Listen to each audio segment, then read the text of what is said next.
Good morning. We're back in session. Hope everyone had a good evening. We've got a full day of activities, so we'll get started. Our first speaker this morning is Register of Deeds update. Carol, this is your first time, so welcome. Yes. Good morning, everyone. Being it is my first time, and I've only been in the position since the 3rd of January, I do have a little to report. I think that we will see a small reduction in the budget of the Register of Deeds. There was a reduction in the salary and a few other things. I did send out a projection for the remainder of the fiscal year with the fees and so forth that we take in. I will note that as of this morning when I checked in and pulled the report, that we have already surpassed our projection in January. So we are already at over 47,000. And I think all of you have this. I went back and pulled the last 3 years of data and compiled this spreadsheet for you to review. I hope that we surpass every month, but I'm not sure about that. I have made a few small changes while already in there. And one of the things that I kept hearing with the staff is that there was a form that they had to use a typewriter to fill in. And in all actuality, after my research, I found that this form was not really supposed to be used. This is a customized 8.5 by 7 certificate of birth. So I worked with our vendor, and I had a template made. And so now we only have 2 sizes of paper that we have to order, no customization, and we have a template that prints on this sheet of paper. What happens when somebody comes in to get a certificate of birth, if there's any markouts on the original, it has to be, a new one has to be done. You can't make a copy of that one. So this is definitely money that we'll be saving, because to order customized secure paper is a little more expensive. So I canceled this order, and we only had to order the 8.5 by 11. I know that there's an issue with space over there. I was lucky Wednesday I had a vendor come in, and we went downstairs and viewed things down there. I've been working upstairs just looking at things. There's a lot of cleaning that needs to be done and a little updating. But right now I'm just looking at processes and efficiency. You know, what can we get for the biggest bang for our buck and provide the best service possible? So those are the things that I'm looking at right now. And assessing the space situation, I'm not ready to report anything on that. It was a pretty exciting meeting on Wednesday. It just happened. And so I'm just kind of looking at moving things around potentially to make a little more room and spread the staff out a little bit, because I think that's one of the biggest concerns. But other than that, I really don't have much to report. I'm in the learning phase. I have learned so much already after all the research and reaching out to other Register of Deeds and then the UNC School of Government. So I think everything looks pretty good. I think we're on target. There will be probably a reduction in the budget. By how much, I'm not sure at this time. Does anybody have any questions? Anyone have a question? Sounds like you've hit the ground running. I have, and the staff is wonderful over there, very knowledgeable. 2 really seasoned staff members. The other, they have 5 years and 2 years experience, but I have one that's really experienced in technology with computers and so forth, which I think is a great asset, because that's one of the things that we're looking at. There will be something that will be rolling out shortly for the citizens here in the county. I forgot to mention that, but I haven't had a chance to research that. I briefly talked with the vendor. There's going to be an alert system.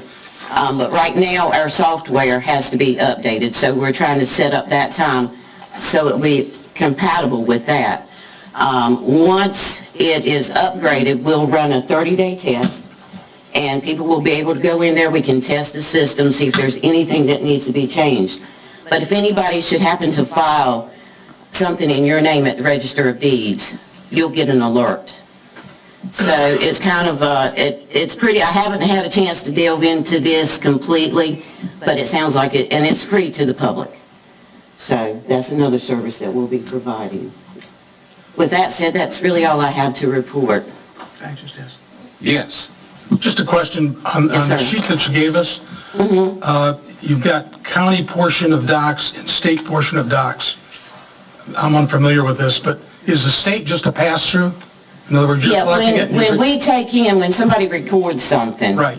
it's broken up into categories. A portion of it goes to the state, to the county, and so forth. So And, that revenue is just a pass-through to the state? yeah. But this is our part of the revenue. The state gets a certain percentage, if you'll see that. I believe I left that on her spreadsheet. And I haven't had a chance to go through all of the records because the filing system over there is a little outdated, and there's no rhyme or reason for some things. But I'm putting it all together and revamping the whole filing system. And that way, information like this is easily attainable and retrievable. So all of this will be automated. It will be on the computer, so when you have a report, it'll be more detailed.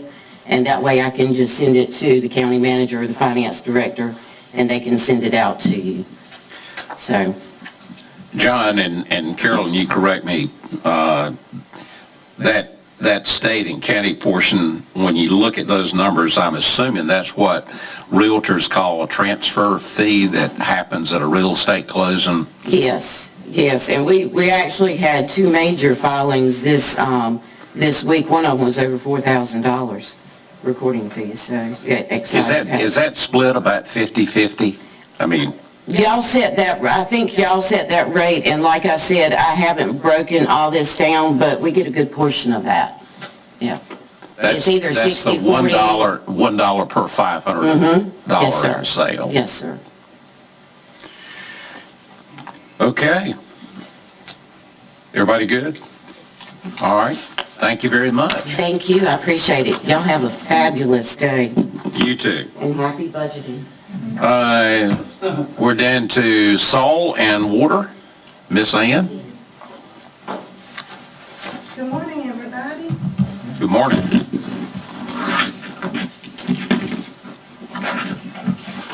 Okay.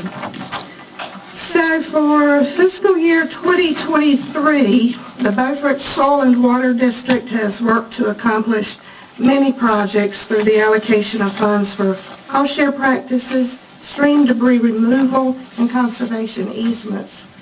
We were allocated a total of $57,645 by the Soil and Water Conservation Commission to assist landowners and operators with the installation of best management practices on their properties.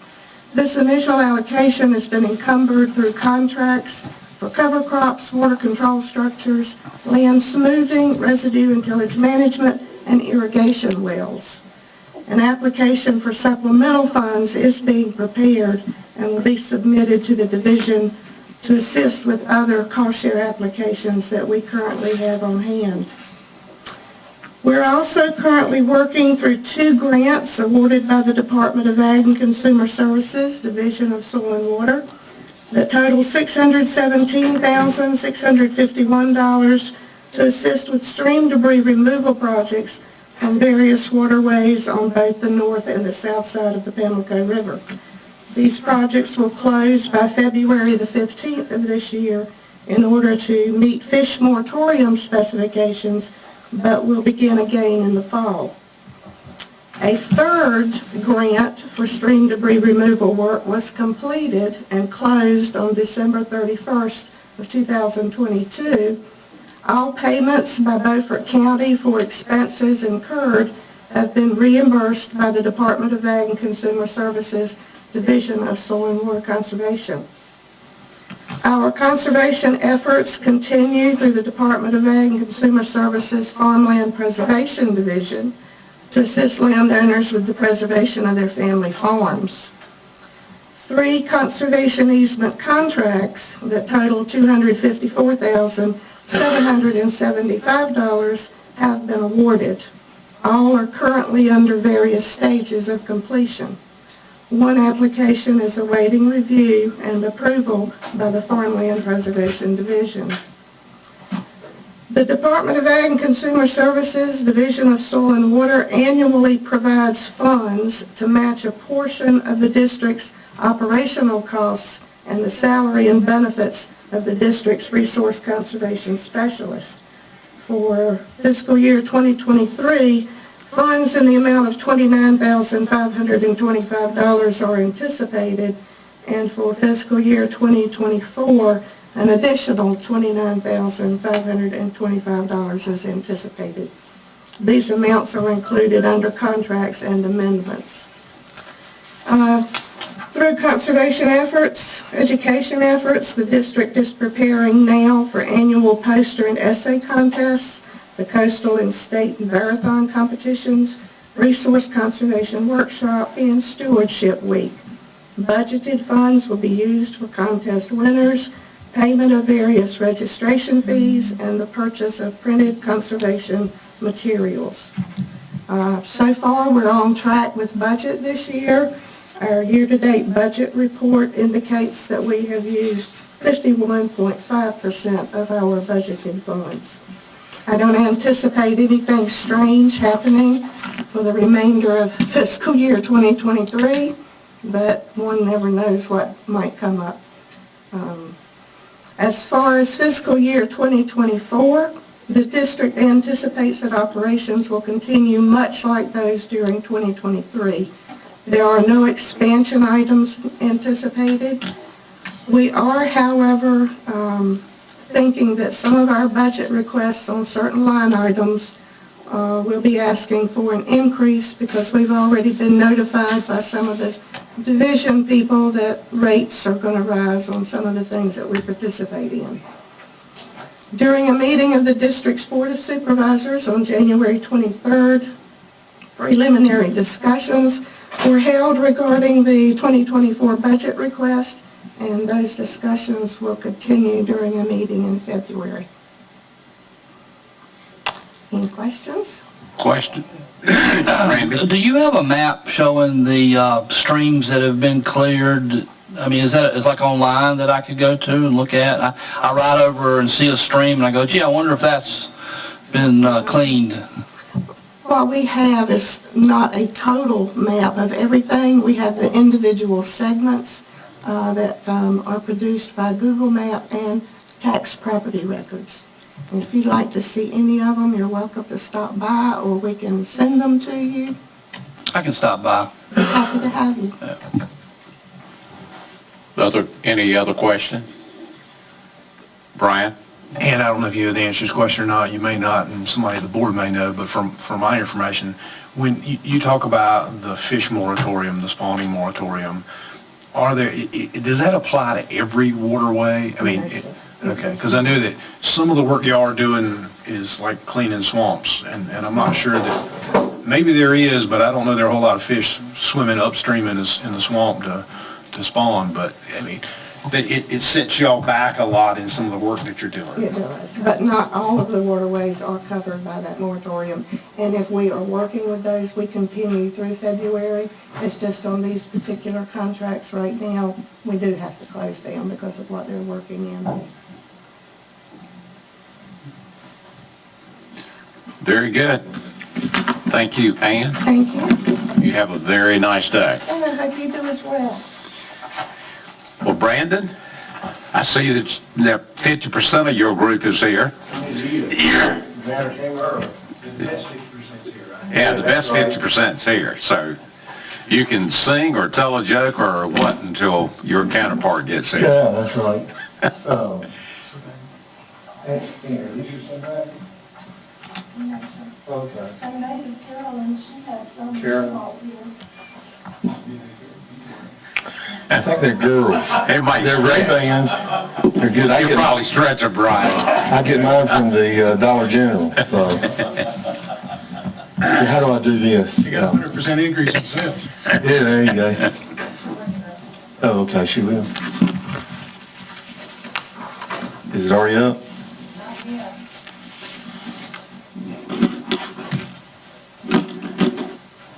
Last time There we coming. You got it now? Yeah. I don't think that's the Mideast one, ain't it?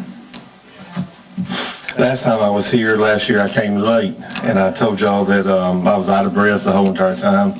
I told y'all I was going to lose weight, so you can see I failed on that end. But inspection has been mighty good this year. We've been very busy.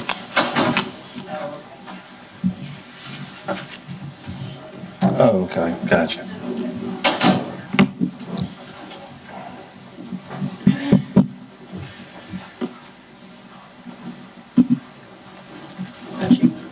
That's All it. right, there you go.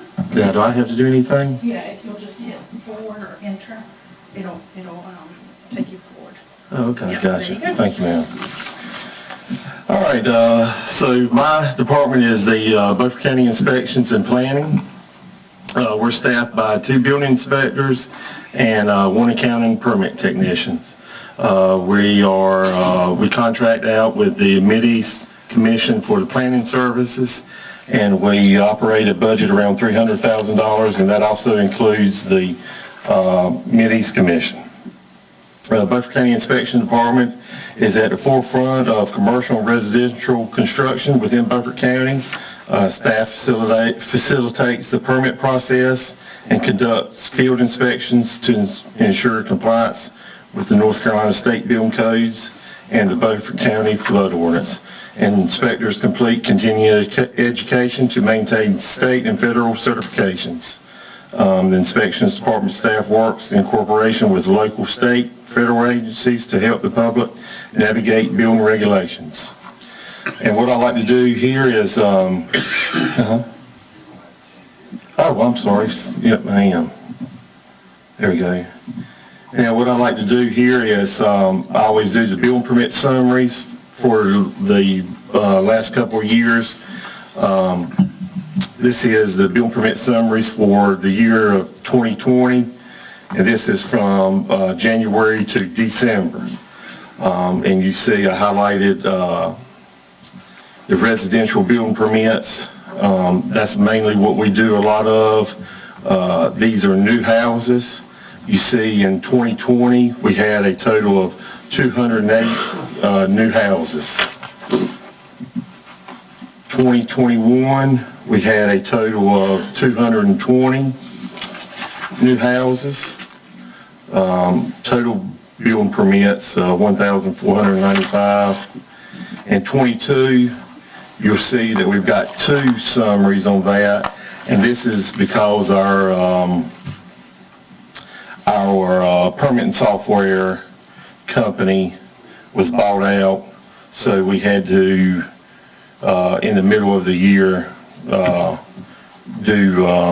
had to update, so we had to do 2 summaries there. So that total to be the residential 266 new residential permits.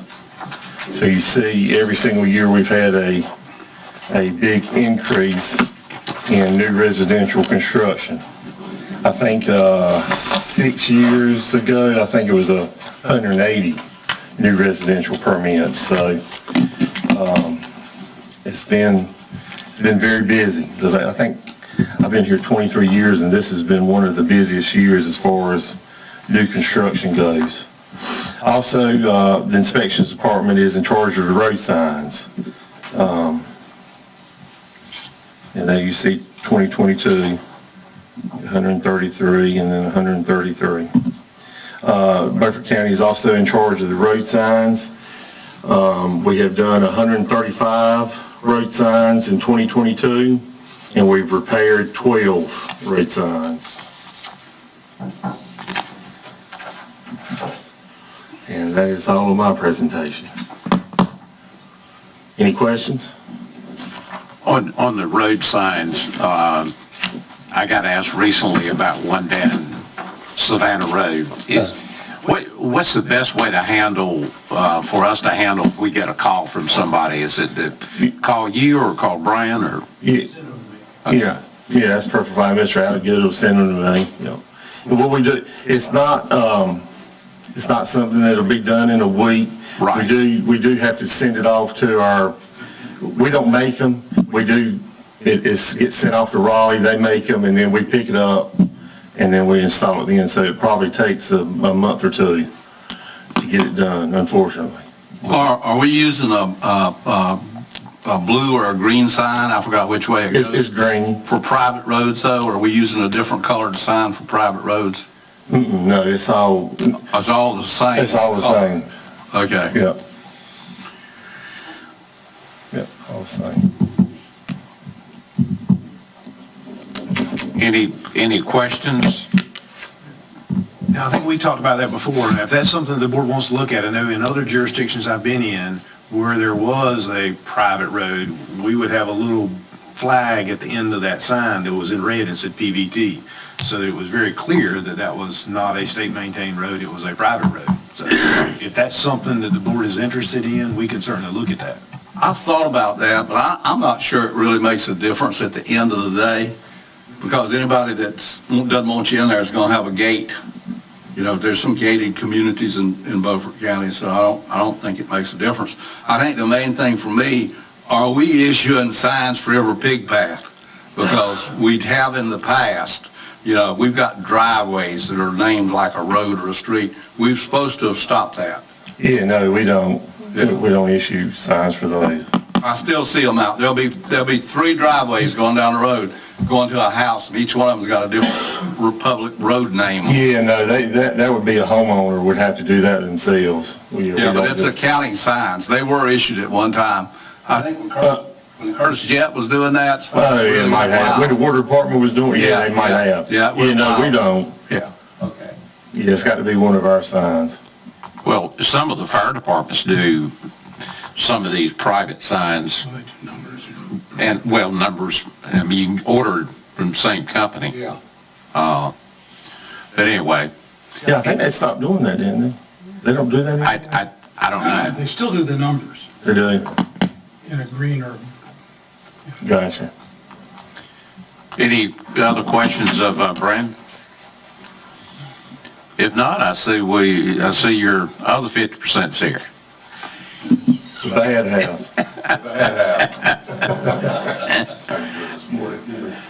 Welcome, Brian. Welcome. Morning, Commissioners, Chairman. Hope everyone's doing well this morning. As far as the PowerPoint goes, how's the best way to, my technology, we're good to go? Okay. Okay. Yeah, I changed it. So all I do is hit enter to advance it? Hey, Melissa, are you running that one, or do they need to run it from here? I think she's running it from the back. Okay. All right. No problem. I'd like to start off by saying thank you all for allowing the Mideast Commission the opportunity to do your planning administration services. It's been a great relationship we've had with Beaufort County, and we look forward to a continued long-standing relationship. Put together a brief PowerPoint basically outlining subdivisions and some of the data collected over 2022. Planning activities in the subdivision administration. Basically, we worked on 3 major subdivisions, 1 final and 2 preliminary. As you see, we've been quite busy with special, minor, and exempt subdivisions, 162 in 2022. Minor travel trailer parks, we had 1, road name petitions 4, and billboard permits 1. And you see the comparison there to the numbers of 21. Also noted 2 no zoning letters and 6 address letters that we have sent out. And then the next slide is a breakdown. Okay, she wasn't changing on that one. The number of plat maps per category. As you see, the 3 major, 59 special, 2 minor, 7 exempt, the more than 10 acre exception. And then the exempt recombination, there were 63 of those. Other exempt, there were 30 of those. And then the CREP easements, there was 1 that we had reviewed in 2022. The next item, as you're aware, we've been working with the county on the Wrights Creek future public park site. Wrights Creek with the boat ramp there now. We're administering the awarded Parks and Recreation Trust Fund grant. We're currently working on obtaining CAMA major permits for all improvements, and it's pretty near submission. We assisted the county with successful application to North Carolina Division of Coastal Management's Public Beach and Coastal Waterfront Access Grant to fund the remaining planned improvements at the site. Anytime we can get grant funding, obviously we always have our radar open so that it's no expense to the county for this initiative. Also, stormwater ordinance update and local program. We went through that aspect the end of last year, end of last year.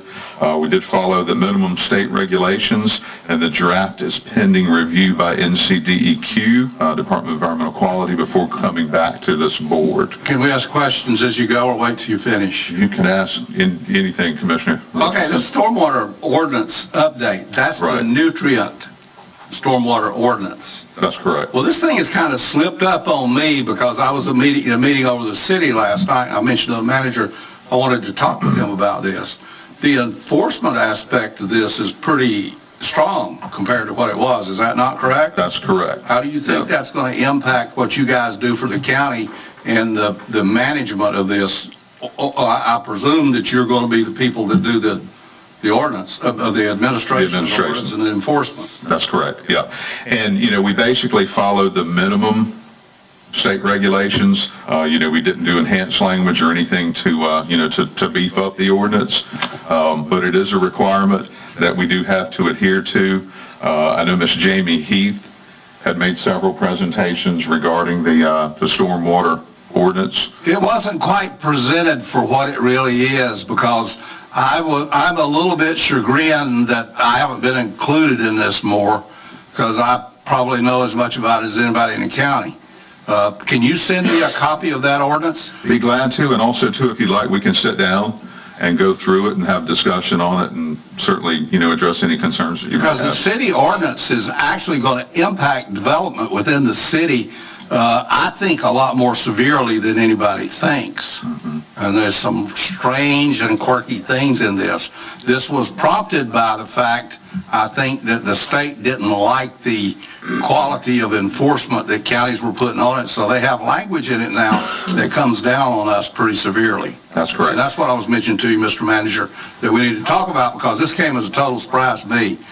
The last stormwater regulations that were changed by the state of North Carolina, Beaufort County initiated. And we went round and round with the state. And we won. We got just about everything we wanted. They slipped a couple of things in on us that we didn't even know about till it was over with.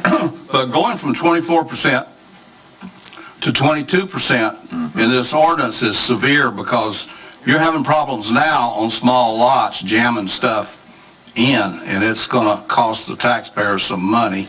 The legislation, the enabling legislation for this was passed 2 years ago, as I understand it. That's correct. I'm still chagrined that I wasn't included in that. How did that get by the county commissioners without us being aware that there was a major change coming in this? Nobody's ever presented that to this board that way.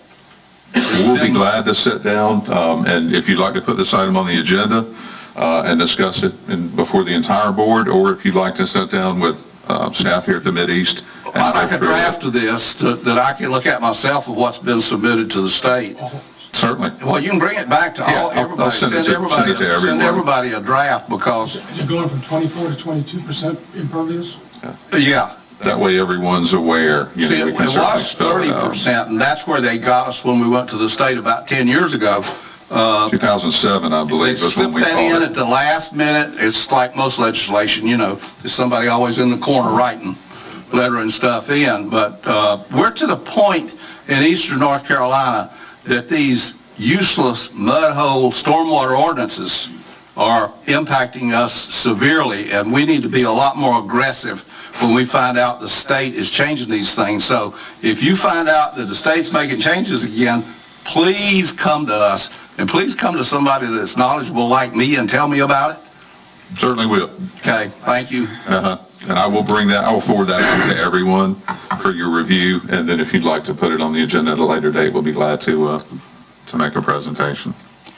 Good, I'm assuming what you're talking about is the footprint is being reduced from 24 down to 22? Yeah, and see, the problem with this is everybody in here is talking about keeping the cost of housing down and all this sort of stuff. This is not doing it. This is raising the cost of housing more than you think. At 24% on like a 10,000 square foot lot, that only gives you 2,400 feet to have a driveway, a house per footprint, and a storage building. So on a 10,000 square foot lot, if you're doing smaller lots and trying to keep costs down, Tough. it gets to be really tough. Okay? Great. And I'll get back with you on that, Commissioner, in each of the group. Our 205J grant for the Runyon Creek stormwater mapping, there was no match required from the county on that. It runs through the county and the city of Washington jurisdiction. We've partnered with Sound Rivers, who is doing the water sampling, and the next step will be securing grant funding to develop a Runyon Creek 9-element watershed restoration plan on the radar as well. Back to the subdivisions and plat review, we've broken that out by township. So as you see, Washington Township, 29, which is about 17%, Bath Township, 29, Richland, 20, Chocowinity Township, 51, Longacre Township, 23, and Pantego Township, 18. This is basically showing you where the subdivisions and the work that we've been doing has been scattered throughout the county. Okay, the Resilient Coastal Communities Program, the RCCP, which you're all aware of. Ms. Jamie Heath with our office has been the one pretty much spearheading this. We partnered with RK&K, a consultant to serve the Beaufort County in this program. It's geared toward community resilience to flooding and coastal hazards. We've completed phases 1 and 2, which were basically the planning phases of this in partnership with a local community action team. The completion of phase 1 and 2 resulted in Beaufort County Resiliency Strategy document. Commissioner Richardson, are you aware of that? You saw that document, I'm sure. That came before this board several months back. See this in light of we're going to change the subdivision ordinance. Okay, and we're not changing subdivision ordinance It wasn't part of this. on this. No, this is not changing the subdivision ordinance. Oh, okay. It was some of that's separate. Okay, but basically the completion of phase 1 and 2 resulted in the County Resilience Strategy document, which was adopted by this Board of Commissioners last year. Phase 3 is the engineering design funding for low-impact development demonstration site that we're working on at the community college, coupled with education materials for developers and the general public. We're trying to get the education out there, Commissioner. Well, the reason I say this is a useless project is all of that technology is known to designers. There's nothing new in it, and it's just another waste of taxpayer money. This was all grant funded. No expenses. I never voted against it when it came up. No expenses to Beaufort County. And then phase 4, continuing on phase 4, once phase 3 is successfully completed, the county will be eligible for implementation and construction funding in phase 4. And again, all phases had zero match. So just wanted to make that clear. And I'll elaborate in any way it need be. Moving forward, the Planning and Subdivision Administration for 2023, we're continuing to review the ordinance for improvements and compliance with statutes. Also continuing to look for ways to improve and streamline map review and the permitting process. I think we've done a great job at trying to streamline that. I know we've worked hand in hand on certain items as well as the entire board to make sure that, you know, we're providing the best service, trying to assist our applicants and citizens of the community that are doing developments, you know, with a better process. Well, I think you have done a great job of streamlining that process. The only complaint that I have heard is for someone who says, it would be nice when these things came back if it had the name of who it's going to. Most of us surveyors, we got our names on it. We know who's who. Right. But a lawyer, for instance, his name is not going to be anywhere near this. So I don't know how I've been meaning to call you about this, but we need to think about how to identify stuff that's coming back so they know which lawyer, because usually they will call when they get stuff in, or if it lays around a day or two, they will call the individual who's supposed to pick it up so they can pick it up. But they don't know who to call with the present system, so we need to think about that. Gotcha, sure. And anything we can do, I'll be glad to sit down and discuss that and make it better. Okay, review and compare the fee schedule to surrounding and similar counties, making sure that our fees are in line, and also ensure updated searchable electronic copies of ordinances are available, including previous versions and amendments, and of course the 160D compliance that we just went through last year.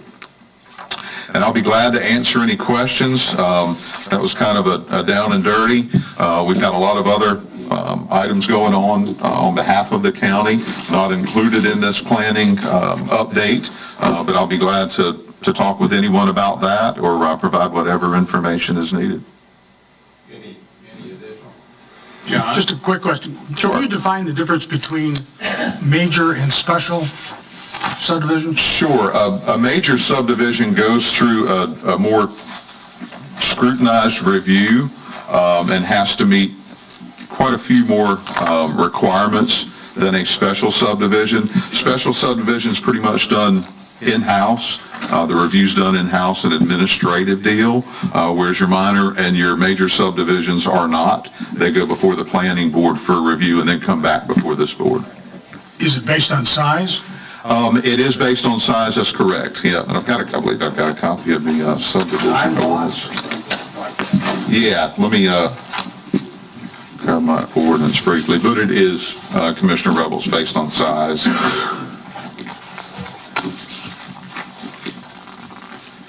Okay, a major subdivision, minor subdivision subdivision does not involve any of the following: the creation of 3 or fewer lots or more than 10 acres is a minor subdivision.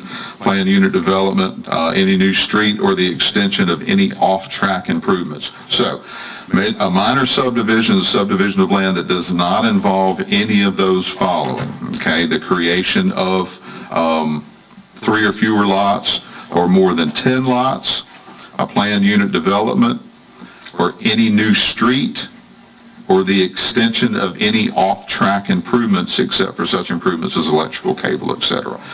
A special subdivision is a subdivision where 3 or fewer lots will result after the subdivision is complete. So that's that threshold, 3 or fewer lots. Access provided by an access easement connecting to an existing dedicated public or private street unless it fronts or abuts an existing dedicated public or private street. It's kind of a dirty breakdown.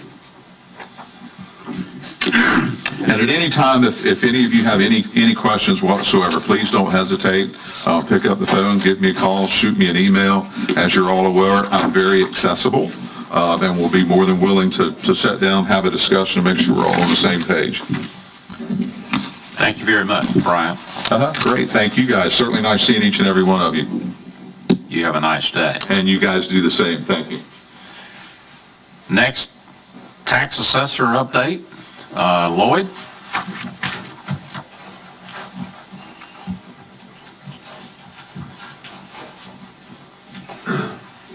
I ask you all to bear with me. These weather changes have got my sinuses going crazy. It's a little cough drop in here.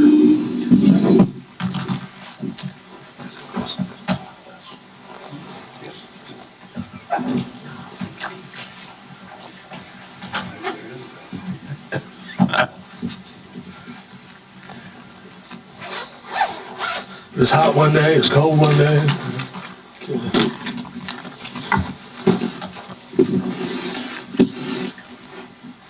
I've got cough drops up here, Lloyd, if you run out.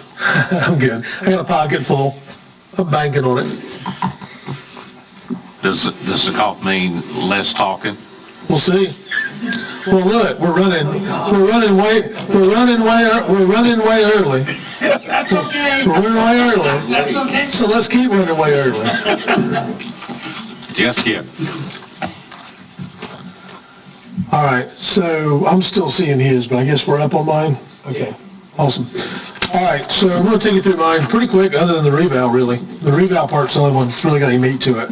So we're going to go through 4 different parts: process changes, business personal property audit program, specialist request, which we'll talk about that, and then a little software thing, and then the reval update.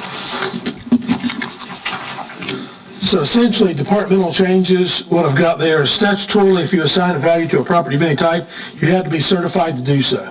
What I mean by that, a car for that matter, if we change value on a car, by law, you have to be certified to change the value.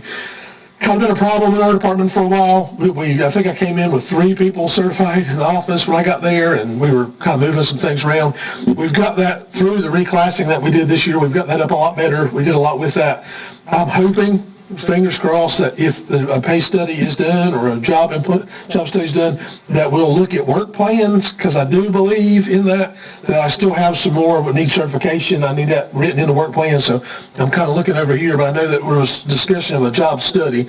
If and when that comes up, I'm hoping we can get some parity for certified employees. In other words, I hope that, people who need to be certified get certified. It's required in the work plan. That's all I'm saying on that. But I'm hoping that'll be taken care of if the board goes forward with a study, and I certainly hope that happens. Work plan overhaul, mentioned that. Statutorily, required present use value auditing began this year. We overhauled the present use program, 3,800 plus parcels, I think. Several commissioners are aware of this. We've talked to a few of you that have it and different things. We've gone through forestry program. We've asked for management plans. We're going through it in group, though. We obviously did not send out 3,800 letters asking for management plans. I would never be able to work that in a year or give or take more. But we have begun auditing that. The law requires 1/8 a year. I'll bluntly tell you, we're trying. We're trying to get it out. 1/8. So 1/8 of all parcels under present use should be looked at every year. Oh, okay. And I'm getting as close to it as I can get. But how often do they have to submit update a forestry map? So a forestry management plan should be updated every time there's a change made to your management plan. Anytime, for instance, if you go in and you thin your trees, or you go in there and you plant a new road, new crop rows or whatever else, anything like that should be an update. That means the value would change. Not necessarily, but it means that we need to look at, is it still viable to be under exemption? Yeah. Or should there be more exemption? We had a gentleman come in recently that had actually had some scrub that he wasn't doing anything with, and he'd actually kind of trimmed that up, and he's planting new forest area in that. Okay, well, he's going to get exemption for that. He wasn't before. That's the management plan. We read those plans, we go through those and see what that curtails. Now, I have run into a few that weren't followed. You're not supposed to be in the program, you can follow the plan. But if you've let that go 35 years and you've never trimmed a tree, I mean, we can take you out of that program, and that's our goal. This is a program to reduce the tax cost of someone who has something in a valid program of forest and or crop and or horticulture. And I'm going to support that, but you're not doing what you need to do by the state guideline or by forest plan. We're going to roll you out of that. So that's begun. Previously, rollbacks were only done when attorneys requested them. What I mean by that is we would have attorneys come in the previous administration occasionally, and they'd say, this property's selling, we want to roll it back. In other words, 3 years of deferred taxes come out, whatever else, we roll it back. We have found that nothing else was taken out unless the attorney came in. In other words, if, for instance, Mr. Dethridge has quite a bit of forest. I mean, if he had some and he decided he was going to build some houses in there, we would just take it out going forward. That's not the way it works. You have to do a rollback of that property. I know Commissioner Dethridge knows about this. We've discussed it before. We have to roll that out. He would get a bill for those 3 prior years. That's how that goes with ag. That's how that goes with whatever. So what we've done is we've started being accurate with that. We've started doing that on any that come out of that program. For looking at the ones coming out of that program, this year alone, we had 54 that were non-attorney requested. I think about $76,000 in county revenue, just flat revenue out of that. That was being missed. Lloyd, isn't that 3 years plus the current? So if you were closing something in November, it would be almost 4 years. Yes, sir, it is 3 years plus the current, and I'd always, in my head, forget because the current tax year, yeah, it's 3 years plus current. How much of a surprise is this to some people? A lot. It is a huge surprise to a lot of people, and really it's to small farmers, and I'm careful to say that. You get into the farmers, even the big forestry groups that have hundreds of acres, whatever, these guys know it just as good as we do. They can quote you this stuff backwards, forwards, whatever, but small people who's inherited their grandfather's this or their father's property this, and they had 50 acres in trees back there, they come into us, what's the management plan? What's whatever? What do you mean to roll back? Yeah, we get that constantly. And we're trying to educate the public as much as we can, and I will brag on the forest, North Carolina Forestry and all. I think they've been doing free, I think they're still doing free, they have been doing free forest plans for a while. In other words, they come and look at it for you and help you update these plans that we look at, we use, and I shouldn't say free, I'm sure money somewhere in the state, but it was at no cost to the taxpayer at that time. In other words, there was a state grant perhaps, or state money perhaps. It's been going on for years. And that's part of their regular function unless. And I know at one time you had to pay for it, and that's great that you're not at the moment. That's wonderful, and I say people should take advantage of it. If you've got a lot of land in forestry or in forestry, you definitely should take advantage of the fact they'll do that for you. I'm just sometimes concerned that when we start changing the way we operate, that we're surprising a lot of people. And how do we educate them ahead of time? So I've had a conversation with I've had several with different farmers, but it's easier to talk to groups of farmers than it is forestry at times. Because sometimes you'll have, Mr. Smith owns 50 acres back there of forestry that he inherited. Sometimes that's harder, to get to those people. As far as like the farm groups for ag program, I've not found many that were surprised. Now in the forest stuff, the best way to do it is we've got stuff on the website. We've got up, modern with that. We've got a lot of information on there. I'm going to try to mention it in some revaluation talks we're doing. I have spoke with several groups, and they're in Rotary. I mentioned this at Rotary when I talk. I've mentioned this at other groups when I've talked. You can make fun of me, but I love to go out and talk to groups if they ask me to come. I'm halfway decent at it. I like to go out there and get this. And this is one item I like to talk about is exemption and how to be prepared for it, but how to take advantage of it too. So we're doing what we can, but if you have any suggestions, then I'm happy to hear it. So again, that was not including the present year. That was a lot of money that shouldn't have been out there that now is not, so to speak. Business personal property audit currently ongoing. We've discussed this already, but I want to give a little bit of an update. Listing your personal property is required by law. Business audits ensure fairness, equity, and education. Audit selections are random by nature, but often address businesses that haven't turned in listing forms, because you are required to turn in a listing form or you get a late list penalty. It is a requirement. It's a legal requirement. Current year plus 5 back years are open to audit. In other words, we look at money, we look at we look at value, we look at what the property that you have for those years. Communication is sent to any business is being audited up front, very communicative. There's a lot of conversation go on. If business personal property is discovery notice is sent to the taxpayer. Of course, they have the right to appeal. They do all these things. I should have said that about the rollback. They have the chance to appeal there as well. You're going to end up hearing it, or we're going to take care of it. There's always the appeal chance, and I'm proud to say I always make sure people know that. How are you going about discovery? So the way that it will be done for BPP is it's actually done through a letter. So we actually send a letter back to the business owner or whatever else and say that these are the changes, here's what it's going to amount to, and we break it down by year. You have found those changes. So we are working with a company, and the board approved and voted on and everything else we're working with a company that is County Tax Services, and what they're doing, they've been around forever, and what they're doing is they've generated letters and sent out with our name too on it. We get them as well. We've got 41 businesses currently in the county that are being looked at, small slice, but 41 businesses being looked at.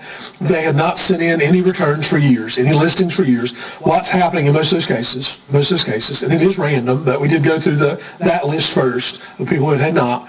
What is happening is if they submit information, so they haven't sent anything forever, 10 years, 15 years, forever, they send a return or something to us, and we've got property that we weren't aware of, and I'll give you an example, and whether they with a massive forklift, I'm not a little one here now, like a industrial, huge $100,000 forklift, well, we put that on the roll, we put that on the list, and then they get they get a list of what this is going to cost them, they get a bill, and that is the discovery bill. It's 5 years, they're going to pay it, and that's added to the base. And I will be honest, this is a place in where I spend a lot of time educating people, because you can go on and on about businesses and what to list or what not, and it does change. Some of that changes, the guidelines to that, and that's a hard one. But we do try to educate businesses on what you should list, what is real property, what is personal property, what we want to pick up in the building, what we don't pick up in the building, things like that. Freezers and things can be historically difficult. What is this, what is that?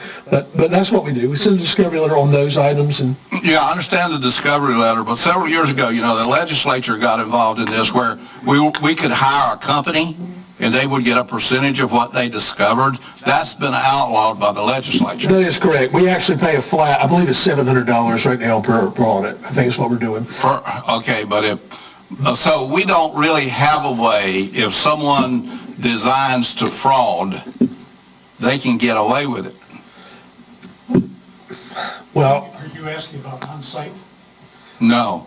I'm talking about when you go and buy a bulldozer in Virginia, and you haul it back to North Carolina, and you put it to work, and you don't report it. so the only way that we're able to really get into that, again, these audit program or whatever, we do look at a lot of that. There are on-site visits for some of these, if we believe there's a reason to. The other piece to that is, a lot of times we look at tax returns. That's what they send us. A lot of times companies send us returns. And in that, if they've listed it on their federal or something, we're going to get it. And that's where we get a lot of it. Appreciation schedule. That's it, exactly so. We get the appreciation schedule to look at it. Now, I'll argue if you're out to fraud and you're smart enough about it, I'm probably not going to catch you, but we're trying. We're doing what we can legally within the abilities we have. Most people don't do that. Most people are very honest. We have people come in all the time and say, how do I list my inventory? Well, you don't. Or how do you list my, this computers I bought? Very small potato stuff. And we work with them and we're very honest about that. But in those big cases like that, it usually outs in the wash, usually. So we have, again, taxpayers have the right to appeal discovery. This is about compliance, increases community education. Of course, while we're doing this, business owners speak to each other. You know about the process. They know about the process. Beaufort County currently has 2,823 business personal property accounts. As of this year, and this gets into this a little bit, the next slide says we budgeted $30,000 for the first year. Pricing is based on account value for the previous year. $700 ended up being the rough average is what we're paying for each. It is not percentage based. You're correct. They used to do it that way. They did that, make that illegal. Now it's just a flat fee.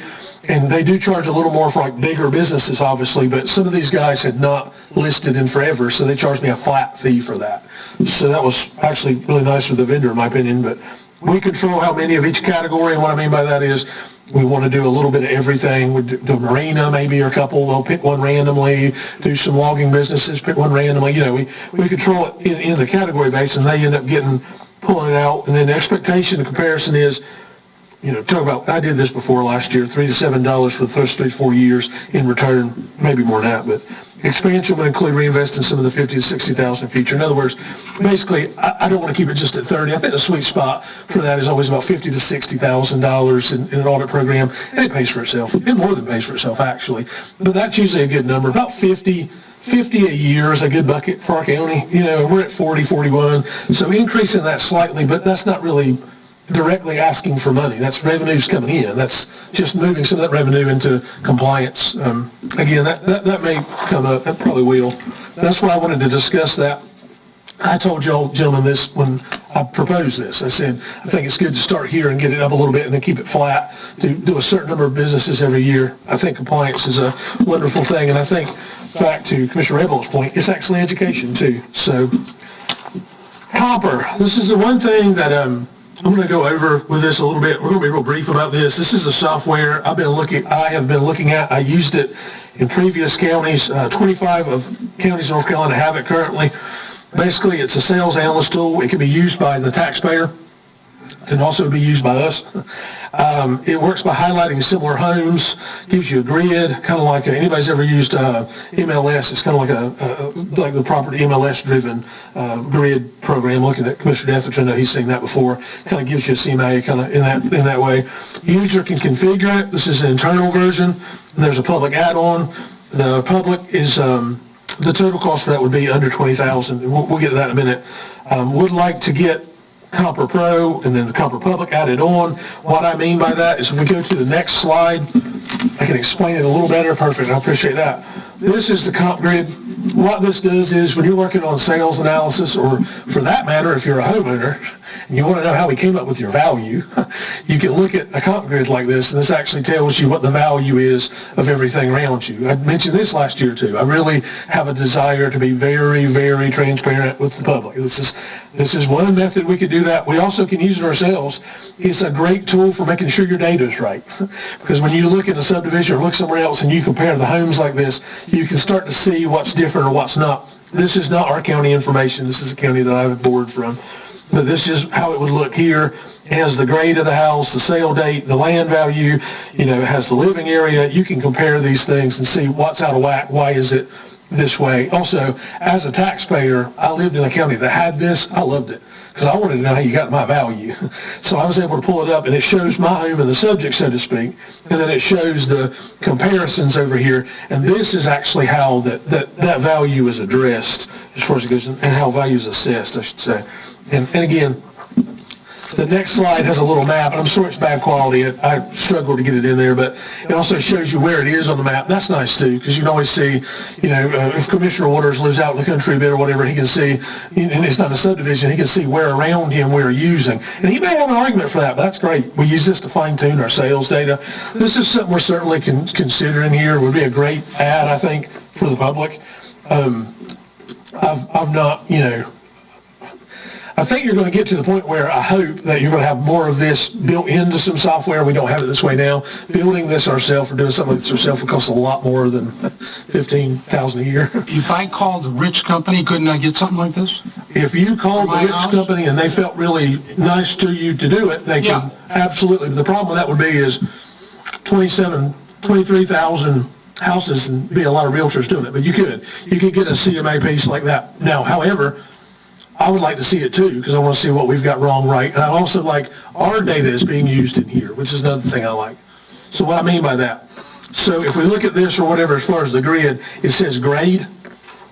I mean, obviously the Rich Company don't have our grade or anything, so it's using our data to compare those values and show how we get it.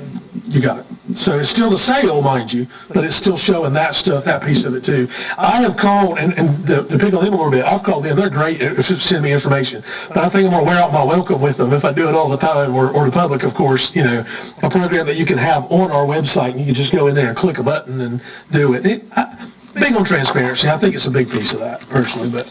It would reduce the number of complaints that you're getting, save you a lot of time, and it might also reduce the number of complaints that we get coming in here. I'll be really honest with you. They give you numbers on how many this decreases, and I can tell you, and Mecklenburg County's not Beaufort, I know this, but it decreased ours by 30 to 40% or more. And we actually, we got to where I presented these to the board at BR. In other words, when I did the Board of Equalization, we come in here, as y'all gentlemen know, we sit here and we talk to the people, and I like to think I'm as fair as they get, but when it comes to these, I hand you the thing, and I hand them it, and I say, what's the problem? And it really is really good. It actually causes a lot of people to look at this and say, there's not one. If this is how you got my value, I understand it. So that angle is really wonderful. And again, it's under 20,000. I'm still working with them. I'm being a little careful with that because I love to get a good deal, and I get on that. I want to get a discount and whatever, but right now we're still under a $20,000 number on that. Yearly update software, them taking care of it. So I'll have something more formal to that as we come in, but I just wanted that in y'all's head just to know. I'm looking for something for that education piece and that fairness piece. Well, when you think about the amount of time that we get involved, commissioners and staff, we spend more than $15,000 a year. I'm proud to tell you, I don't think I brought you anything that don't make money. I mean, I just think it's really good when you can pass that to them, and it really should be coming from us and not a real estate. Yeah, absolutely. And it is still data that we're getting from the sale, of course, the sales data and all that as far as it goes. And I love the realtors in this county so much better than Alaska County, and I'll say that on record. I mean, these guys are really open and helpful, but that said, the volume, too, is impressive. I mean, we're getting sales numbers. Are you aware of any local counties that have it close to us? yes and no. The game of what's close and what's not. Onslow uses it down Jacksonville or whatever else. I think I'm going to tell you Edgecombe, it'll be Wilson. I'll tell you Wilson, it'll be Edgecombe, but one of them in the Nash, they use it. I think Dare uses it, I'm pretty sure, but some of the smaller counties, it's just a budgetary thing, even coming up with 5,000 or 2,000, whatever, and it as far as that goes. But I know that they've gone from 5 counties to 10 counties to 25 counties. I've got a feeling, and I told Brian this, I've got a feeling you'll have it in the bulk of counties at some point. And, maybe it will be. I would love to live in a county I'm able to see my own data. It's just a good way to live, in my opinion. But, all right, field work ongoing, which should be the next slide. This is the only thing that we'll get into the weeds a little bit with reval, but basically we're doing the revaluation as we go. I've been asked by quite a few people, if we're going to do a 25 reval, why are we already in the field as strong as we are? Well, I want to be in the field because I want to, when we're done in the field, I want to check that data as many times as I can.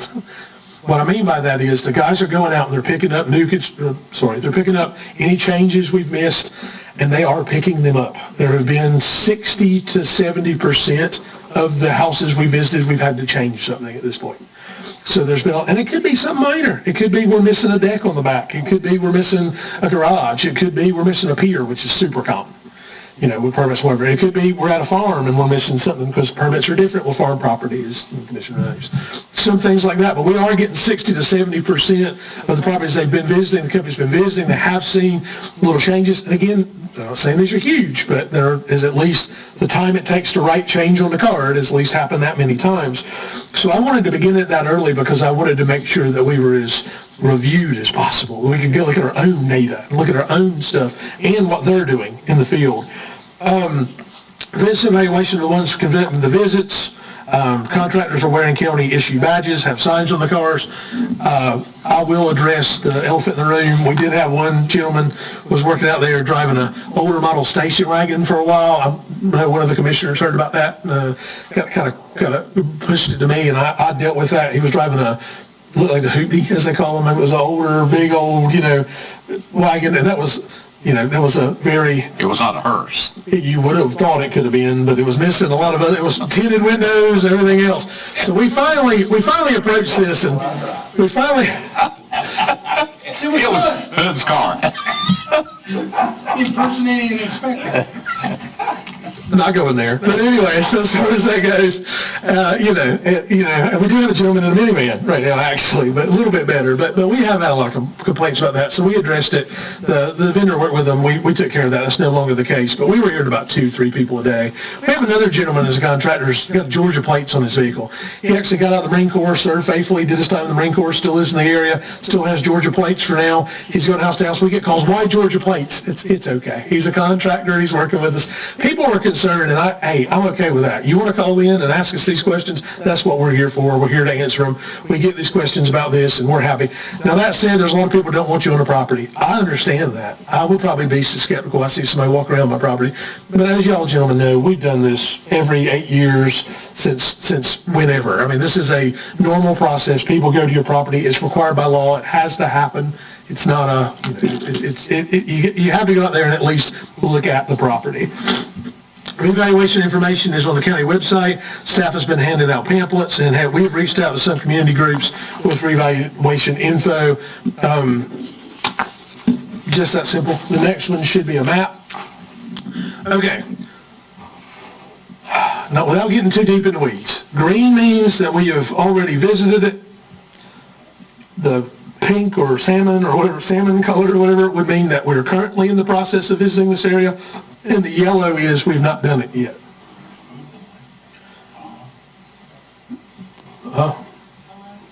Well, tan, yellow. Sorry. I looked at you for salmon here, but What's the white area? Sure, maybe that. Well, mine it's yellow. Oh, that's what you're calling yellow? Yeah. We'll debate my color blindness, but right above the teeth. So anyway, on mine it looks yellow in my defense. But anyway, so we have not done the smaller grids. This is something I did, and I'll own it. I mean, I think it's for the better idea. I started in areas where we have less changes, less permits. So the guys started in the field in areas that have less changes. We wanted to look at those first. We wanted to do the urban areas last, because you have more changes in urban areas historically with permits and things. So we're trying, the white or yellow area, whichever one we want to call it, is going to be the last, actually has the most volume. It actually has the most properties. It has the most parcels. So we started out in the country. If you also notice, PCS or nutrient has not been done. That's because I'm doing that myself. I mean, we're taking care of that carefully because, obviously there's a lot of value there. We want to make sure that's right. Also, if you notice, not much waterfront has been done. That's because waterfront needs to be carefully done with a lot of attention and detail given to everything. So we're doing those, I say last, so to speak, when we're already learning things in the field. We're already educating even the contractors. We're in a better place to do them. I always have done this in any job I run, and I've had a lot of good luck with it. I think doing the city last makes sense. So that's why you see that. But a lot of people say, well, you look like you almost got the county done. No. Because if you think about it, the most of the parcels are actually in these small areas we've not done. Belhaven, Bath, Chocowinity, Washington. Most of your parcels are actually in those areas. And we have started out in the field in those areas. So I kind of did this too because if you gentlemen get any calls, these are the areas you've been getting them from most of the time. And this gives you, Little Seminary is the one we'll be working for the next couple of weeks, and you kind of know that too. Thought it would be helpful to have. 958 map panels, smaller panels for more population density or more parcel density. I probably should have said panel size based on parcel density. Land records have printed 361 panels so far. Is that the full 36 by 36 panel? So what we're actually doing is we went in and we changed this up a little bit. I actually took and broke some of these into 200s, 400s. I broke them into 100s, broke them into smaller panels. So they all exist as the big, but then we broke those into smaller maps. Right. Just easier that way to be able to compare. And these are printed out in color? Yeah. Okay, do you have a charge for that if you printed those for the public? It was, for the public, I would have to consider that. I've not been asked. I think you need to come up with a charge because I'm probably going to ask you. I'll work on that. $10,000. Sir? Well, we're not doing it like we do a traditional map, though. I mean, I could charge it like we did, but we're doing it from a different, well, it doesn't matter, but it probably isn't our fee schedule, probably. You're correct. See, I can print them too, but Yeah. sometimes you guys have gotten better. We had to completely change the way that we gridded everything, but yeah, that's not a problem. Sales ratios, as far as it goes, if a property is at appraised, you're not going to get tired of hearing about sales ratios, but it's an important part of the reval. If a property is appraised at $89,000 at revaluation and it sells for $100,000, then the sales ratio would be 89%. Just that simple. That's what sales ratio is.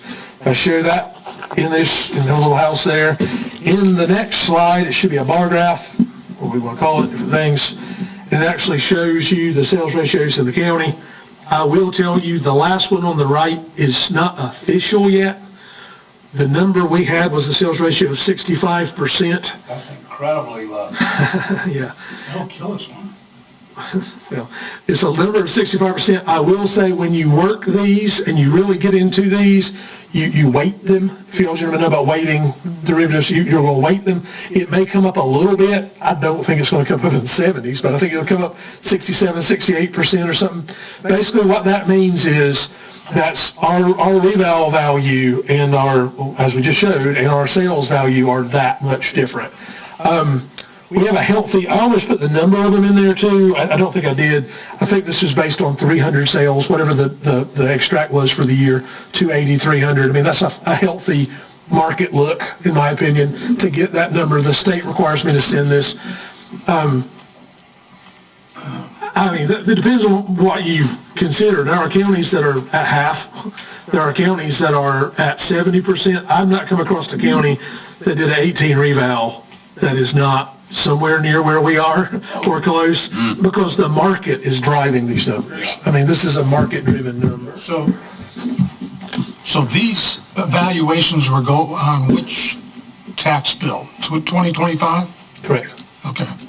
So, and now keep in mind, and a shameless plug, but basically the notice goes out and then the commissioner set the rate. So, I mean, again, that's, as far as that goes, I believe that, of course, I'm looking at Commissioner Alligator, somewhere in that time period, we have to advertise what revenue neutral and all that stuff is. There's a process to that. I mean, it's not an instant thing, but we hope to send out the notices a little earlier, like in the fall of the year before, if possible. But I will say this. I am a fan, and will go on record as saying, and Mecklenburg County is doing this right now, I am a fan of, if the market starts getting a little funny, I'm a fan of sending notices out in February or March of 25. The reason for that, yes, I know you're given a shorter time to do appeals. Yes, I know you're doing a short time for that. However, I am able to use that last quarter sales data and actually be able to use that to be, if the market did this, I'm fairer to the customer. If the market did this, we're being more accurate. Whichever way you want to say, we're being more accurate. But I like to use, if the market starts changing, I like to be a little later on that so you can be super accurate. I can honestly tell you, look, and I can tell you, taxpayers prefer it when you're using relevant data. Of course, I would be too. So that's why I've not put a calendar in here and told you the date I'm going to send a notice yet. We're too far out.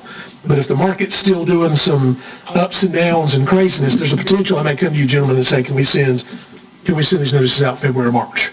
In other words, that I can use those last sales data to make sure we're dead on.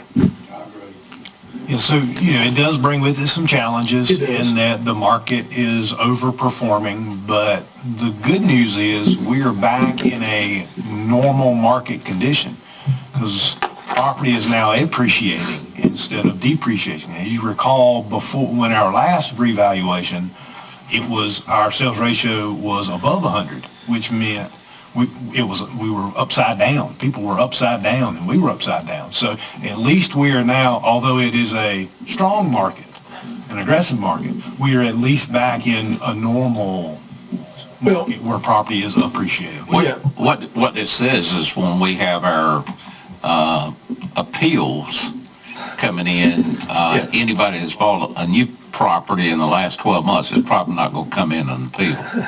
You never know. I've had people come in and appeal because they were $1,000 more. I mean, you never know. But that said, I appreciate what Manager Alligood said, and I had to add to that. Sorry, I don't know if I promoted or demoted you, but I had to add to that a little bit too. I do appreciate that, and I agree. But at the same time, as far as this goes, I think it's fairly well documented we're in a crazy market. I think hopefully that'll help. I've also tried to educate taxpayers. This does not directly mean that your bill's going off the market. There are multiple components to every piece to this. Well, let me be the first to announce you're going to get a tax reduction if the value goes up because you're going to look like a tax reduction because the rate is going to go down. Well, I'll also add this. There are a few, a couple of hundred at least, that are not going to go value up. I mean, there are some land in the county that we haven't seen sales in certain areas of the county with land as much as we have in others and things.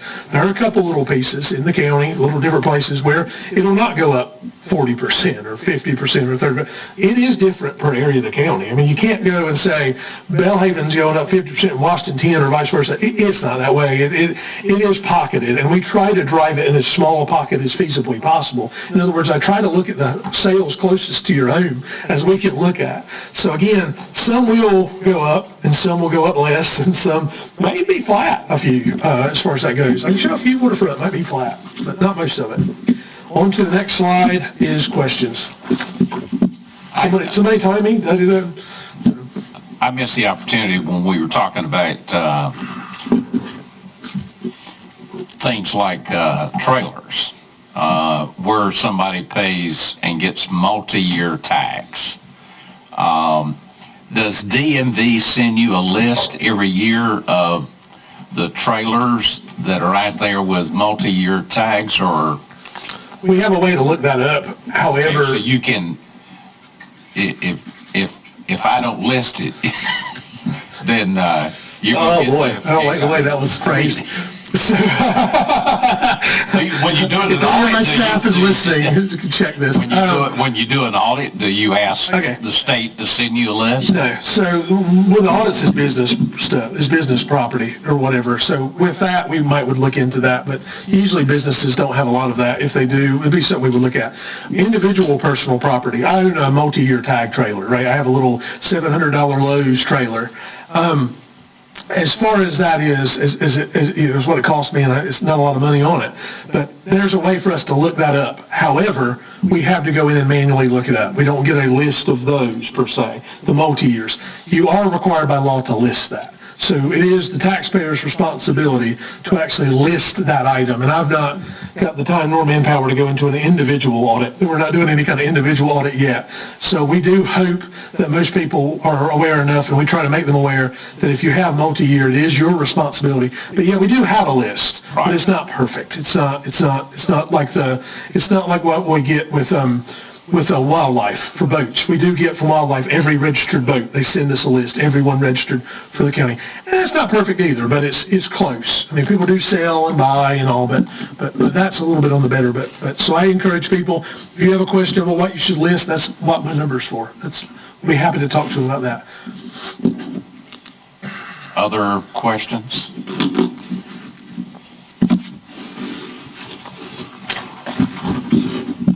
I didn't see you go for a cough drop. I milked that one I had for a long time.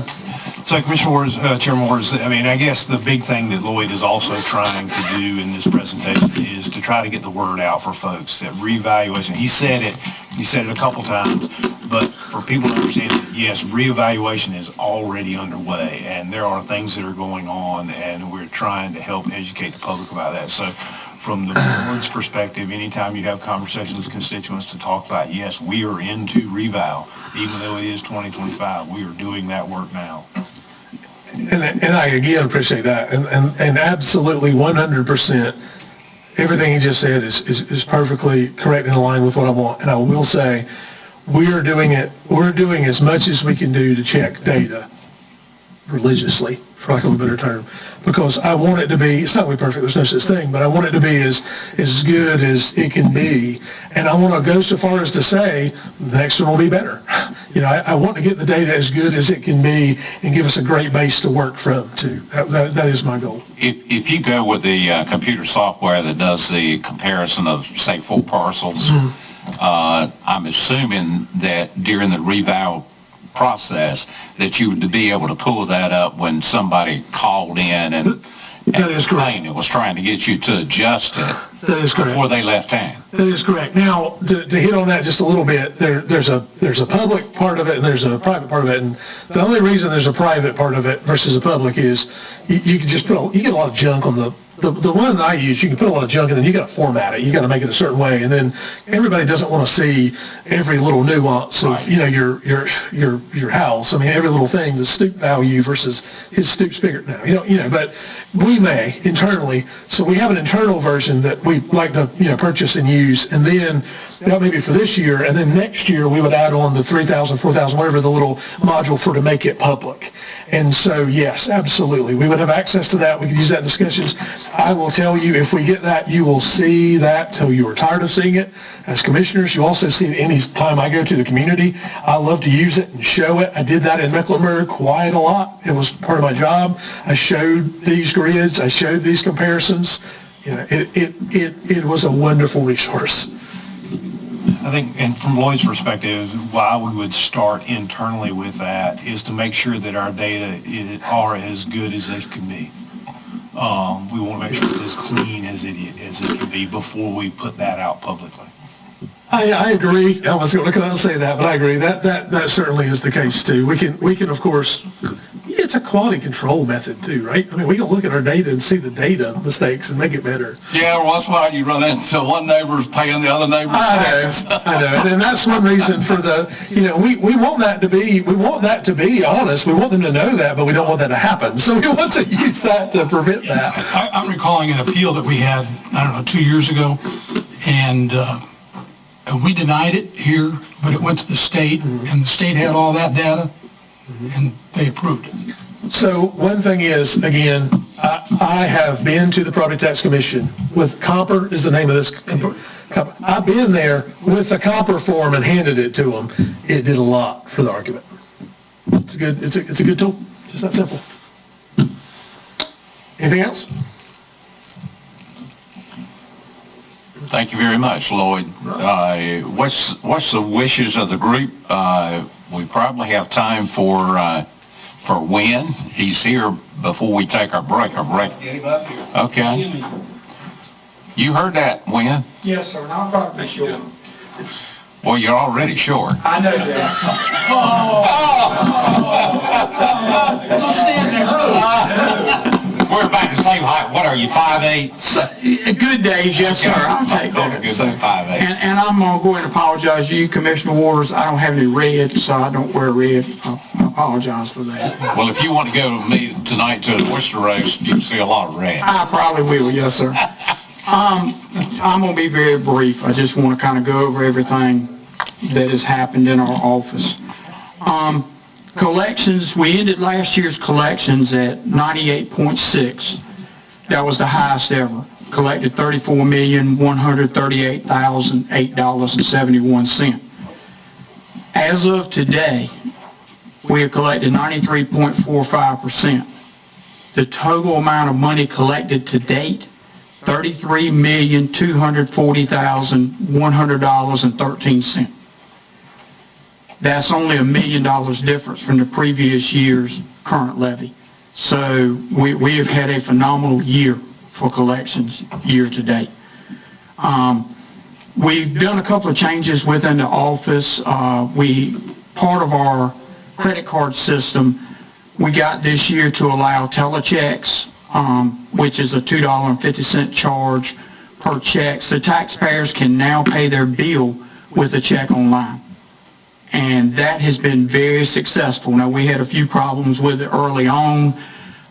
We were the only county in the state that had a limit of $5,000 on telecheck, where every other county had $50,000. We had to get that straight. A couple of our top vendors paid with that, or taxpayers used that system and paid with it. And they were happy with paying a $2.50 charge to do it. One of them did it 5 times, if that'll tell you, with the max of $50,000, and they paid it $2.50 each time. We've had a lot of positive feedback from the taxpayers of the county to say, hey, I can pay it. It only costs me $2.50. So that was one of the changes we made. Last year, I think I shocked everybody when I stood up here and said, I would love to have another position back. The expressions, and everybody looked at me and eyes were wide, jaws dropped. I met with Manager Alligood, and we discussed an alternative to that. I took one of my customer service rep positions and had a position on my list as a delinquent collection specialist. We moved a young lady in my office into that position. Year to date, that position has exceeded the goal that I promised y'all. Real money. Real money, I'm going to repeat that again. $295,000 is what that position has collected year to date. That would be for previous taxes from 2021 to 2012. Each month we send y'all reports that reflects that, but that is what that position has collected. Now, if you take 2021 away, because there were people that say, well, you might have missed some low-hanging fruit on that. $130,000 was collected on years 2020 through 2012. That's work. That's really getting after old money that I can go after.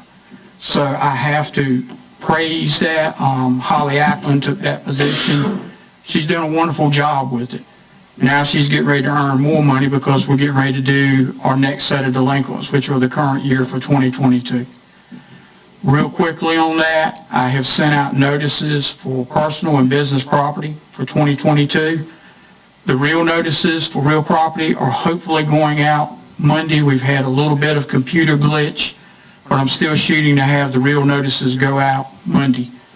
Those are my red ones, and everybody will always complain because there's my red color. They always complain that it's red, but I do that to help gather attention for the people to say, this is your final notice. This is the one telling you, you got to get it paid. You got to get your things done, and that's called the advertising notice, because after that, they go in the newspaper. I wanted to make sure to cover those points with y'all, that they were coming. After that, to go ahead and cover it, because y'all always get the calls, will become the garnishments. Wage garnishments, bank garnishments, foreclosure notices, those types of things. That'll be the next set. Y'all always receive calls. I know it because y'all call me. And I know Brian fields a lot of calls, and I'm very appreciative for what he feels, because he's just saying the general statute say it can be done. So I want to make sure y'all are aware of that.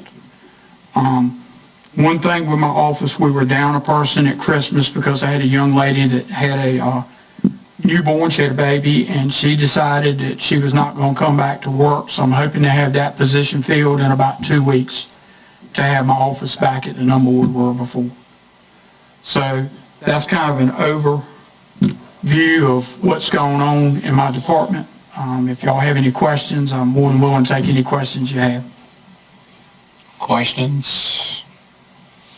Well, Ed, I would like to personally thank you and Lloyd both. I mean, I get very few calls, and the calls that I get, when I share them with you, you're Johnny on the spot, responding back to the citizens, and sometimes it's very simple. I mean, you know, but at least they're happy, because I don't get a follow-up call from any of those people. Well, and I think both of us, and I can speak for Lloyd, that's something we pride ourselves on, is if you provide something to us, we want it resolved. Yeah. You know, we want to take care of it. We don't want it coming back to you.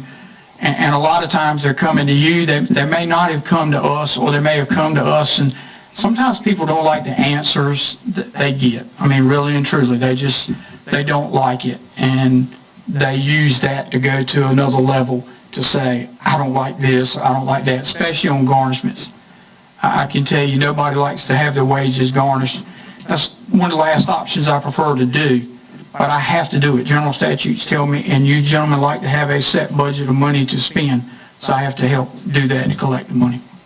And also thank you for the taxpayers that are trying to avoid paying a late fee and that kind of stuff, referring them to a commissioner. Yes, sir. My most recent one was, the postmark date was after. Yes, sir. And I told him I would be glad to put him on the agenda. He could come and ask that, the commissioners forgive him of the charge. And a lot of people don't understand. That's what we go by, that postmark date. One of our things that we deal with a lot are bank checks, because they just generate them and cut them. They'll send them out. But let's say we get a big batch of that that's dated January the 9th. They may not have a postmark on it, but that's the group of mail it came with. So we have to treat it as it came with the January 9th mail. And I understand a lot of them say, well, the bank cut it. They told me it was mailed on the correct date. I'm not questioning that. I don't question that at all. I've told them, have your bank postmark it, or just write your check and do it yourself and have it postmarked. And I hate to tell them that, but because this day and age, so many people are so far along electronically, they would rather do everything electronically paid. And banks used to guarantee a payment on a bill payment. They would actually guarantee it for 24 hours, but I don't know of any bank now that does that anymore. And I had that discussion with a gentleman yesterday, and he said the bank guaranteed it. I said, if they guaranteed it, then you go talk to them and they can take care of the interest. But I didn't know of that policy either with all the banks I deal with, and I deal with a lot on a regular basis. Well, you can't use bill pay and expect it to get to any vendor, whether it's a county or whether you're making a loan payment to a company. Yes, sir. You got to allow more than 24 hours or 1 day. Yes, sir. Yeah, I just want you to continue your efforts, which I think are good, in collecting back taxes. It's not fair for some people to not pay taxes and other people to pay their taxes and pay them on time. And I want you to continue that. And if you need any help from commissioners, you need to come back to us if we need to change things, do things different, or be more aggressive. And I'm delighted that you put this young lady in this position so that she could take care of that, because I see that list of people that are not paying their taxes, and I see plenty of people on that list that I know have the money. Yes, sir, and a little bit about the top 50 list, you brought it up. Lloyd and I have had these discussions in the past. A lot of it's personal property, and it could be like a mobile home that a person owns, but it could have been sold 3 times, and it may not have been updated in DMV, which is where the mobile homes are pulled from, or the personal property may not be updated to the new owner. So we're still reflective of that. And we could be the fifth owner down the line on a mobile home and not have that information provided to us. But we do every means possible, and I appreciate the offer to help any way possible. Thank you very much, Thank you. Wayne. Y'all have a good day. Thanks. Brian, do you think you can get Kelly, or you want to address this? I'd like to, if I can take a few minutes. Okay. I'm not necessarily trying to get you back on schedule, and we can also try to get Kelly in a little bit early, because you do have your break. Over your break, I can see if I can get hold of her. But I would like to address our conversation yesterday. You have or at least to bring you up on where we are. So when the announcement came from, or when the news release went out from ECU Health on Wednesday, from WITN when it was put out, I sent a note to Pam Shadle, who is the person here locally, and asked her, could she help me with a contact regarding, why there was not a prior notice to either the town of Aurora or the county in general. And she said, let me see what I can do. So last night, about 6:30, I got a message. It was not one of the saved numbers in my phone, so it goes automatically in my phone to voicemail if I don't have your number in there. So last night I got a voicemail about 6:30. It was at the chamber event and didn't see until I got home and wasn't going to return the call that late at night. But from Brian Floyd, who is the president and chief operating officer of ECU Health. So I called Mr. Floyd back this morning. We had about a 45-minute conversation on the phone. And I told him that a couple things, that there was some concern from our perspective of not getting prior notice, that previously when there were actions that had occurred, like when the example I gave him was when they made the change to put Viadent Beaufort Hospital as a campus of main Viadent. I got a phone call from one of their folks, and they said, let's talk through this. We want y'all to understand the whole process, and it's going to happen in next month. This is going to happen. We sent that information to the board. Y'all understood it before it happened. And I said, that history, I was hoping that we would have gotten, kind of a notice on that. And he, from his perspective, went on to explain that, yes, they understood that, and they knew that would be a concern, and they apologized for that. But because of their concern with confidentiality across a broad area, because these were areas across their entire system, that they made an internal decision to make that announcement and make those moves and then field those questions afterwards, because obviously they had some folks that they're moving around. They may be having some people that they have to do some things with, and they didn't want that information getting out before they had the opportunity to have those conversations with their people. He even mentioned some of the stuff they had to notify the state on, some of the NC Warren stuff. So, apologized for that and said, we do understand, but it wasn't that we were just ignoring you. There was an internal decision made to do it that way. Right or wrong, that was their decision. So then we talked a little bit about just the concern that the board has, and I told him that there was going to be a resolution coming from the board that you have on your desk now, about the concern that the areas, not only just Aurora, but the other areas across eastern North Carolina where they're closing these clinics, are areas where there is a tremendous need. And if you look at the mission and vision, the stated mission and vision of ECU Health, they talk about serving rural areas and being a leader in the industry and serving rural areas. So, that we felt like that was kind of flying in the face of their mission and vision. And he said they understood that, and yes, they took some responsibility for that. That was not an easy decision for them. That there were lots of, and you guys know, he said, we've been trying to telegraph this message for the last 2 years about changes in healthcare, reimbursements. He said they were having a lot of more denials. he did say, and I had heard that before, and I knew, in conversations before, and I kind of knew that, and I think generally folks understand. He said that the clinics that they have out in the rural areas, they've never intended to make money off of them. He said those rural clinics lose $7 to $10 million a year, every year, and they just accept that. That's just part of it. They can't staff those. They can't provide the service that they need and get reimbursements on those because of the payer mix and because of the uninsured folks. But they're providing that service, and they know they're going to take a loss on it. They know they're going to lose money, but they've been able to offset those losses by the larger amount of business they do at their larger medical facilities, or at Mayvide. They're able to offset that at some of their hospitals. Their hospitals make a little money to offset those clinic issues. So that's the challenge internally they have. And he talked a little bit about, their continued concern with the payer mix that they have and not having expansion of Medicaid, that would certainly help. He talked a little about, and y'all have all heard that the proposal that the hospitals had made to the General Assembly was expand Medicaid, we'll pay the 10% that the state's required to pay out of our profits so that the state's not on the hook for that. That was one of the big concerns.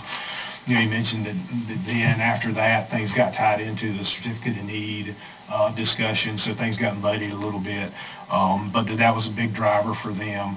One of the things that I thought was really interesting, and of course, throughout all this, he said, what we're trying to do is maintain the system. We don't want to cause a panic in the system. We want folks to know that health care is going to be there. It may have to be delivered in a different manner. We may have to do some things that are a little different, but we've got to do, they've got to do the things that they have to maintain the system and keep the system running. He talked about, he just like us have bondholders, banks and bondholders that we're obligated to pay money to, and that they have to be able to do that, and they have to be able to do those things. So they're constantly looking at all that. One of the interesting things he did say, and I shared that earlier with a couple of members, was that just these are small measures for them right now. I think he said, these cost savings, or these reductions, not cost savings, but these reductions in losses equated to only about $2 million in these changes, and they're still looking at that, what was it, $46 million loss. And he said, this isn't paper. What he said to me was, these aren't paper losses. These are money losses that they had in fiscal 22. So they're continuing to do that. I asked him, would there be an opportunity for someone from their organization to come and speak to the board, to answer some questions, to be able to help, get that out to the public and help, get that information out and be able to say those things that we were talking about, so that people understand. People may not like where it is, but to understand why they're doing what they're doing. He said they would certainly entertain that. Obviously, they want to do it in a manner that's productive and not confrontational or in a manner that's not. That means we have to swallow whatever they tell us. Well, no, It's not going to be that way. Well, I'm just saying that from their perspective, they want it to be productive, but it's not that they want to come in and get yelled at. It is what it is. They're happy to explain why they're doing what they're doing, just like any other business would say, this is why I'm doing what I'm doing. And yes, they understand. And we agreed to, have some additional conversations if that was something we could work out in a forum that would be productive for the board and productive for them, so that it would be, in a manner that was appropriate. So that's where I am. That's where we are up to speed on this. Let me say one thing before we go much further with that. If your intention is to bring these people in and muzzle me in any way by the chairman shutting me down, that is not going to work. Commissioner Richard, it's not my.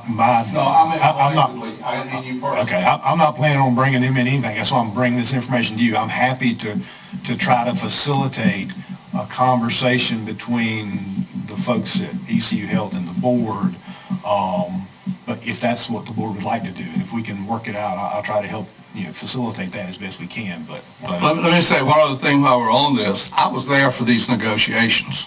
I know what was promised. Now, whether it got put into the contract or not, I don't know, and that's why I haven't read the contract yet. But I need to read the agreement and see what was in there.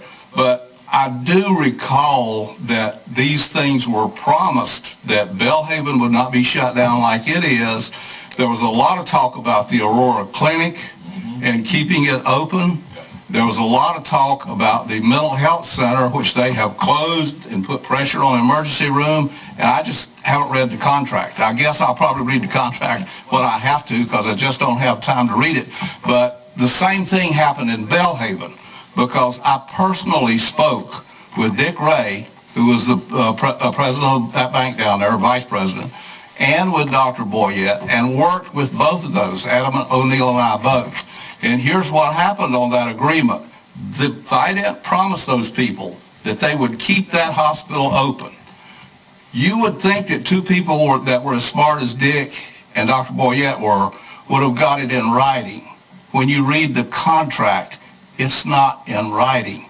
They gave them the hospital with the understanding they would keep it open, but they never got the agreement in writing, which is just incredible to me.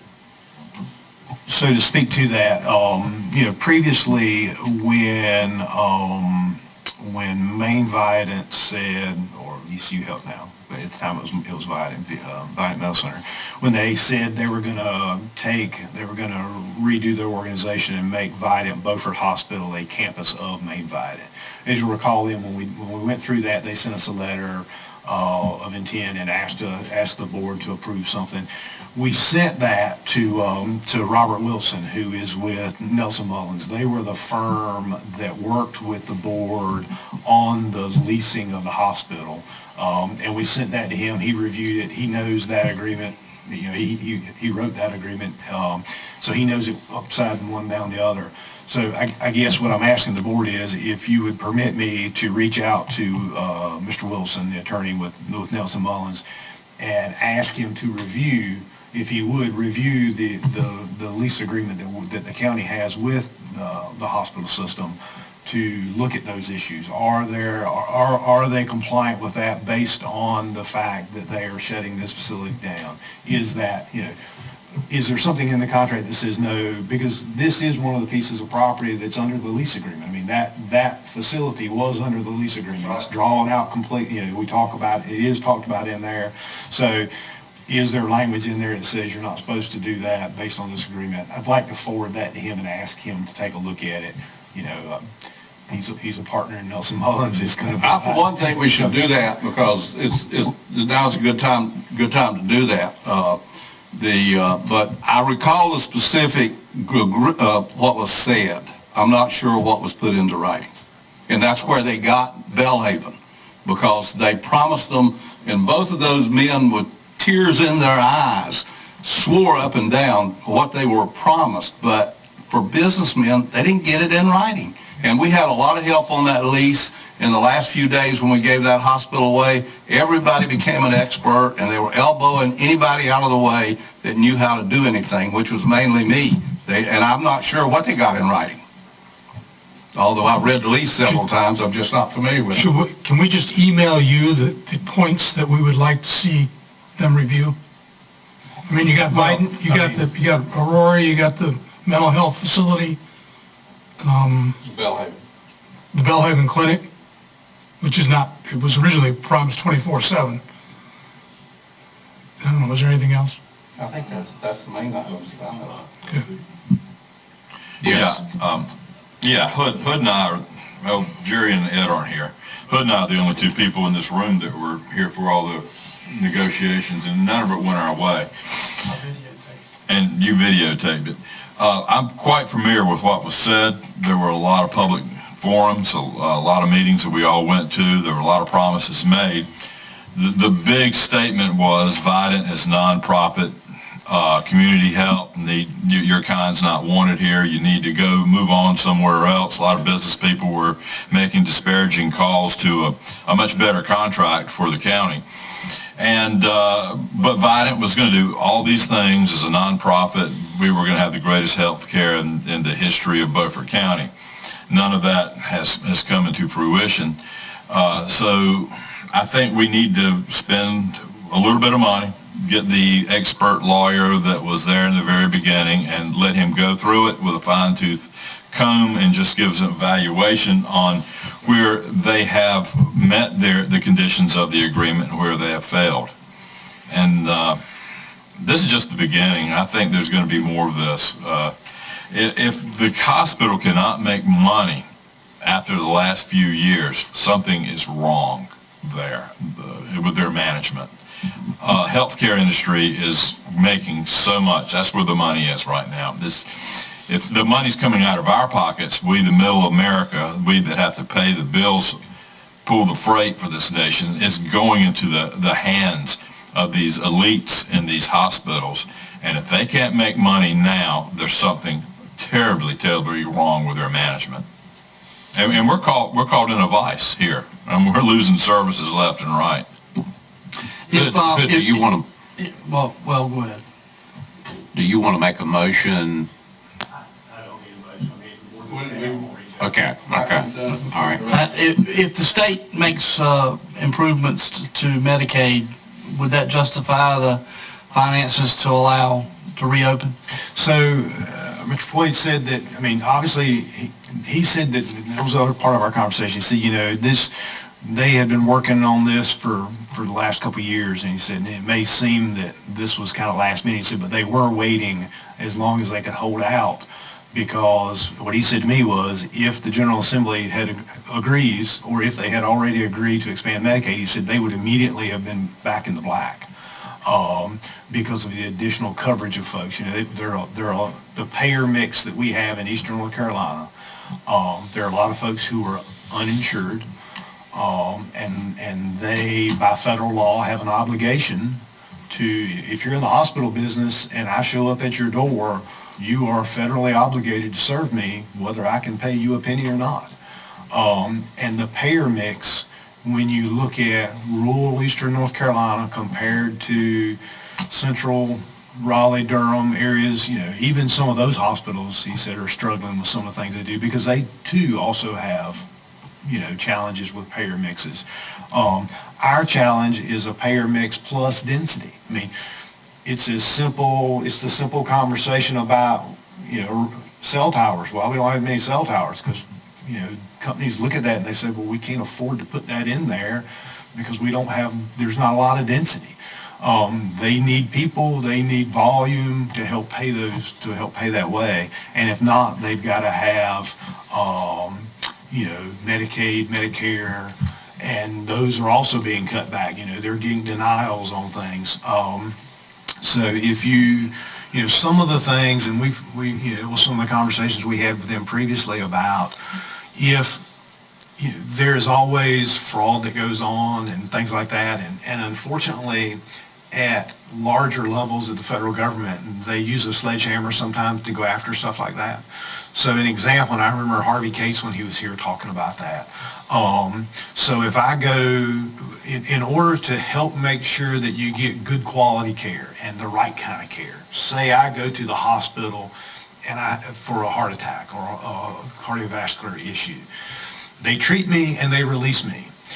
If I go home, and it's the way I understand it, if I go home, I think it's within 30 days. If I show back up at the hospital within the next 30 days, maybe because I stumped my toe or because I fell and broke my arm, then they penalize the hospital because they said they tie that to the instance when you were in the hospital originally. They say, well, obviously you didn't provide good patient care.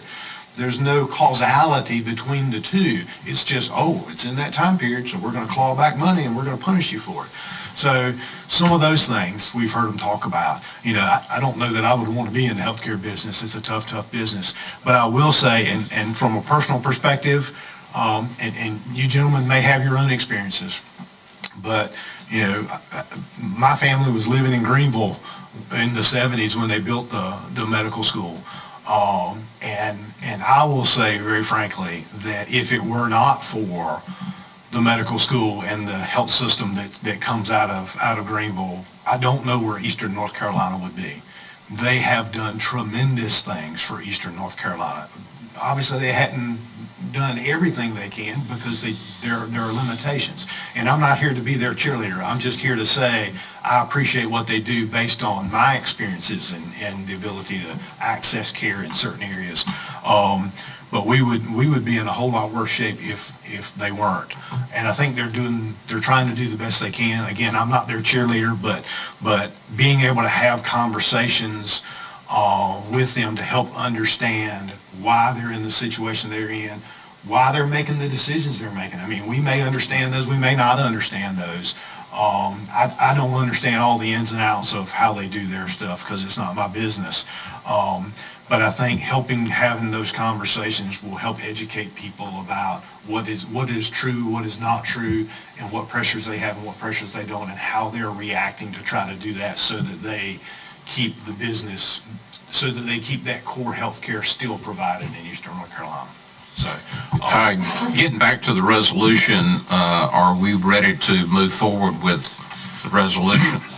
I make a motion that we adopt this resolution with one change, and that's that this resolution get forwarded to the other counties that have had closed facilities.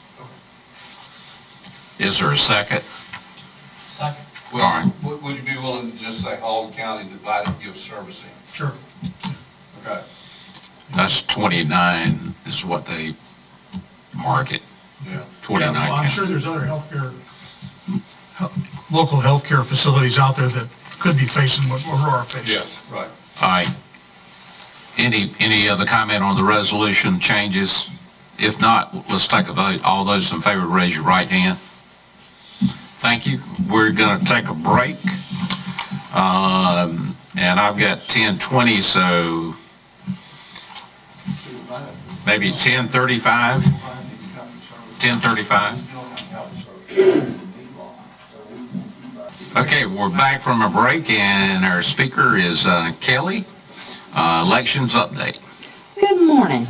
Happy to be here to share with you a little bit of information about the Board of Elections and in regard to upcoming budget issues.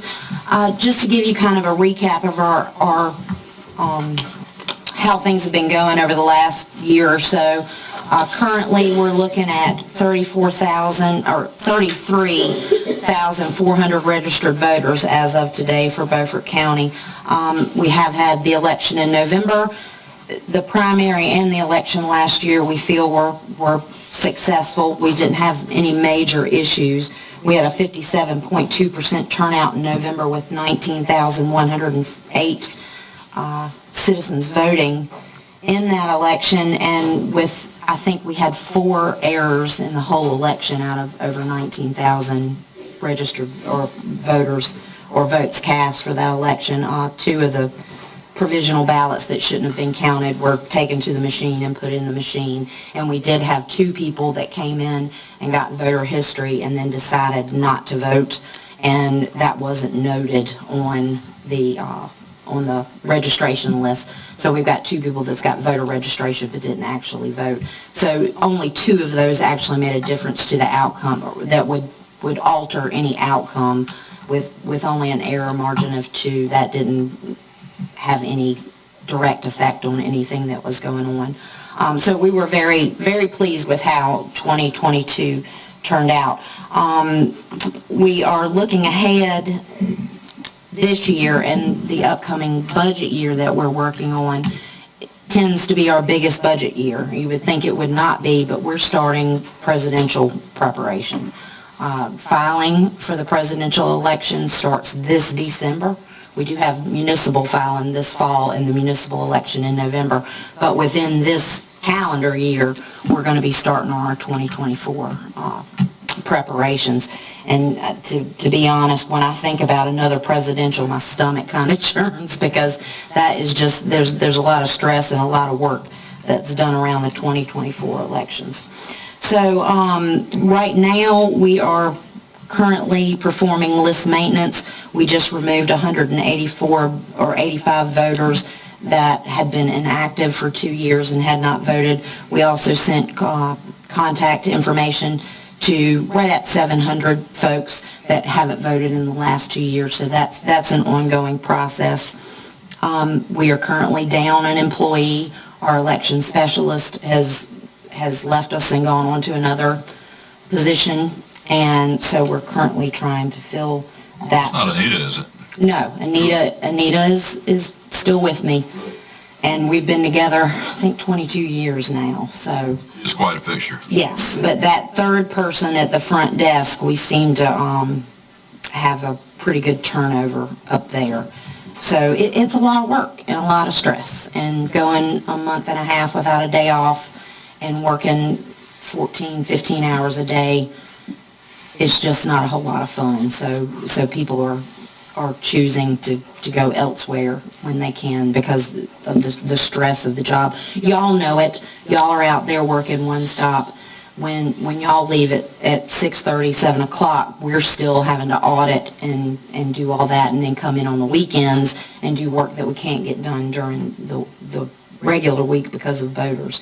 And 2024 will be a year we have the highest turnout. I believe we had a 73% turnout in 2020. So we're expecting that or better coming up. And that's just all giving us a and it's not just happening in Beaufort County, it's across the state. I talked to the state director, and 47 directors have left in the last 3 years. It's just getting to be a lot to handle. And I think y'all are very aware of just public sentiment around elections. People are getting angry. We did have a voter that came in and had to be removed from a polling place because he was upset he wasn't registered. We have people come in and tear up our one-stop workers because they didn't move their voter registration. Because remember, we can't do that for you. Voters have to update their stuff, and we shouldn't be able to go in and change somebody's voter registration. So it's just becoming very stressful, and I'm hoping maybe we've reached the top of that and maybe things will calm down. I'm hoping, but I don't know. There's a lot building up over the 2024 election.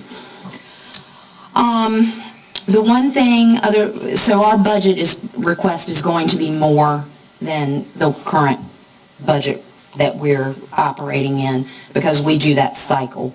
This election year, even though it was a general in November, we only had one election in the whole 12 months in the fiscal year. But we will have the municipal, we will have the primary, and then we could possibly have a second primary. Although I will tell y'all that since the legislature changed the threshold from 30% to 40% in a primary, we have not had a second primary.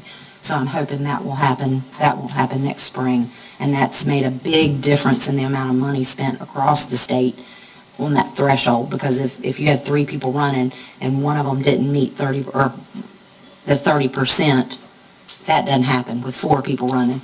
30%, then we had to go to that second primary. It was 40%, I'm sorry, it was 40%, now they've moved it to 30. So that makes that threshold a little bit higher.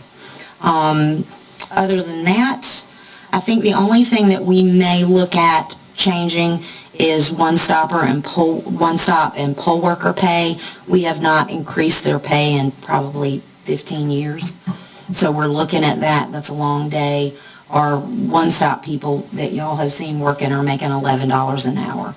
And we're starting to have a hard time finding people that are willing to work for 2.5 weeks and not get but $11 an hour. So we're thinking maybe we can get some other people invested or interested in working with us. So with that, that's really the only thing I have to update y'all on. Do you have any questions? Questions of Kelly? Yes? Kelly, in a constitutional republic, a representative republic, your department's at the tip of the spear. And I really appreciate the great work you do. Thank you. And your department does. And you do it as cheaply as possible. I wish one stop wouldn't last as long as it does. I mean, I have real problems with it going on forever, and I wish things could be done faster and quicker in a more concise time period. But you're at the mercy of the General Assembly, and you have to do what they do. And I worry about irregularities in voting. People are losing in America. We're at the worst we've been in my lifetime, the worst it's been since I've been in government off and on since 1994, of people having any admiration whatsoever for institutions. They're at a low point. It's been dropping to a point now that people do not believe what they hear from people who get paid really well to do the right things. And understanding that, you are at the tip of the spear for that change, and that's why you have that frustration. And I appreciate what you do. I appreciate your ability to be able to deal with people in a very cordial manner, even though some of them may not deserve it. So I thank you. Well, and I appreciate those comments, Commissioner Dethridge. And I would say that I think at the core, especially Anita and I, have always been about transparency.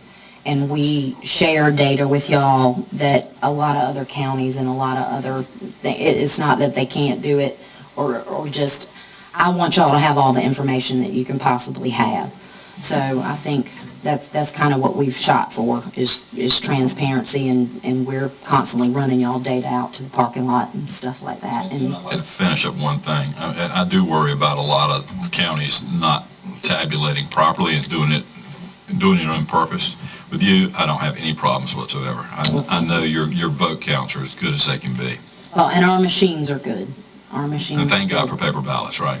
Yes, and I've said that from when we went from, when we purchased the system prior to the one that we have now. I made a very big point, I think it was in 2001, that we should never lose paper, because even if the machine tears up, I've got something behind it that we can go back and hand count if we need to, or use another machine. And thank God for not having machines that print by request paper ballots. Right. Good. Well, I won't echo Stan. I think you're doing a great job. I want you to keep doing it. You've done it for years and years and years, been very consistent, which is important, I think, to me and to the voters of Beaufort County. But I also want to make one negative statement. I think it's great that we've had 47 election directors to get out of the business, because there were a lot of them that didn't need to be there. That's true. I can't speak with about other counties because I'm not there, but I'll add to this love fest too. thank you. So many people will try to take what's happening nationally and apply it to Beaufort County. And I'm asked, would that, see something happening vote-wise somewhere else, and would that happen here? I go, no way. Just not with our director. It's not going to happen. That's very insightful, Commissioner Walker, because that is with the 24-hour news cycle, and people don't understand the elections are left to the states. There are overriding, NVRA laws and stuff like that, but each state does it differently. And when people are watching national news cycles where things are going on in other states, and I had a conversation with Commissioner Richardson this week about something specific that happens in other states that they're hearing about that doesn't happen in North Carolina. And I'm very pleased with the way we do it in North Carolina. I think we have a lot of checks and balances, and I think maybe more states should do it the way that North Carolina does. But it is frustrating because people come in and question us and get mad about stuff that's not happening here. But I appreciate that comment quite a bit. Do you have something nice to say, Ron? John. John. I know who you're talking about.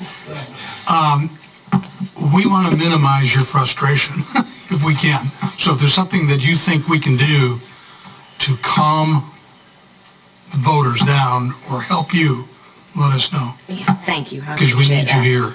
I appreciate that. Okay. I think if anything that would make it run smoothly, and I've mentioned some things to some of y'all individually, is eventually, and I'm at the end of my career cycle, I reckon you'd say, is we need to start thinking about a better facility to house elections. I don't know if y'all can keep that in your back of your mind. I'm not requesting it this year. But it's getting to where we need a bigger space to accommodate One Stop. And One Stop, and I understand what Mr. Dethridge was saying, he's not the only one that feels that way about One Stop, but the public loves it. And nearly 50% of those that turn out to vote are voting early. We have worked our tails off to make sure that we don't have 2-hour lines like Wake County does in Beaufort County. We've got our satellite sites. We set up additional check-in stations, and we're just running out of room to make things efficient. So that's the only thing, and it's hard in elections too, because we don't need 10 people around the whole, for a year-long position, but it's hard to get people in that we can train on a temporary basis to work for a few months a year. So it ends up falling on the permanent staff that it's like we can't get temporaries in to do what we do. So thank you. I do appreciate that. You're doing a good job. I guess being out there during early voting, the only complaint I have was that when you live away like I do, you're at a disadvantage of the spot you end up with. Yep. So if there's any way that you could design a lottery for the candidates to have their parking spot, or either sell the spot to raise some additional funds. Sell it. I'll have to bring that up to the board. Well, I know. Well, but a lottery, maybe. And we have had some comments about that. And that's another thing. If our parking lot is not designed for what we do, and we took a beating from the departments around us during that time because they get very upset. Yeah. I was there one morning when yes, you one got were very, very upset. Very upset. I got accused of possibly contributing to somebody's death because y'all were taking up so many parking spaces. So that's something I'll bring up to the board and see if there's a way we can mitigate that in a way. Well, I'm not sure how, but we can look at it. One of the comments that I get from citizens is when they go to early voting and they see the candidates there, they're amazed at how well we get along with each other. Absolutely, y'all do. We share donuts and coffee Yep. and hot dogs and all kinds of stuff. So. Yeah. Somebody got in a fight this year. Yeah. There have been a few scuffs in the parking lot, but nothing that warranted the police or anything like that. We have had that happen before, but not in the last few years. Well, thank you very much. Thank you. You have a good afternoon. And y'all do as well. And we're down to our Public Works, Christina and Wes. It appears that we're going to have some kind of sideshow with the just a little demonstration, just a little explanation. I'm accused of often using words and lingo that are specific to our industry, and that's true. We do, because in our office, that's just how we talk. That's what things are called, and that's what we do. But I understand that oftentimes other people do not quite understand that side. During a point in the presentation, I'm going to go through and do a little just information only as far as what we do. I need, is the screen up? Yes. So, good morning, gentlemen. Again, thank you for allowing me to come to give you a brief update on recent past activities, and then also start looking towards next year. Again, for those of you that have been here, you'll notice this is the same process and procedure that we go through each year.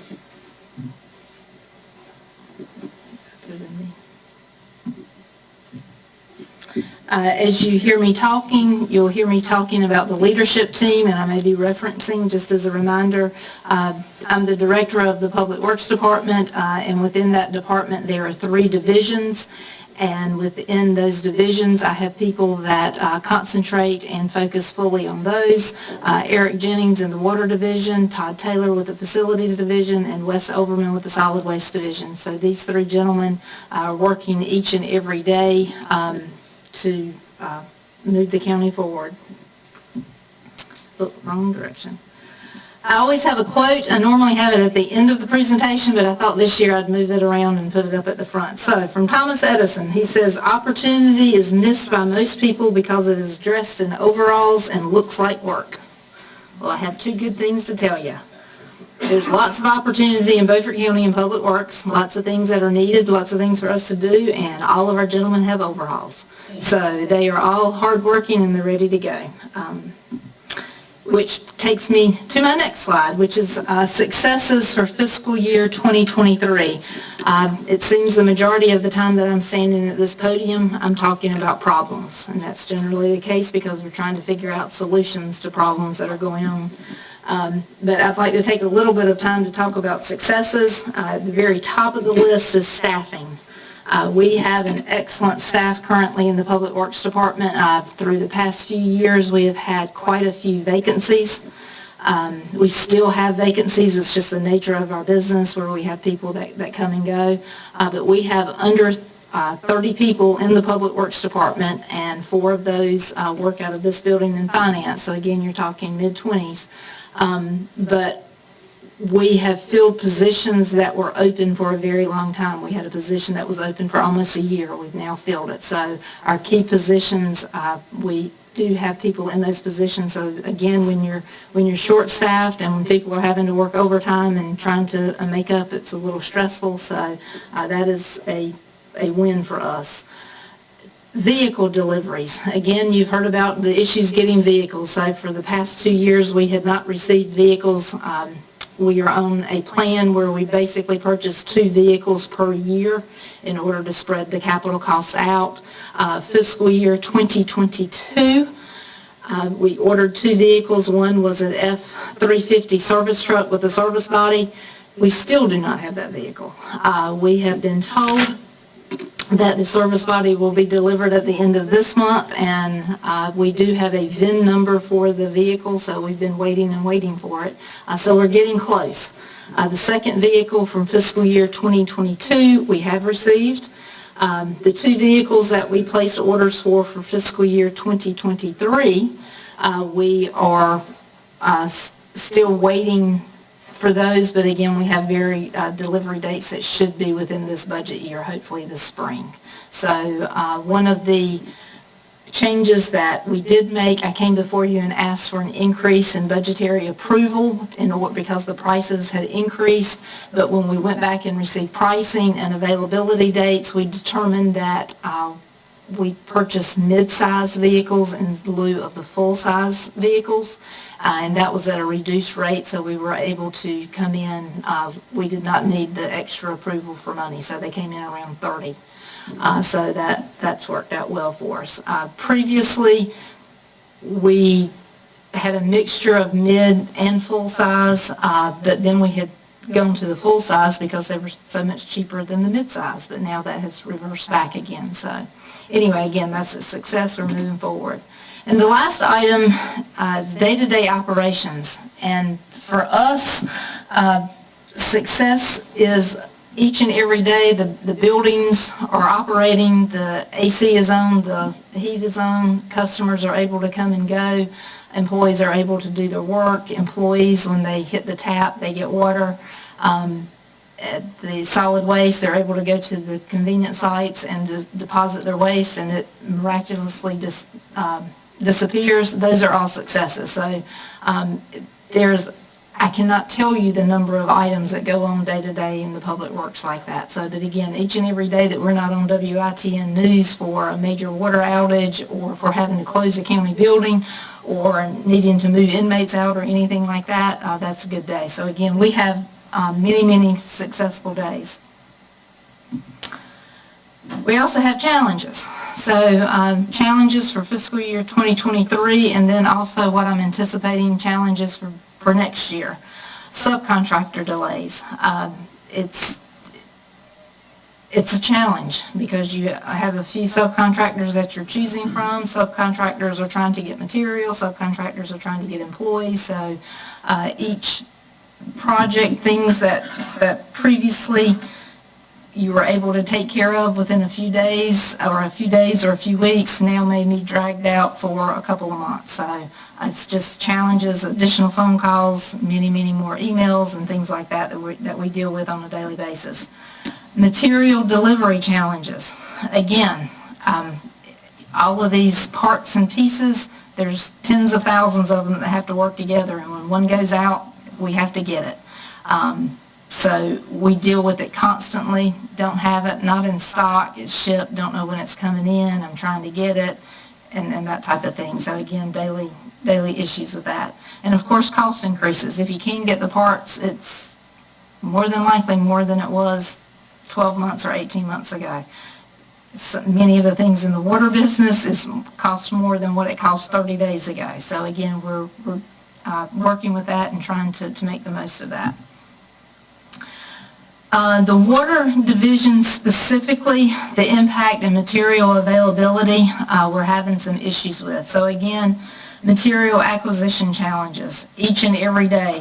When they order parts, you have to ask the question, is it available? How much will it cost? And are there alternatives? So we're looking at different materials, different way of doing things.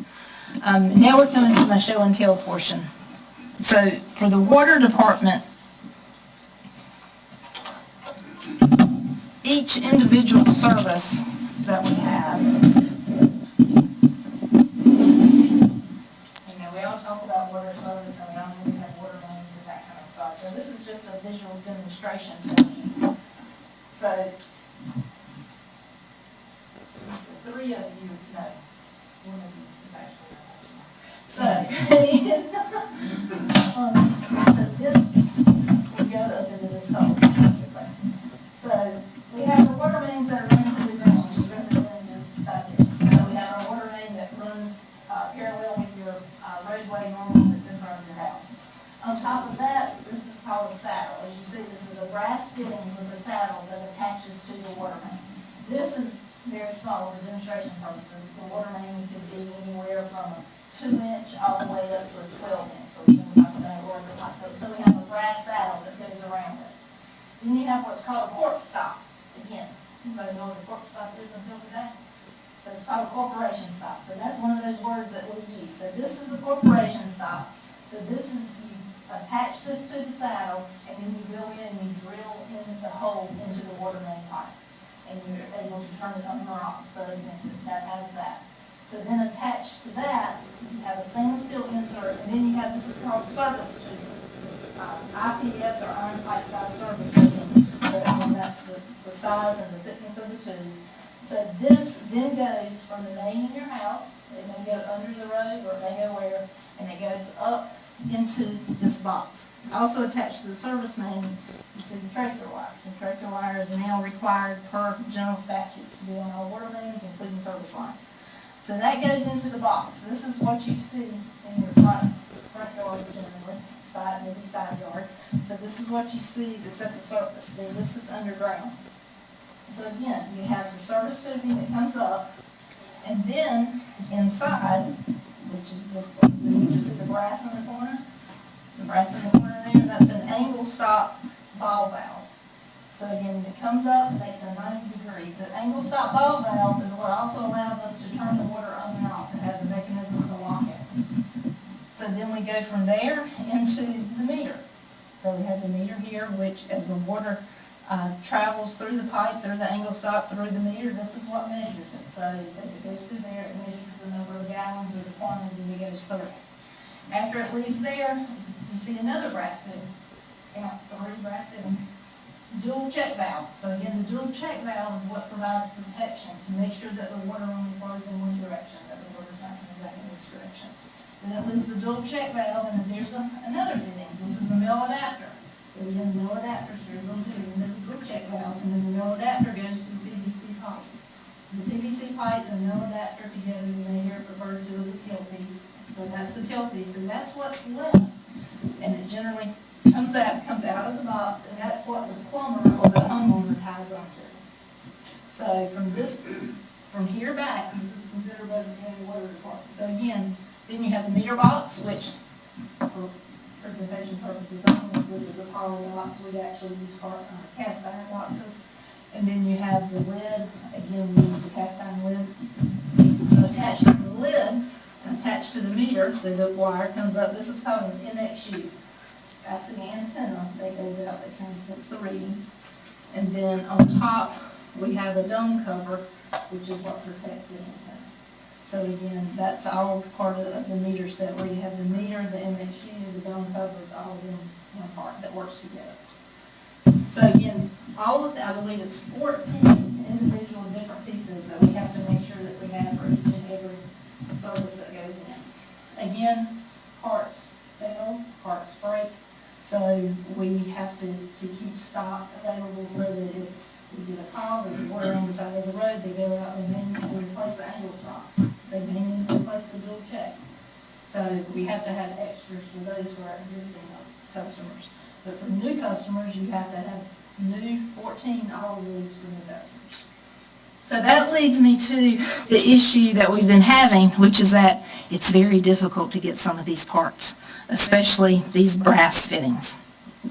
So for the past 18 months, staff has been juggling, regulating, how much do we have in stock, how much are we going to need, what do we order. We place the orders as soon as July. We place the order as soon as we can. We have a relationship with all of the vendors, all of the distributors here in eastern North Carolina. You've got Ferguson, Core and Main out of Kinston, Ferguson out of Greenville, Consolidated Pipe out of Greenville. They sell different brands. They do all of that. So again, we talk with all of them. We talk with other adjacent systems, and see about switching. Do you have extra this? Do you have extra that? Basically, my point is, through the years, we have been able to shift and to make do, but we are almost out, and we are cutting it close. Specifically, the cork stops and the angle stops. Again, the brass fittings. So right now we have, I believe, just over 25 new services on the books. We've been saying generally we get new services in 4 to 6 weeks. It may take us about 10 weeks in order to get these last services in, because we're expecting deliveries of the cork stops at the end of March. The angle stops, we are hoping for a delivery within the next week of 19, which will help get us through.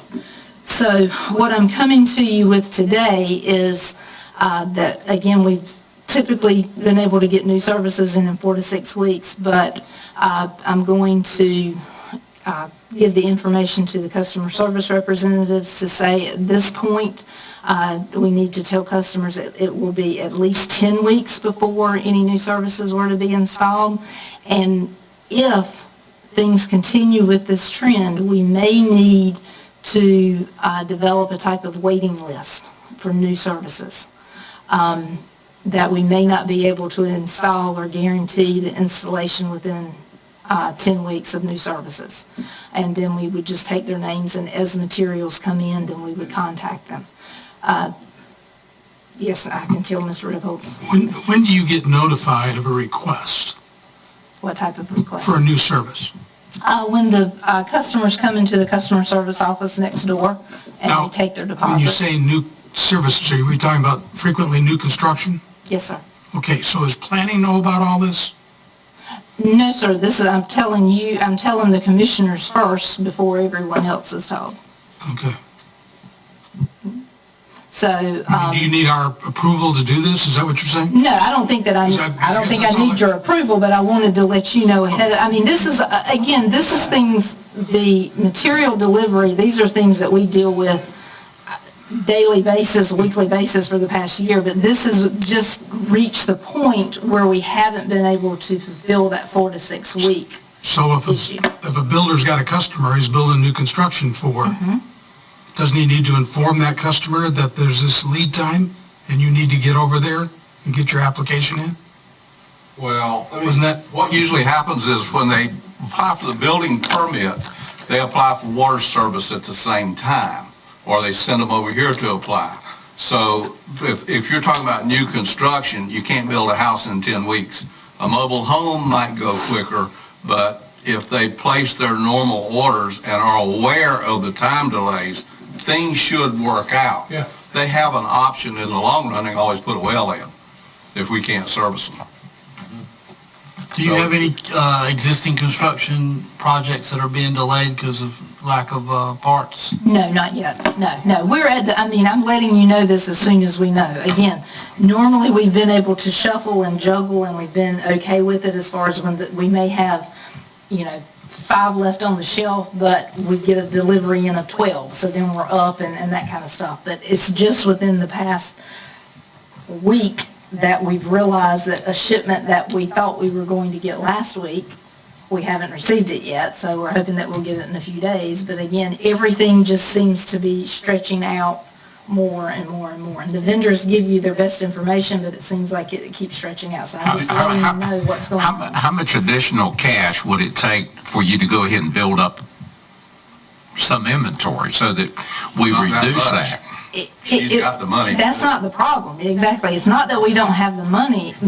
It's just that the suppliers, the foundry that has to pour these brass fittings, they just can't keep up. It's a nationwide problem. Yeah, is that where the bottleneck is at the foundry? Yes. Is there an opportunity to replace, and I know you wouldn't want to do this, but is there an opportunity to replace with other materials like PVC? Yes. Or Well, no, we've asked that question, again, if you go back to what I said, alternate materials. We've had that discussion, especially like the angle stops, do they make a poly version of it?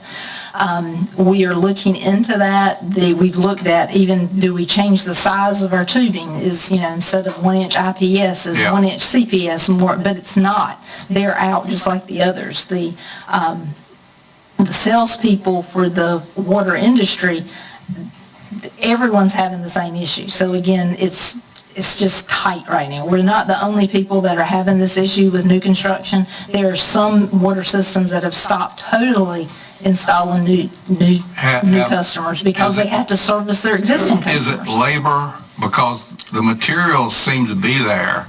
Is it labor in the foundries that's the problem? Do you have a feel for that? No, I do not. And because one day it's one issue, another day it's another.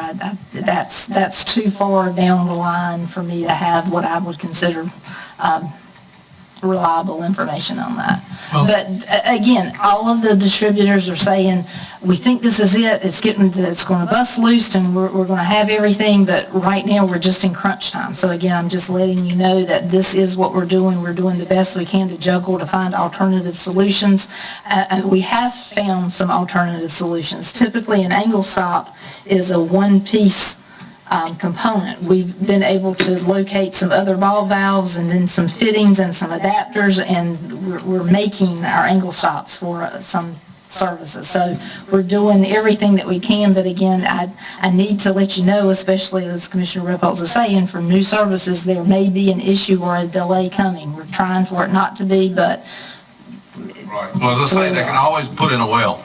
But giving you some relief in this, we found out something yesterday that's going to help all of us. Okay. I was delighted to hear it. Okay. Social Services came in either March or April, a lot of the checks and the money that's being handed out to people is going to stop or slow down drastically. So after March or April, I think you're going to see a little uptick in people that want to work, and all of a sudden some of this will start getting resolved. Well, and even for new construction, for residential new construction, there may be something that's able to be worked out. If a neighbor has existing water supply, you may be able to tap it for a temporary. I mean, new construction, you only need water to mix concrete and to do basic cleanup services. So it's not like they need that, every little thing in there. There may be some workarounds, and we'll do the best that we can. You can always make it, it's more labor, it costs us more, but you can always tap the neighbor and run the right-of-way and back to him and put his stuff in and let him go. So there's options. You can, and that's been done around, but you try not to do that very frequently because, again, the cost, and then you get into pressure issues because in Beaufort County, so many of our homes are not located right off of the highway, so they already have some pressure. I think on new construction on FHA and VA type loans, I don't think you can use a well. I think you've got to have the county or city If water county system. water is available, then they have to include that, that's correct. Yes, sir. But again, I don't think, I'm hoping that this is not a long-term problem, but I'm letting you know that it may be happening sooner where we have a period where there may be. I would just encourage you to get with planning so that they can advise their contractors Yeah. and make sure that nobody waits till 6 weeks before delivery Right. to be coming over here. Yeah. Oh, no. Well, and we'll let them know, and I mean, absolutely, we'll notify them, but I'm not notifying planning before I notify our customer service people, so. Well, in addition to that, I think the realtors and builders probably need to know that. I mean, I don't think you can tell enough people in the cycle or the loop. Right now, again, waiting for certain things to come in, but just giving them a broad range of how long it may be, so. Well, you want to be careful how far you broadcast this, because every time that we have done something like this in the past, you get a surge and then the people don't use it. You can create a problem if you're too aggressive in telling people you don't have the materials. I'd wait till you were completely out, unable to perform, force majeure, and that's it. Well, when they sign up, there's not we're contracted to give them service. There's not a contracted time that we have to give it to them within. Right. Because every water service has a different installation time. So again, any questions about anything that I showed you? You left out the fire ants. Oh, I have one question. I mean, I was delighted to see from the meter going back down to the ground. I didn't realize that valve part down on the very bottom. Yeah, the cork stop in the back. And again, these are different sizes, so, if you're talking about a 12-inch main, obviously the saddle's bigger, so you have the different size saddles for the different size mains in the cork stop there, yeah. I have one question. You may be surprised at this. Why, on a lot of lots that I visit, do I see 2 and 3 meter bases, Are there? all within 3 or 4 or 5 feet of each other? Because more than likely, the houses that they are servicing are set back off of public right-of-way. No, These are, waterfront lot, 100 feet wide, 200 feet to the water, can only serve one, the next one's the next one, the next one. And I guess one of the things that I'm asking is, why, number one, would they do that? Then number two, why don't you recover those? Because they can't all possibly be in use. Well, there's many reasons why they could be like that. One, again, it goes back to what is public access, because a lot of those waterfront subdivisions have private roads, not public roads. And so especially ones that were developed in phases, the first phase, the developer may have gone in, and then he may have gone ahead and purchased all of the services for what he was planning to expand in phase 2 and phase 3, but he did not want to run the line down. So he may have put a bank of meters at the end of the public right-of-way. No, that's not the case. Well, I look at that. No, I understand. I mean, but those are there. I'm talking about a standard lot that's got 3 and meters on it. I'd have to look at it individually to know why. I'll tell you what, I'll give you some of the addresses sometime That's when I fine. stumble on these things, because I've been seeing this for years and saying, I wonder why, and then you check it out. There are a lot, I wonder why many times. We have meters that are installed in the rear property lines. We have meters that are installed in all sorts of places that I have no idea why. I see the same thing. I'm by no means justifying or defending why they're there. But meter banks for us are not a bad thing, because that way it's all located in. But yeah, meter bank, they're usually all lined up in a row. I'm talking about shotguns scattered within 5 or 6 feet of each other. Yeah, I can't explain that. It's just, I can't figure it out either. That's 30 minutes on water. Well, hot dog, we're going to fly through these. So the next slides, then I'll go really fast. Next slide's Water Division. The projects that we currently have going on, Gaylord Booster Pump Station, it's almost complete, but we're having communication issues, so we met with Public Water Supply. We're trying to get that wrapped up. Southside Water Treatment Plant, if I came to you a few months ago, we're trying to get funds that have previously been awarded to be reallocated so that we can increase the contract for that because of cost and material increases. The liquid chlorine conversions we had issues with the pumps. They're here. There's some final communication issues that, again, we're asking the funding agency to approve final change orders so that we can complete those projects and get everything going. And then there's some things that we do all throughout the year that you guys probably aren't even aware of projects. Nutrien Highway 33 crossing, you're aware that they're now driving across Highway 33. Well, we have a water line, we have a wastewater discharge line. So within the past year, it's been developed, they're awarded, we're moving forward, it's going, I think that's starting this week. They've detoured the traffic. Highway 33, Chapawinity Creek Bridge replacement. This is just outside of Chapawinity. That is a DOT project, so actually on the February agenda there will be an agreement with NCDOT so that our water line can be relocated that's needed for that project. The ARPA funds, Swan Point Waterline Extension, that is basically complete. However, we're waiting for parts. We're waiting for the antennas. So the meters are here, but we're waiting for the MXUs. So they're supposed to be shipped in February. So once that's done, that project will be completed and final. The good news is there have been no major changes or anything like that required on that project. SCADA, that's one of the projects that were funded with the ARPA funds. Some small computer changes have been done here on our internal network. The full implementation of that has been delayed a bit because of those other projects that were in the previous slide. I'm sorry, I wasn't keeping up. Because we're using some of the funds from those other projects as part of the SCADA. So we're trying to use grant funds in lieu of ARPA funds for the project.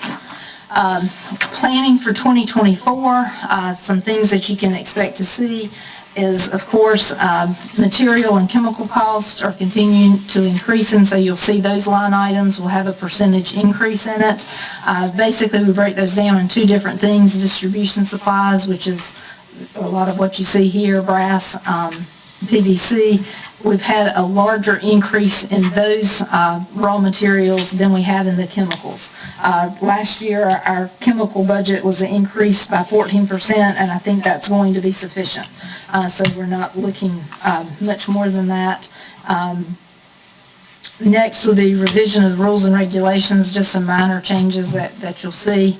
And then rates, obviously, we always sit down and look at those as part of our budget discussions, but I'm hoping that I'm not anticipating any major change in the rates. When you say rules and regulations, Yes, whose regulations? Ours. Oh, okay. Yeah.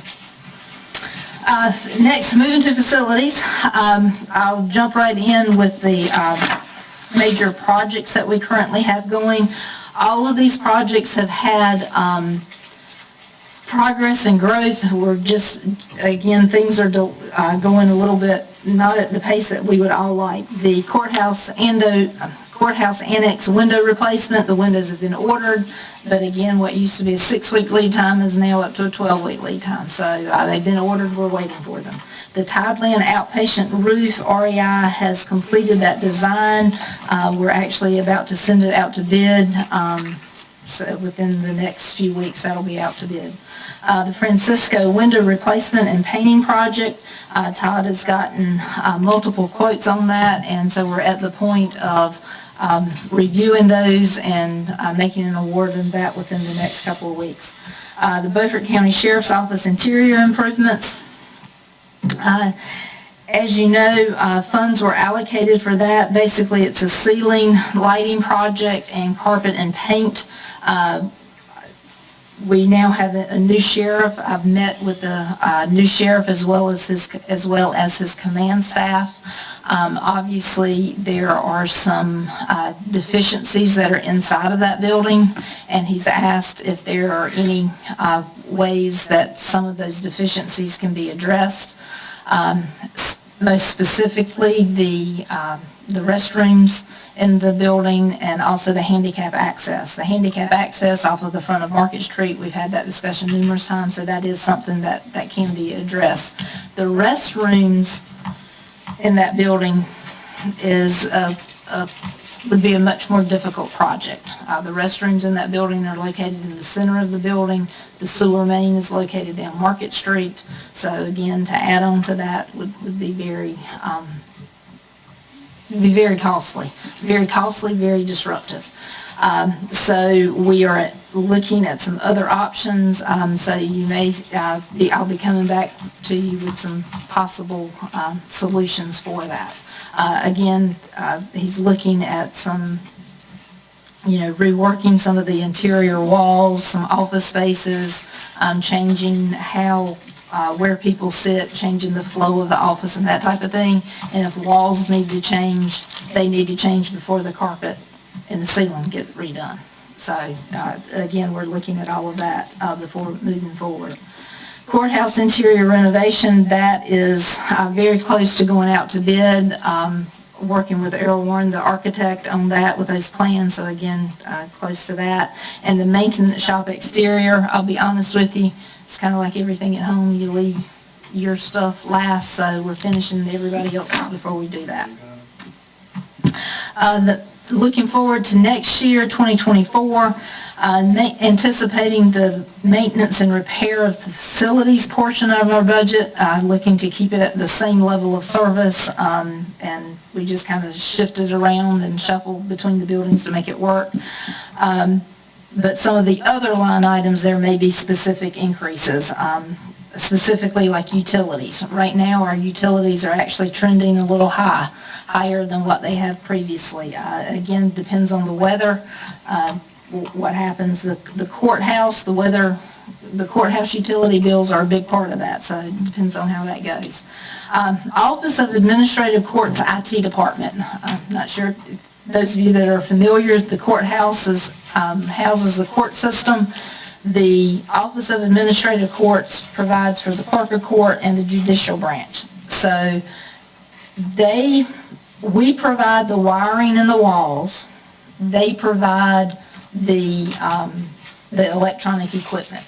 So this current budget year, there has been a large project where there was audio-visual equipment that was added to all of the courtrooms. So we have 3 courtrooms. So they've added large TVs, so we had to pay for the wiring and everything to go in to do that. That was about $15,000. That was not included in the budget. This coming year, they are looking at doing wireless access points at all of the locations. So you're talking about courthouse, annex, and Horn Building. So right now, they're estimating at about $45,000 that the county, in order to pull the wiring. So again, you'll see that listed in our budget. Also looking at heat pump and valve replacements. In maintenance, there's this thing called planned maintenance, and we've been trying to switch us from being a reactive department to a planned maintenance. And I really would like to push that because of delivery issues and things like that. These HVAC pumps and units, when they're going out now, what used to be a 3-day issue, where it was down for maybe 3 days, one day you come see what's wrong with it, the second day you order it, and the third day you're fixing it, those days are gone. So if we can transition to, planned replacements, it would help us all. And then also an additional maintenance technician. I'm going to ask for a new maintenance technician. The number of work orders that our facilities department do is continually increasing as we're getting more buildings and they are taking on more tasks. And what I would like to have with that additional maintenance technician is we would have 1 2-man crew that was going around working together. Anytime you're using a ladder, you have to have 2 people. And then we would have 1 person that would be the floater because every day you got toilets that get stopped up, you get something that's not working, and if you're mudding a wall, trying to get ready to paint, mudding a wall, and you got two people there doing it, and then suddenly one's got to unstop a toilet or something's overflowing, you got issues. So again, that will be my request for a new maintenance technician. Solid waste. Any questions on facilities? Solid waste, again, we talk about this a lot in our monthly meetings. The convenience sites, we're looking at improvements at River Road, Chocowinity, and Cherry Run. We've gotten draft plans in, so looking at getting that out to bid. Mega site property, last meeting you directed us to contact the landowners. West has already done that and made contact, so we're starting that process. Current year budget, how are we sitting? Fantastic news. As of today, we have not had a major storm event, so we've made it through hurricane season. Hope that we make it through ice storm season, so right now our budget is, will be coming in under budget for solid waste. Planning for 2024, looking to continue site improvements, mega site developments, reintroducing the recycling on a limited basis. Two items that I would like to talk about again with the commissioners as far as direction. Cleanups, roadside or individual properties, we're planning on putting in the budget the cost to go in and maybe 2 times a year cleaning up a certain amount of space on each side of our collection sites in the right-of-way. What I'm asking for direction from the commissioners from is, what about individual properties, actually going on to people's property? Does that need to be priced? Is that something you want to include? That goes into the last item, which is an enforcement officer. That's something that has been mentioned before. Is that something that the commissioners have an appetite for? Is that something that you would like for us to investigate that and determine the cost of, or not? I like to see the enforcement ordinance that you've been working on before we get into that. I don't know how to write the ordinance if I don't know who's going to enforce it. Would we have, because typically when you have that, you have. That's what you got say, the commissioners officer. for. Okay. You need to bring that to us and let us help you with it. So does that mean there's an appetite for an enforcement officer? I believe the last proposal was a half a person, a part-time person doing something like this. Again, it goes back to how the ordinance is written and what we decide to enforce. I mean, I'm opposed to an enforcement officer. I'd rather take the same amount of money and do more public relations and doing like pick candies with TV commercials, trying to get people to be proactive and pick stuff up and not, you know, they're saying cover your waste on the way to the landfill. I mean, I don't want a telephone call because somebody enforced it. I mean, I pick up a bag of trash on the highway. If I go by it 3 or 4 times during the week, I finally stop and pick it up. And if I'm going to get a call, I'd rather for me to call that person and say, look, next time you may want to tie it down. But I'm opposed to the enforcement until after we try to do something different as it relates to education.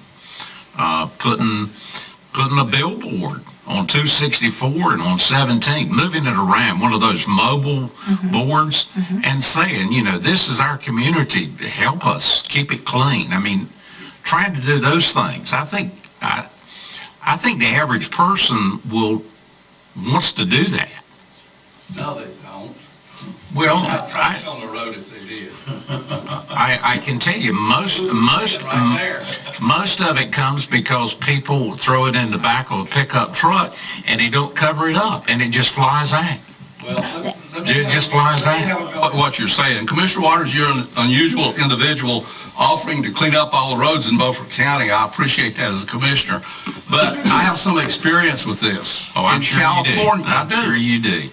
Are you mocking me? Yes. A little respect would be worthwhile. Those who don't know anything should keep quiet until they get the information. California has a real tough law on things that fall off of trucks onto the roadway. We're loading trucks out there, guys would climb up on the truck, and we're loading bulk materials, with a small whisk broom, and they would twist that rail on that truck down before they went onto a public highway, just to give you extreme. And what they told me is, if the inspector sees a pebble as big as a pea on this rail, I'm going to get a citation. They have a tough law. That's an extreme. The other part of this is, again, I've talked about this before. You're tired of hearing about it. Hancock County, Kentucky. I cleaned up Hancock County, Kentucky myself because the company that I worked for, least I did. You got paid for it, too. You know, you're mocking me again. You're so disrespectful. You're unreal. At least I'm not down there chattering. Well, you have no experience, and you don't appreciate anybody that has. Now, back to where I was. We leased mining property, and people were using the mining property for dumps. There was trash everywhere. So the vice president, I asked the vice president, we need to clean this up. This is a bad image on the company. And he said, clean it up. And I said, how? He said, I'm not telling you how, clean it up. So we started going out. I went through myself bags of trash, got the information out of there, their bills, who they owed money to, their letters from Aunt Louise and all that stuff, and called them. And it doesn't take a lot of effort. After you've done this for 6 months and told them to come and get their trash, the word gets around. And they stopped it. And Hancock County got cleaned up, at least while I was there. So enforcement is the only way that you're going to get this done, because that irresponsible person driving up and down the road, he's going to throw out more trash than you can pick up. The most effective thing that I've seen in this county for trash is out on the road that goes to Robertsonville off of 264. There's a person out there that's got a big sign up in their front yard that says trash camera in use. And that was effective. So I don't think that we can make your decision until we know what we're enforcing. And you can see the debate that's going on here right now, so you need to bring it back to us and let us scuffle with it, and out of that will come something. That's what I was asking. Yeah, I'd like to offer, because this is a big issue for me too. I'm tired of seeing trash on the road. And, you know, I know some people have stuff that blow out. They need to learn how to secure their trash. They make bags now. They're black, and you can tie them on one end, and you put them in a secure spot in your truck. And you know something? They'll stay there because of the centrifugal force of them going down the road. And you've got kinetic energy. It's just going to stay there. Some people, I think, they don't do that. They let it just fly out the back. And I think it would be most important, the best advertisement we could get is people talking to one another about getting fines and getting angry. And yeah, you know, I don't want to get those calls either, but on the other hand, I wouldn't mind telling somebody, you really need to do a better job securing your trash. I will tell them that. I mean, I'm that adamant about it. I don't like seeing it on my property. I don't like seeing it on the roads, because it starts on the roads and then it gets onto your property and it goes down into your low areas and congregates. And then I'll have to agree with Commissioner Richardson. Not everybody really cares, and you're not going to educate the people that don't care.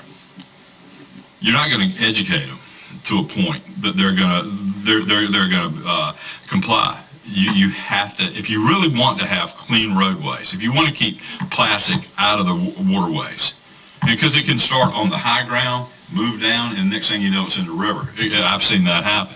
The best thing to do is find people, and I think it's going to be the cheapest way for the county to get their point across and make our roadways cleaner and people's property cleaner too.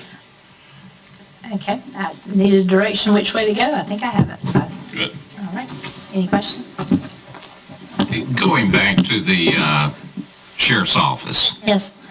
that's been discussed doing stuff for at least 8 years, and we still have not done anything. And one of the things that our ex-chief deputy, Charlie Rose, said, you know, regardless of who gets to be the new sheriff, we need to do something. With the kind of changes that you're talking about, to me, you just about have to move everybody out of the office if you're going to do a major overhaul of that space. Is that fair to say? It will be a challenge. What we were looking at doing is doing the work in phases, so that if people will have to be moved and moved out, but we could do like the administration area, and then do the 911 area, and then do on the right side of the hall. That was the original plan, for them to still be able to operate and to function. Since COVID, in the meeting that we had last week, the discussion was that would be possible, because since COVID, everyone's learned that a different way to do business, that the way you used to do it isn't necessarily the way it has to be done. So they could service people out of the rear entrance for a portion of time instead of them going in the front entrance. That's what they did during COVID. It's not ideal, it's not the best, but it's something that they're willing to do in order to get the project going. The most disruptive would be if we do any type of cutting the floor slab and digging down for sewer. That would be a major, huge project, and whether those, and it's also going to be expensive. So, the question is whether will be done in that particular building or not, if it's worth the cost or not. Other questions, comments? Wes, you're mighty quiet. He's getting his ticket book ready. He's getting his ticket book ready. Okay. Any instructions before lunch, Brian? Okay. What's the wishes of the group? We're scheduled to come back at 1 o'clock. Still stay with. So the reason the way the schedule is Dr. Luke was at a meeting, a president's meeting, so he is scheduled to be here at 3, so that's kind of that's why we're where we are. So okay. I guess what I'm saying is if you're looking to try to advance the meeting, we're still going to, okay. Well, we'll stick to the schedule being back here at 1 o'clock. I have a question. Where's Commissioners Langley and Booth today? Commissioner Booth is involved in the election of a new director, board member for NACO, Tammy Lee. He is running for that position, so if yes. He's elected to that position, that's a good thing for NACO. And I'm assuming Commissioner Langley's mother is still in the hospital, and she was having some complications yesterday. Yeah, he said yesterday he was going there today. Yeah, so. Okay. Thanks. Okay, we'll take a break for lunch.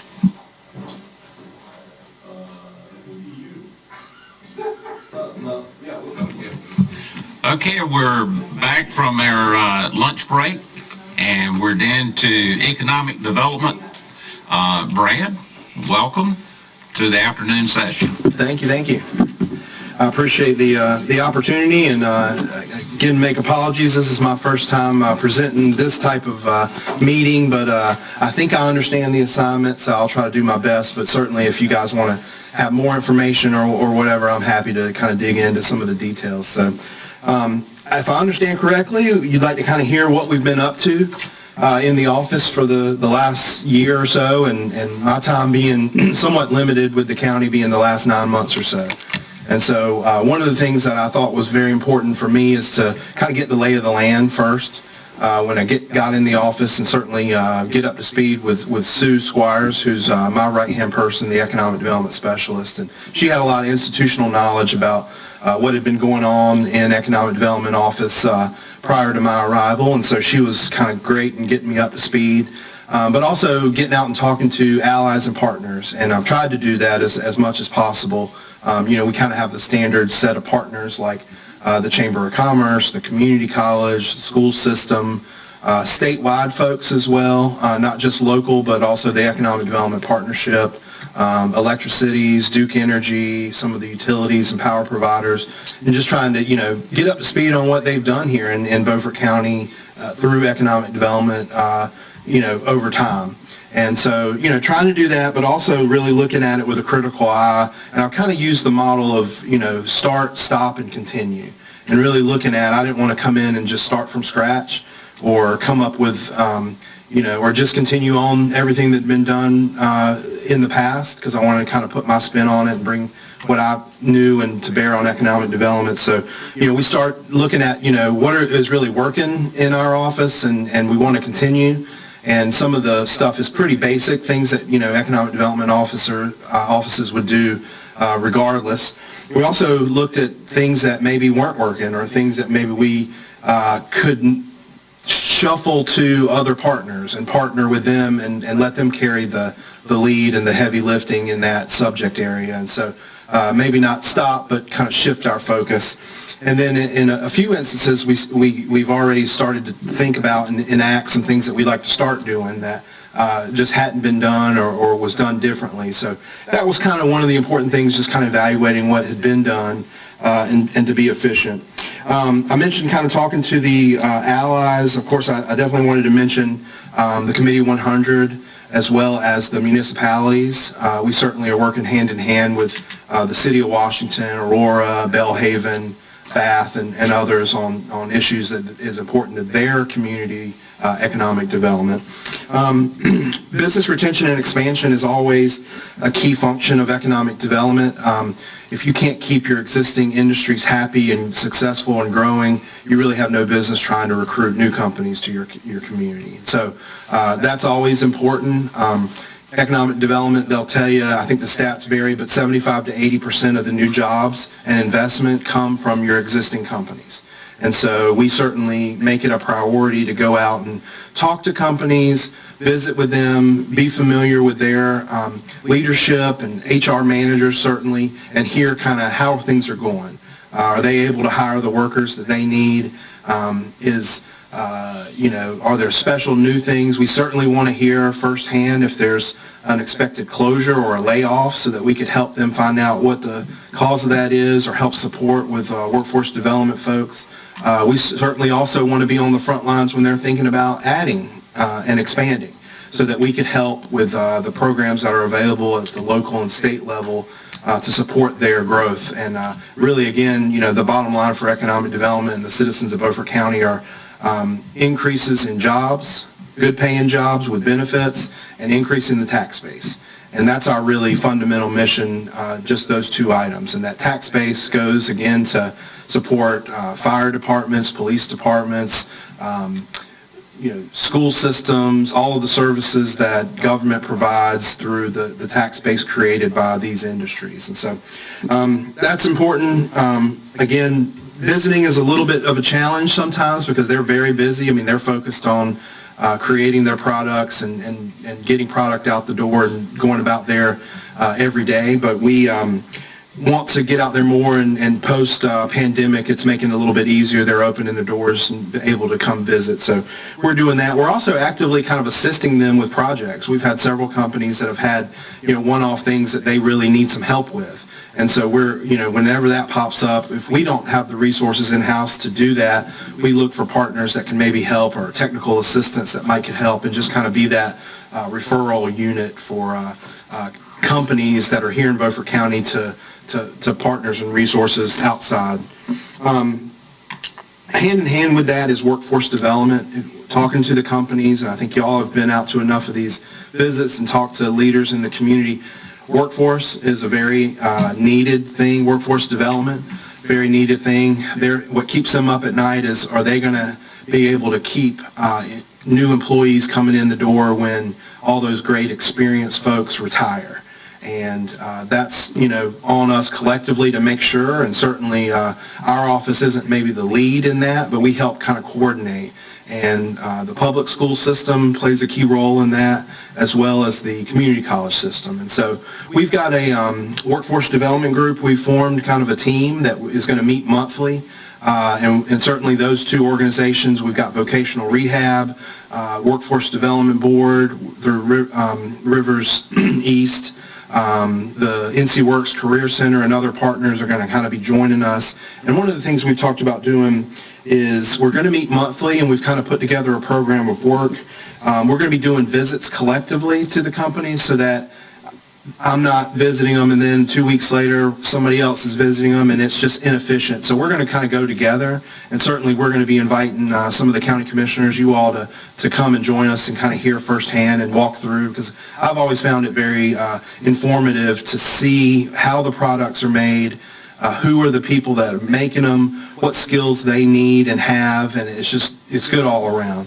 So that's something we're doing. We're also going to do a job and resource fair at least once a year, but probably twice a year, and that will be for citizens of Beaufort County and companies to come together and hopefully make a match and bring their resumes and explore the available jobs that are here in Beaufort County, and also have some resource providers there, folks like the community college or vocational rehab, that maybe folks aren't quite ready to get that job, but let them know that there's a path to get that great job at Flanders or MJM Yachts or others. But how do we get there? You may need a certificate at the community college, or you may need a certain skill, and we have that resource available here in Beaufort County. They just may not be aware of it. So that's always important to us to do that.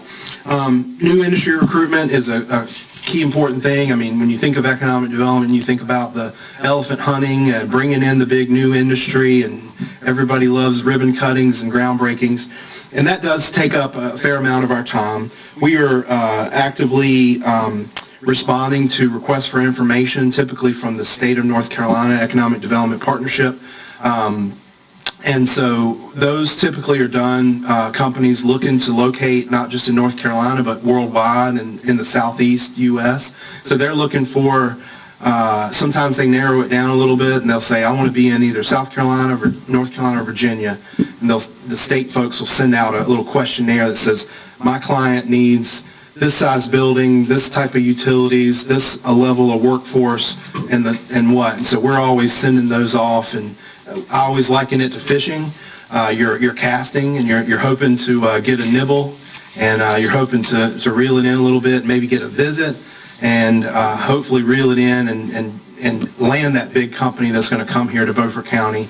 And oftentimes you get frustrated, just like fishing, to where everything's going in favor, and you think you're going to reel it in, and at the last minute something happens. And sometimes the companies will decide, well, we need to slow the brakes, something will happen, or an election's coming up, or we decided to just buy a company that does the same thing we are planning to do at this new expansion. And so, you can really spend a lot of effort on these projects that end up not going anywhere, but we're always better for having done so.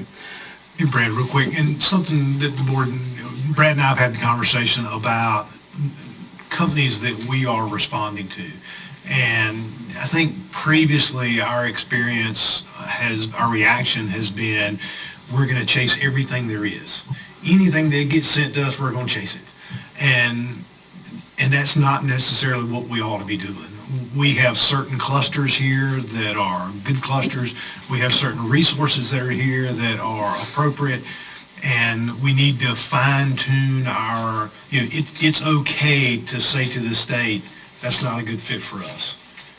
Because it doesn't take up our time, and it also doesn't take up the state's time, because sometimes when we send them stuff that's just a wild goose chase, then they've got to do extra work, and they sometimes get mad with us about it, I think, because they're like, gosh, now we got to do all this work, and we know y'all aren't going to get this. So we tried to think about that, be intentional about what fits well for us and what doesn't, what is not a good fit.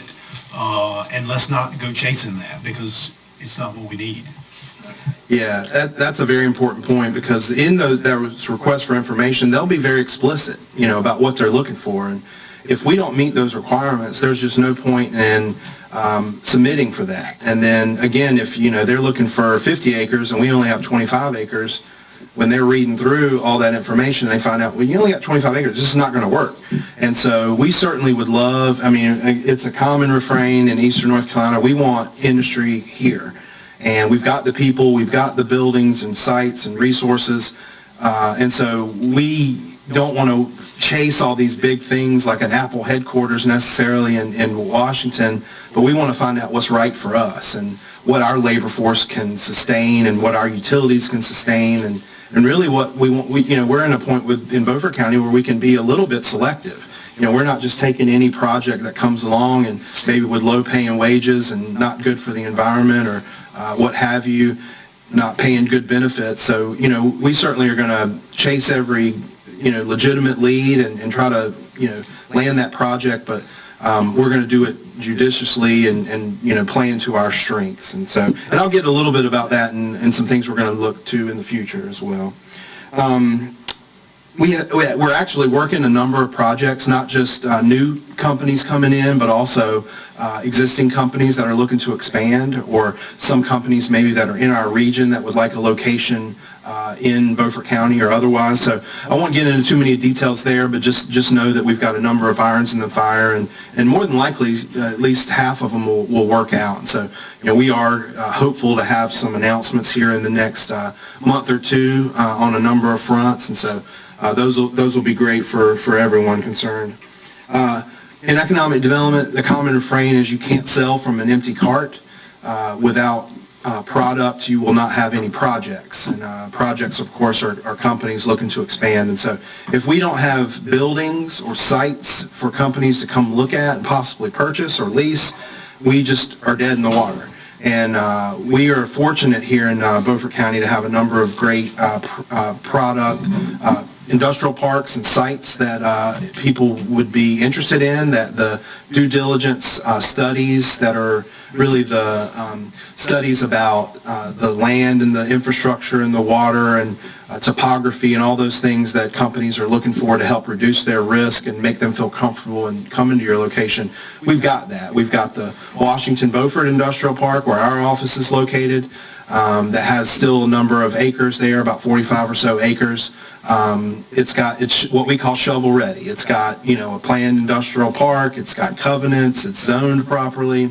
You have all the infrastructure, and we're actively marketing that. And the other site that we kind of have that to that level is the the Beaufort County Industrial Site and Chocowinity. That one, again, is county-owned. It's been certified through the Duke Energy Site Readiness Program, so it has all those requirements and studies. We kind of know what's going on. Some of those need to be updated, we've kind of recently learned. But that site's very unique because of its location and its size. It's over 200 acres. Perhaps not all of it is buildable, but it's on Highway 17. It has a Norfolk Southern rail line, which is very attractive. And so we're doing some things I'll mention later to help make that even more shovel-ready. The other sites that we're actively working on is the Aurora Industrial Park. It's been a multi-year effort, but we feel like very close to the finish line with that on securing funding for the infrastructure needed.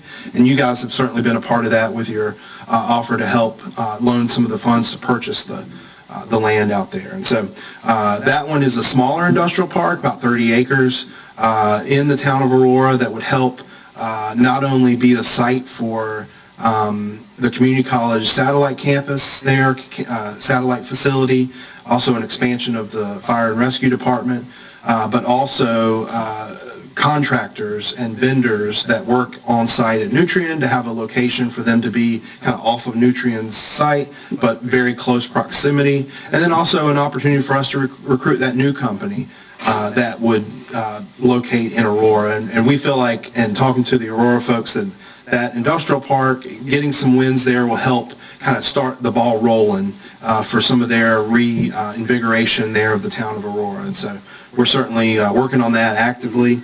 The other one is the Washington Warren Airport property. And that one, as you probably have read about, there was some upgrades to the airport coming down funding from the General Assembly. And part of that was to buy and develop a 95-plus acre industrial site. Park, and really the focus there would be aerospace, aeronautical. Certainly everyone's heard about the drone opportunities that are coming our way, and then also just to have some available space for maybe a boat builder or any other industry looking to locate here. And so we are certainly being of assistance there on two fronts. One is helping them line up the due diligence studies, site studies that are required to really make that an active site.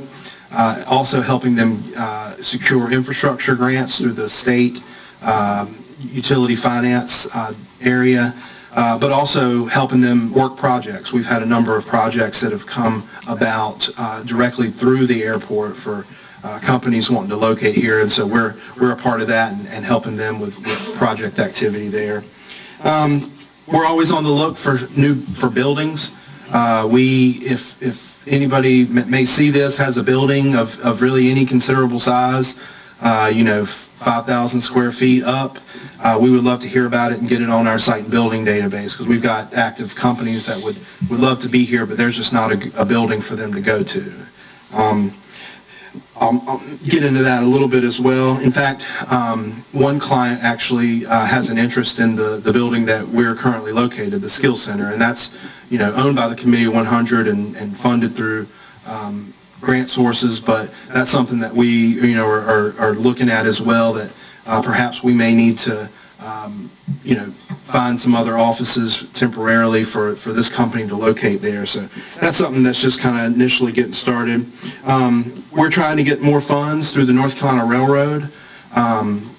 They have a grant program called Build Ready Sites that would help study and fund perhaps a rail spur, some clearing and grading to build a pad-ready industrial site for that park in Chocowinity, and help even make us more attractive to companies that are locating here. So we're doing that. We're also updating our kind of site studies and making sure we've got all the documentation we need to kind of actively market it.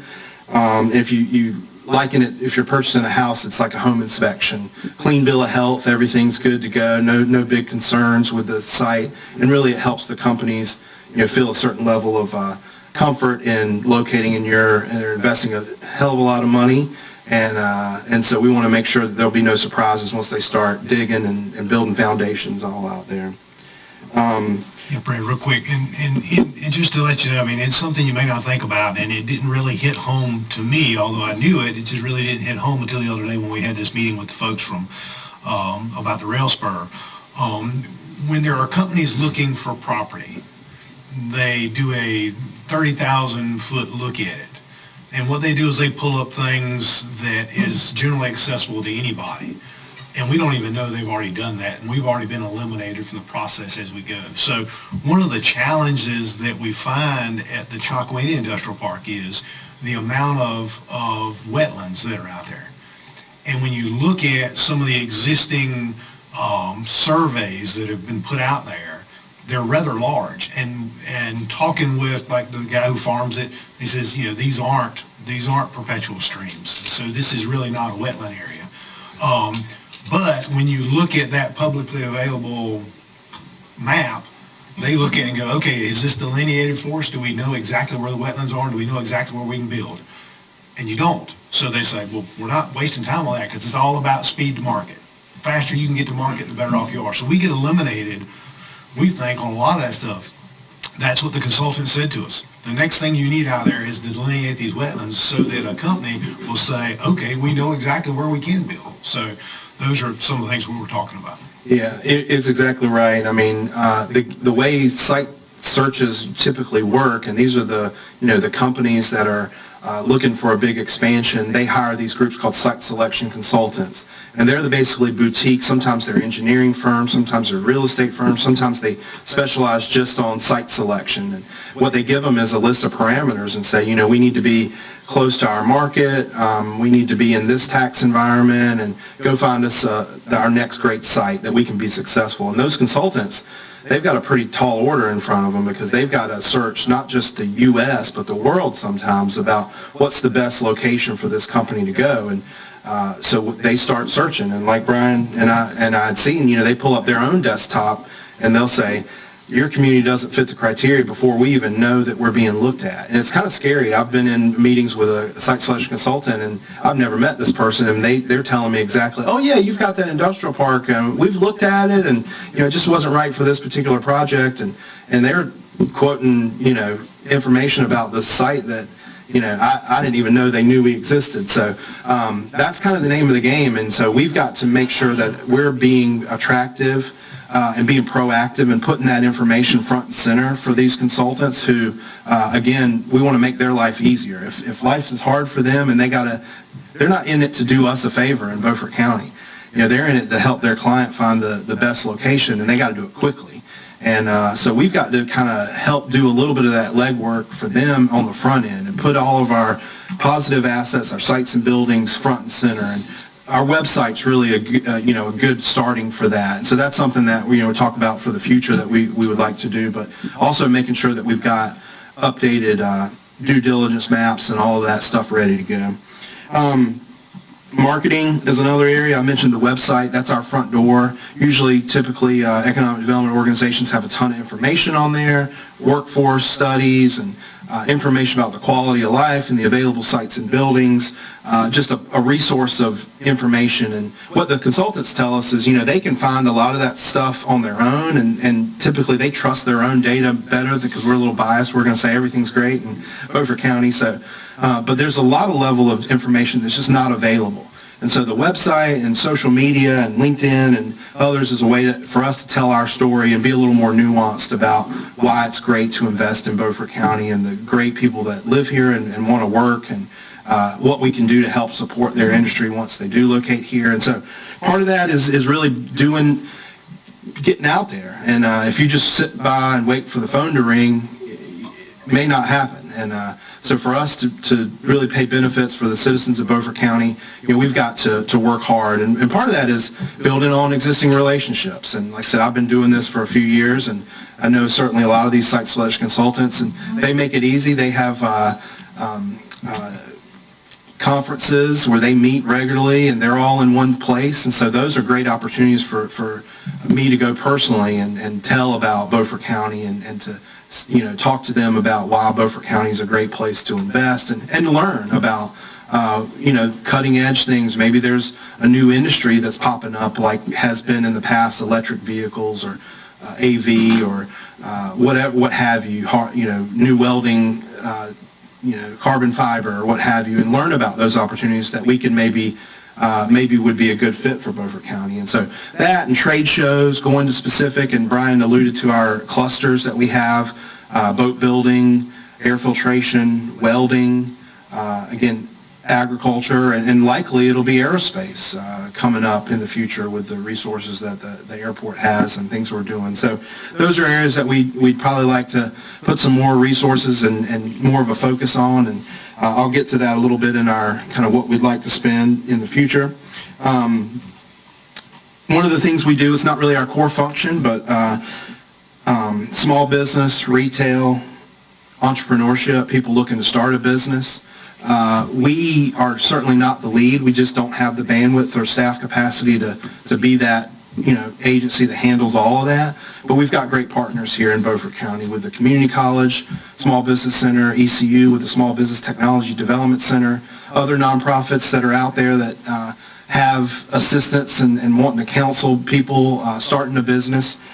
Retail is something that is, a lot of people when they think of economic development, all they want is that, new grocery store or a chain coffee store or what have you, a certain fried chicken sandwich that everybody loves so much. They'd like to attract that to Washington, Beaufort County, or some of our other communities. And so that's something that, again, we're not going to be taking the lead on, but we probably will partner with the communities, municipalities, the chamber and others downtown to help. Maybe we can provide some data and resources that would be helpful in, again, treating it like an industrial recruitment project. Find out what they're looking for and try to find out what's our fit and what we might be able to attract here.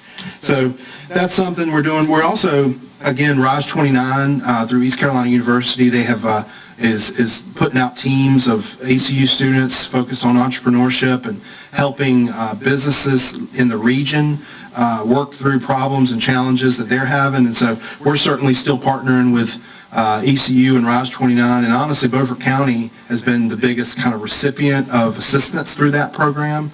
If you look at the counties that are in the program, we're just so attractive because we're so close to the students over there in Greenville, and we're actually hosting a new cycle for the semester here coming up. And so we've got a number of companies, businesses in Beaufort County that have benefited from working with those students and have really gotten a lot of good work out of them, and so we'll hope to continue that. Housing is not something typically economic development offices work with, but we've heard it loud and clear from our companies that recruiting talent, finding workers. Part of the problem is there's not a lot of affordable housing options in Beaufort County, and not just single-family homes to purchase, but also multifamily apartments for them to rent.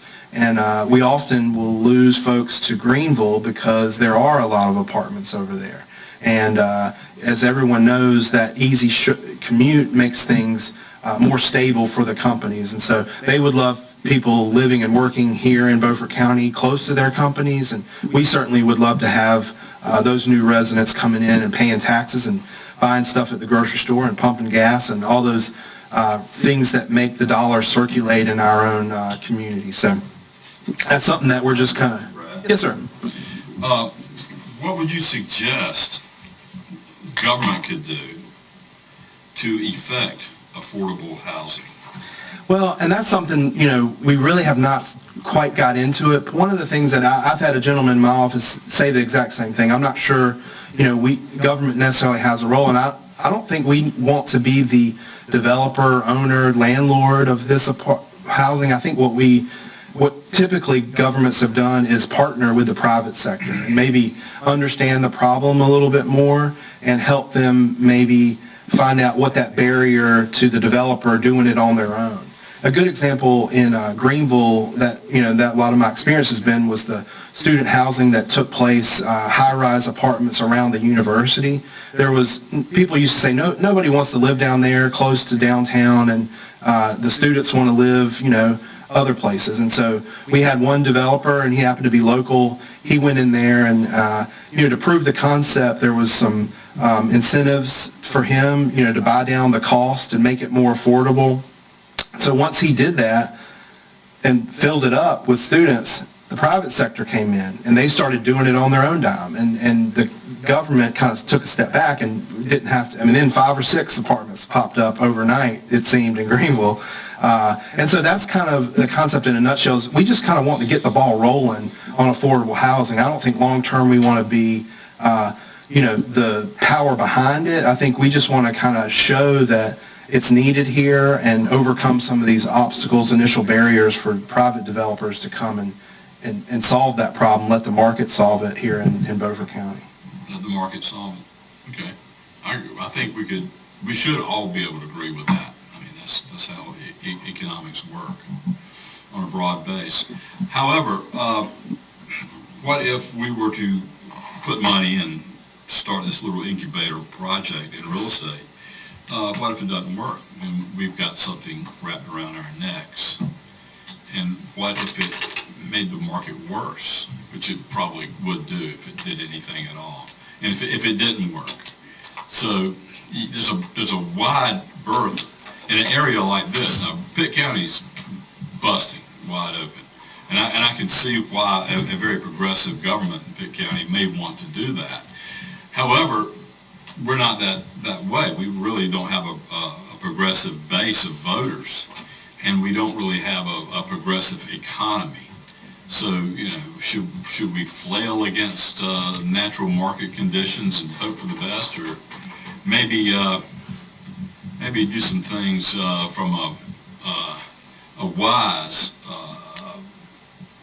the way government works with developers, the way we greenlight things quicker, faster. Yeah. I can see that. I can see not giving them any special impetus, nothing that's beyond the state regulations or the federal regulations, or even any local regulations we may have, but just do what it takes to do it faster. Yeah, be agreeable. And I'd say too is I don't know the answer to a lot of these things, and I don't think any community really has it all figured out. And I always say that it's best to take things slow and figure out and study the problem a little bit more before you leap in, and again not be efficient with public dollars. One of the things that we've talked about is just kind of, figuring out what other communities are doing and not doing that, and also not just try to put one answer to the problem. It seems like a very complex problem. And like you said, there might be some things like expedited permitting or just even like, helping the community understand that multifamily housing isn't necessarily a bad thing living next to it, or isn't going to draw down property values or things like that. So that's an example of, tackling it. There's not just one solution, and like you said, helping permits turn around quicker, expedited review, adjust. Bob, to be honest with you, from a real estate perspective, I know a lot about real estate. There's nothing, and I know a lot about government too, by the way, and they kind of marry together. There's nothing we need to do to educate the public on multifamily, because once it passes, the only place you can do multifamily anywhere in the county, provided you have the services. And they can be natural services by having good soils and you put a septic system in, or it can be water and sewer. Well, we're going to have water all over the county, but if you can have sewer, and water, of course, will help the natural resources of really good soil, or adequate soil for a septic system. But you can do multifamily, and if it's done well and right, that will, of course, attract a good base of renters. There's really not much the community can say. They really can't go before any group and say, this will affect my property base, because I can tell you from a governmental and a real estate perspective, that won't matter, It just won't matter. So I don't think we need to educate folks. We need to say maybe openly, gosh, let's build some multifamily. Let's do some multifamily. It's cheaper to build multifamily because you got party walls. It's cheaper because you got one foundation. You got one roof line. Where you can have multiple pitches, but you've got one center beam if you want to. There's a whole lot of things you can do that is cheaper. You've got everybody working at the same place at the same time. You got more contractors where you can get going and being able to put it together faster. You've got that.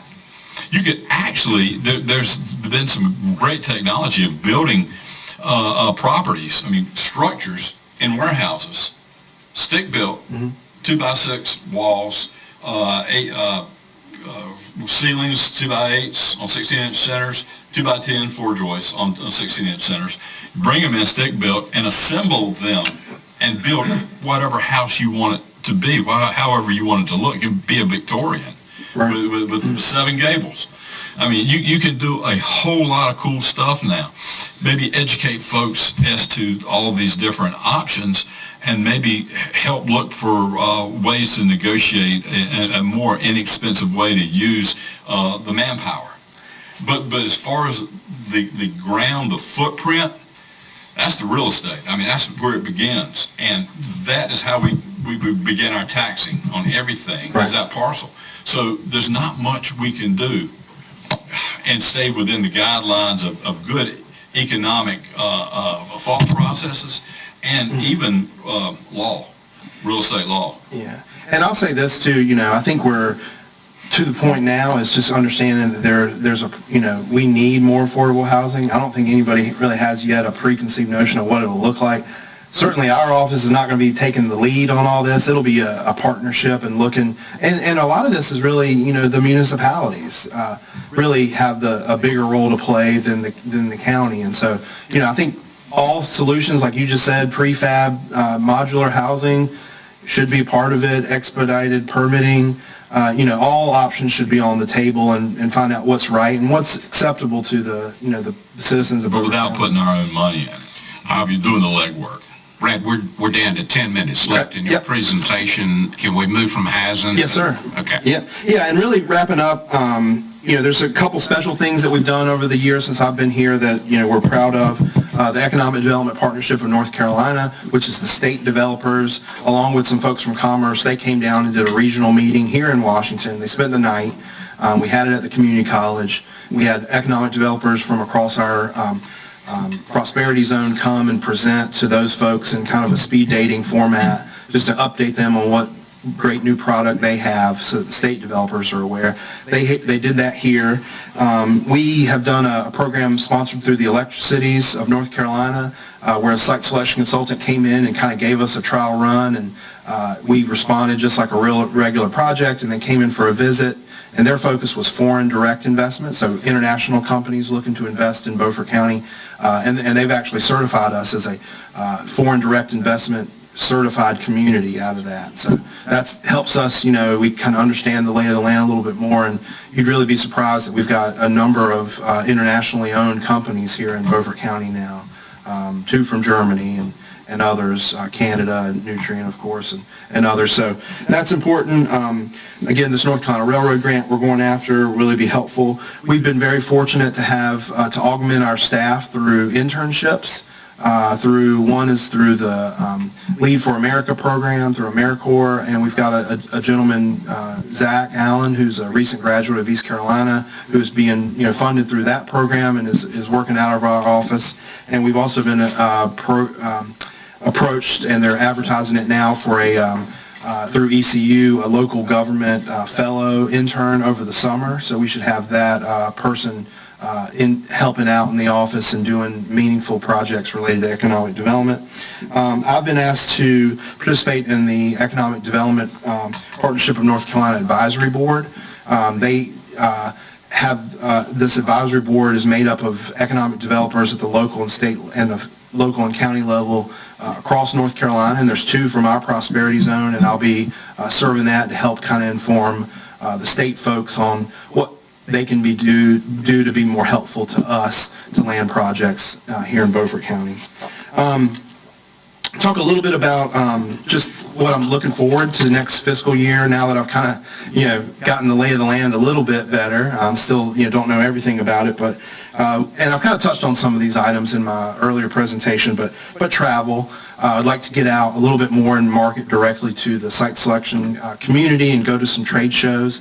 One specifically is called FabTech, and it's a welding and metal fabrication trade show that takes place every year, and we've just got such a strong industry cluster for that it makes a lot of sense.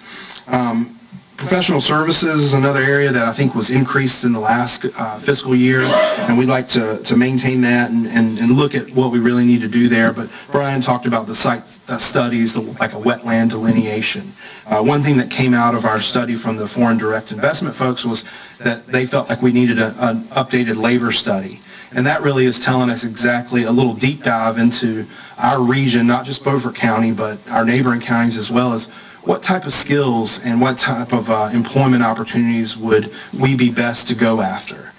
So, no point in recruiting maybe automotive manufacturing or software development if we don't have the workforce. And so what that study would give us is really an idea of what our best targets are. And like Brian alluded to as well, we don't need to be fishing for fish that we don't have the rod and tackle to reel in.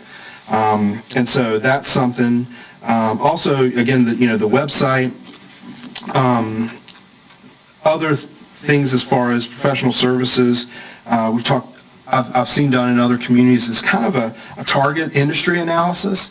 And again, we know what our clusters are, but that labor study compared with that would tell us a little bit better what our targets are and may even reveal some companies that are looking to expand in the future. And that if they say here's an example, a boat building manufacturer looking to expand in the southeastern U.S., we probably need to know about it because we've got such a great training resources with the community college and the high school and all the boat building cluster we have to target that. And then they'll also tell us locations. Like right now, California is shedding a lot of companies out of California. And so we could say, what are the boat building companies in California that would be a great target for us to maybe knock on their doors, send some information on. And so that's an example of some, we may need to bring in some outside professionals to help us kind of study that and really, be efficient with our resources and target what we can really hope to go after. Mention that. I'd like to do an existing industry survey. East Carolina University has a Center for Survey Research, and we could put together a survey and actually get 100% of the manufacturing companies in Beaufort County to complete that. And that would give us information like basic contact information for executives, HR managers, and the type, but also, what's your biggest concern? Is it workforce? Is it, resources? Is it supply chain? And then all that data will help us kind of be more effective in working with our existing companies and find out what their needs are. software that we would consider purchasing, there's one called Salesforce, and that's really a backbone of the back end. It's a CRM, customer relations management software, but this one's tailored for economic development. So we would have all of our contacts in there. It would be all of our project management. So when we talk to a company and we've responded, we can actually link our emails conversation to them, certain documents and files that would, if we showed them a particular building or we've talked about an incentive package or what have you, it would all live there. And it would really make the transition easier for maybe somebody who follows me later and all the institutional knowledge just doesn't walk out, that I could easily go and say, Oak Ridge Industries. Here's the contact, here's what we've done with them in the past, here's the actual document we have, instead of everything thrown into a Word document or an Excel spreadsheet that you have to go and file, or actually, God forbid, a paper document that sometimes get lost and missing. So that's one. There's also one called Canva that's more of a design software to kind of make some of our flyers or social media posts a little more attractive. Marketing, again, we kind of talk direct face-to-face. There's also a lot of opportunities to do that through the EDP&C, Electricity's Duke Energy. They're going, and we can maybe partner or go with for different events. One thing, again, we may, just based on the lack of available buildings, that if we do decide to let the company come in and use our building, we may have to find new office location, and there may be some expenses there as well. But again, that's very early on. I'd like to kind of update our audiovisual presentation. We had a meeting just a week or so ago and had some technical difficulties based on a little bit of our old system we have. And so that's something we may want to spend a little money on. Kind of talk through that, staffing as well. We've got a great team, just two of us, and want to make sure that we're doing all as far as investing in our human resources, professional development, making sure that we've got all the resources to keep the team together on there. One big thing is, a shell building. I mentioned not having a building, so much so the fact that we're considering moving out of ours to allow a company to come here. But historically, I believe the county has partnered with the Committee 100 to do speculative shell buildings. And right now, cost of construction is a little bit high, and it may not be on their radar even. But something that we may want to kind of be at the ready is to assist at some point in partnering with them. And a lot of things would have to be worked out, but just to keep that in the back of your mind at some point. And then also, there may be some funds that are needed to help Aurora and perhaps the airport on bridging some things and partnering. And so just to get our product development offerings, sites and buildings at the ready, may want to spend some money there. That's kind of it. Again, I appreciate the grace. When I came on, the budget was pretty much done. And so I've tried to be pretty conservative in spending and not really wanting to tear it up and do a bunch of things differently. We tweaked at the margins. As far as what we've actually spent, I think we're in pretty good alignment. If you look at where we're at in the fiscal year, most of the things that we've spent, we're at the 50% mark or so. So again, we're appreciative of that. There's some things that we probably plan to spend to do that, but we feel like we've kind of got the budget for. And again, we had to spend a little bit. We're a little high in computer software and support. When I came in, I needed a new laptop and some new monitors, and we've subscribed to some new software databases that we didn't have. So that's driven up our costs a little bit to be out of tune. But again, we've got some money in contract services, so wetland studies and that sort of thing that we'll be probably spending some money here. So that number should probably fall back in line. Professional development, I believe, is important. Sue is taking classes at East Carolina to be a certified North Carolina economic developer, and it's really helped her understanding of economic development since she hadn't had the background in that until this position. And so also important for me to keep going to the North Carolina Economic Developers Association conferences and perhaps the International Economic Development Association conferences, again, to stay up with current thinking and professional development and network. And there's a ton of, these service providers and software vendors and things that go to these conferences. So it's a good opportunity to go and kind of hear what the best practices are across the country in economic development, because we don't want to lag behind. Just because we're in eastern North Carolina doesn't mean we can't be, world class. So that's kind of it for me. If you have any questions, I'm happy to answer. And again, I'm happy to provide more detail as you guys need. Well, we're out of time. But a little overtime. We do thank you for the presentation, and I like your style and your time management and what you're concentrating on. I think you're right on target. Well, thank you. I appreciate it. Thank you guys' support. I mean, the investment you guys make in economic development on behalf of the citizens of Beaufort County really pay dividends. So we appreciate it. Thank you. Thank you. We're down to the next item, Finance and Administrative Update. Anita and Brian.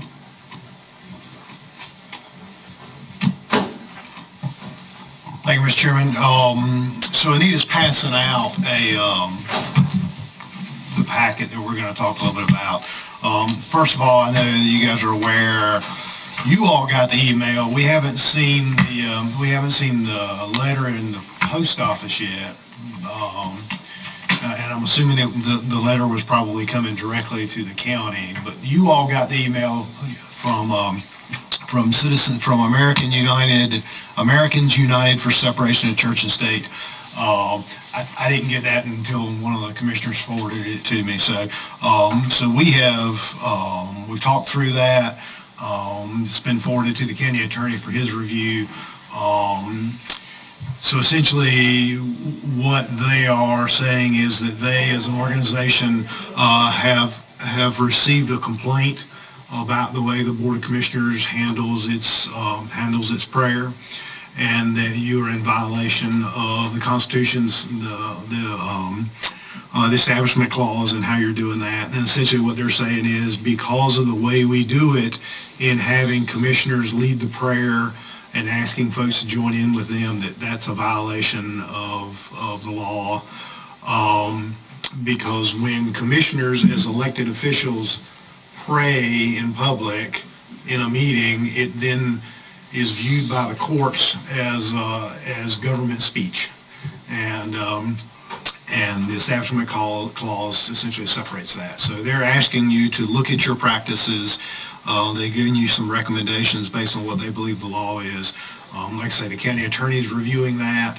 I've also forwarded to you my former boss, who is now been there a while, who's the county manager in Forsyth County. Forsyth County years ago went through the same process. They were one of the first ones, I think, in North Carolina to run through the process, and essentially Dudley said they got hit from both sides.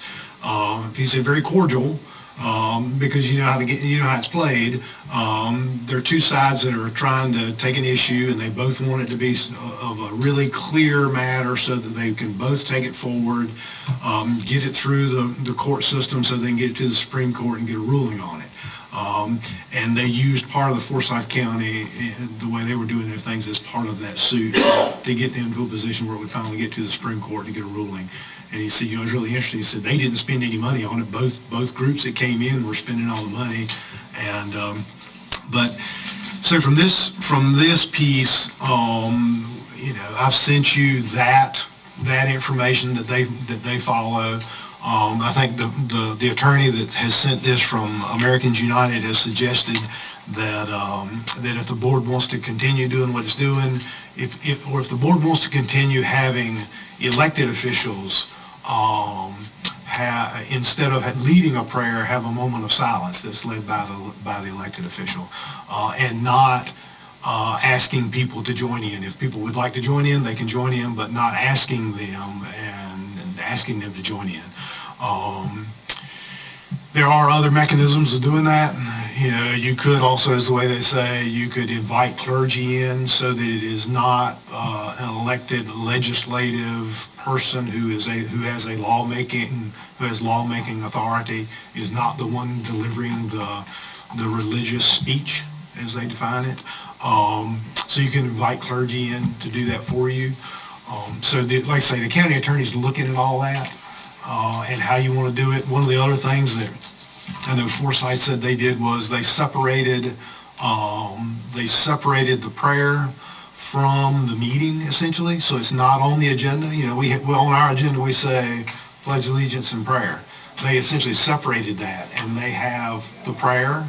They have someone come in from the community, a clergy from the community come in and lead the prayer, and then they gavel the meeting in. So, and they tell people, if you'd like to join with us, you're certainly welcome to. If you don't, that's fine too. So I think there's some nuances that we can do to continue to provide the prayer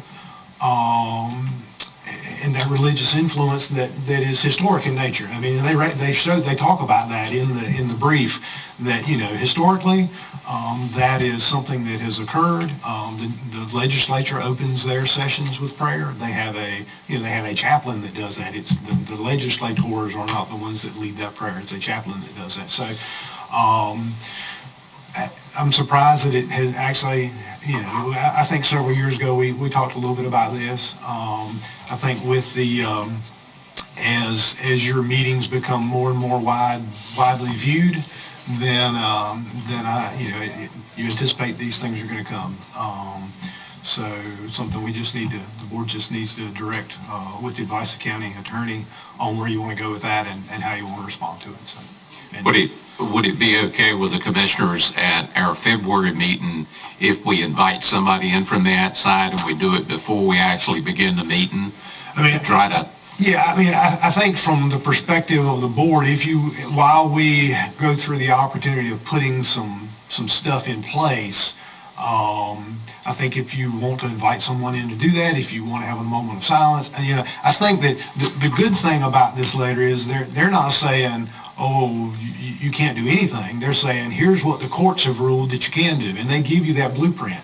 You know, they've said what you're doing right now is not constitutional by what the courts have said, but if you want to continue doing that, you just need to do it this way. You need to invite people in, or as an elected official with legislative authority, instead of leading the prayer, you can be the one who leads the moment of silence.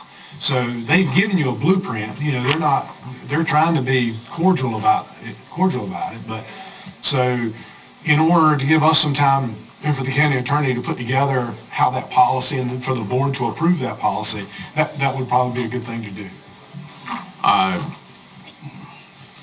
Well, I don't have a problem with changing the game plan. I have a problem with creating any kind of paperwork or policy in writing, because that can be attacked. I think what Frankie suggested is very much in line. Maybe at the next meeting, you do a moment of silence led by the commissioners. At the next meeting, you have a layman give a prayer. It doesn't have to be clergy. And don't put it on the agenda. Just be fast on your feet.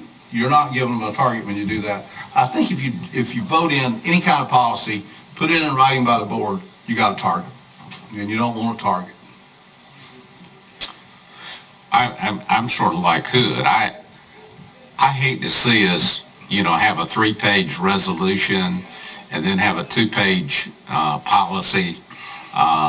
You know, we've been put on notice, and I think it's our opportunity to consider just making some minor changes and try that and see how it goes. I mean, I guess the only risk is at some point in time, somebody 6 months from now says, well, what's your policy on prayer? But we don't have one. Yeah. So that way it can't be attacked. You're doing what they suggested, which is somewhat bullying, but I think one of my prayers is, you know, for God to strike these people out of our sight and put them in the ground, because things will change. They won't stay like this forever. Well, if nobody is opposed to it, we're fine. Okay, that we invite somebody for a February meeting and we do it before, and it's not on the agenda, and then we call our meeting, or they do it and then we call our meeting to order and have our pledge. Is that? They have to be here before the 5:30 and do what they have to do, because the meeting comes to order at 5:30. so they need to be here at 5:25 for prayer. Are you talking about the prayer? Yeah. Yes. We're talking about just doing nothing and essentially doing what they do, not generating a document, because that can be a target. We just get. Well, everything's a target when you got a leftist We just get, going after you. well, as the manager just pointed out, they have made suggestions of what you can do. While that's bullying, I still think we're just fast on our feet. We've got enough lay people and just regular people and ministers that we can rotate and bring somebody different in there. Yeah, but let me raise this, and I understand the First Amendment pretty well, probably as good as anybody in this county, and it's pretty explicit. It pretty much states it all right there in just a few short words. Basically, the way I understand it, it's freedom of religion, not from religion. Now, if you're going to look at that in a broad context, and you have to do that with the Constitution, that means every religion. That doesn't mean every Protestant religion, every sect of Catholicism. That means if a Hindu wants to come up here and speak, they need to be able to do it. If a Muslim comes in through that door and wants to do it, they need to be able to do it as well. I mean, I don't have a problem with that. So I think we need to broaden our view. I read through all the stuff in Forsyth County. I want to remind you that as a sanctuary county, I thought it was pablum. In fact, I thought it was rather ineffective, and I thought it was a really stupid resolution. All they did was regurgitate everything back to leftist lawyers said to them.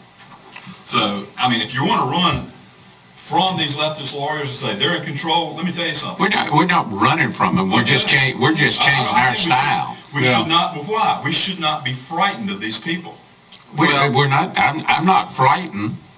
If we're going to change, let's do it in a substantive way for every set of spirituality, and if a Satanist came in here, y'all might have problems with it. Let them come on TV and say some really crazy things. During the public comment, I mean, anybody can do that. We're talking about having someone in the community have a prayer before the meeting starts. And it wouldn't be on TV. As long as we don't have It wouldn't be on TV before the, Well, that's what he said, if you'd have been here, you'd have heard. Well, It's not really. I got in what I want to say. I was here tonight. Times will change. These people will die and go away someday. I mean, you're just being footloose and fancy free and avoiding the issue, and that's what you want to do. Well, and I think don't be a target. I think the way we've been doing it historically, Jerry, who is a minister, has pretty much done it every meeting if he was here. So we're probably more of a target as it relates to that versus having different religions come here. So, Don't put a spotlight on it. okay. Yeah, don't put a spotlight on it. Brian, you want to go to strategic planning? Yes, sir. So the next step in our strategic planning piece that we talked about was having the association come back and help us drill down on some things. Had a conversation with the executive director of the association and trying to work with Neil Emery on something in March. So there are 4 different dates in March that Neil says he is unable to do: the 15th, 16th, the 21st, and the 22nd. But our desire would be to try to nail down at least 1 or 2 days where we could get the association back in with Neil and his group to have another strategy session and try to drill down on some of the items that y'all identified, hopefully in March, so we can go ahead and move that forward. Do it one day. Okay. What's the best day of the week other than Monday? I don't care.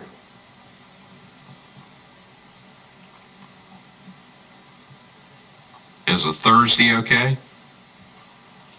As long as it's not the third Thursday. Okay, so we got, You said he couldn't do the 16th, right? yeah. 15, 16, 21, 22. I mean, is the 9th one of the dates we could do? Okay, here and then, let's try the 9th. How about the second one?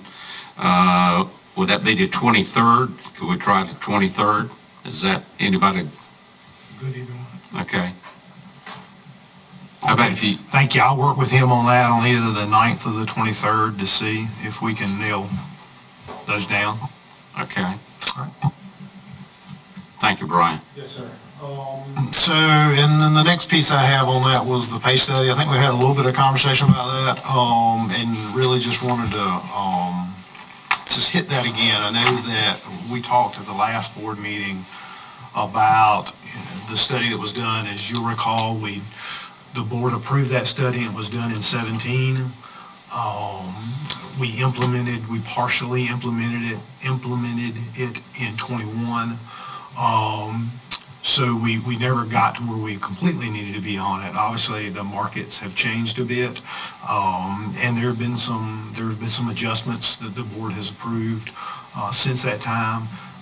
And what we'd like to do is bring that back to you. In fact, in the February meeting, we'll have that on your agenda for your consideration. We've had a conversation with the MAPS group. They did the last study for us, and they've given us a number. We're reaching out to another couple firms just to see, but I don't anticipate, it's a professional services contract, so it's not something that we would say, it's not like buying a piece of equipment where we're looking to say, okay, who can sell us the cheapest widget? But we wanted to just check that to make sure we were in the ballpark, but I think we're pretty good. So just wanted to ask if there were any questions about that, or is there anything that... The only concern, and it's probably not even a concern that I have, is that the sheriff's office has done bracket creep, if you will. They've been promoting people in lieu of salary increases. I mean, I don't know how we went from a lieutenant to a major in charge of the jail. Yeah, and they're wearing different insignias. So I think we just need to keep that in mind when you start talking about adjustments. And I'm not sure how that all fits into this, but... Yeah, well, I mean, the way those fit into it is essentially, we have pay classifications for every position that we have. So, if there is a position, if they are promoting someone from a corporal to a sergeant, those positions are in the pay plan. So I understand that, but it seems like they have been promoting people without really changing the positions. Well, some of that has gone on, but what's important is when the commissioners, when we give them their number of people that they have, we're giving it to them by position. So they can fill a position from, take him from here and plug him in that slot, and then they've got a vacancy down here. But they can't do, they probably have been doing what you're talking about, which is bracket creep of pushing people into positions that are not in their, I can't think of the right word, billet or whatever you call it, the number of jobs that they have. For instance, they only have one chief deputy, so only one person can fill that. They have 4 corporals, so only one person, 4 people can be corporals. And they can take a corporal and they can make him into a lieutenant or a sergeant, but you can't just change his pay and leave him in the same job that he's in. And you may be saying the same thing that I'm thinking. We have to supervise this, not the sheriff. And we have allowed too much of this business of people coming in here and snowballing us and winding up with something that's not as it should be. And like I say, you had people before that were paid as lieutenants, but that were wearing sergeant's stripes. It's up to us to enforce that. The sheriff will do whatever he wants to is convenient for him at that time, but if you're going to have a pay plan, it's up to corporate to make sure that the pay plan actually works. It's not up to the sheriff to make sure it works. He doesn't care. He's going to do whatever he has to do at that particular point in time. So, and being careful not to poke the bear. So the way the board has handled that in the past, obviously, you control the number of positions, the total number of positions that you give to the sheriff's office. And you have put in controls on budgetary. So we have operational, we have benefits, and we have salaries. And they can't go out of you gave them X number of dollars for salaries. So they get to a point where they can't move money from operations into salaries. Y'all have restricted that. So there's a position control, total number position control, and then there's a dollar amount control that you have, so they can't arbitrarily move. But what I want to do, instead of saying you have 94 positions, here's your positions roster. Roster's the word I'm looking for. You've got a chief deputy, you can have 4 corporals, you can have so many road deputies, and they're classified like this. Because the system that we're using allows him to do just what John is talking about. And that goes on, and we can do that. I know that that's your belief that you can do that, but all the conversations we've had with the folks who advise us, the legal folks who advise us about position control and the statutes say that the board can has the ability to control total number. You can tell him he has 5 people. He can have 5 deputies, he can have 5 corporals, whatever he wants to do with them, he can have them. And you can control it by dollar amount to say you can only spend this much money on salary. Now, you're telling me that he can pay one guy $100,000 and another guy $20,000, go all over the place with this. No. It's got to be in our pay plan.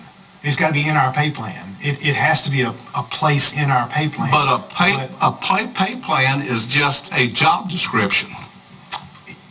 It is. It's where we have folks set out to where they are in the structure. What I'm saying is the attorneys have told us that you give the sheriff 10 positions, then he can say, I want 10 corporals. You can't tell him you can only have 2 corporals. Okay, let's reverse the process then for what you're saying. Yeah. As a part of the budget, we're going to say you can have 94 positions. Give us a roster of the titles for those positions.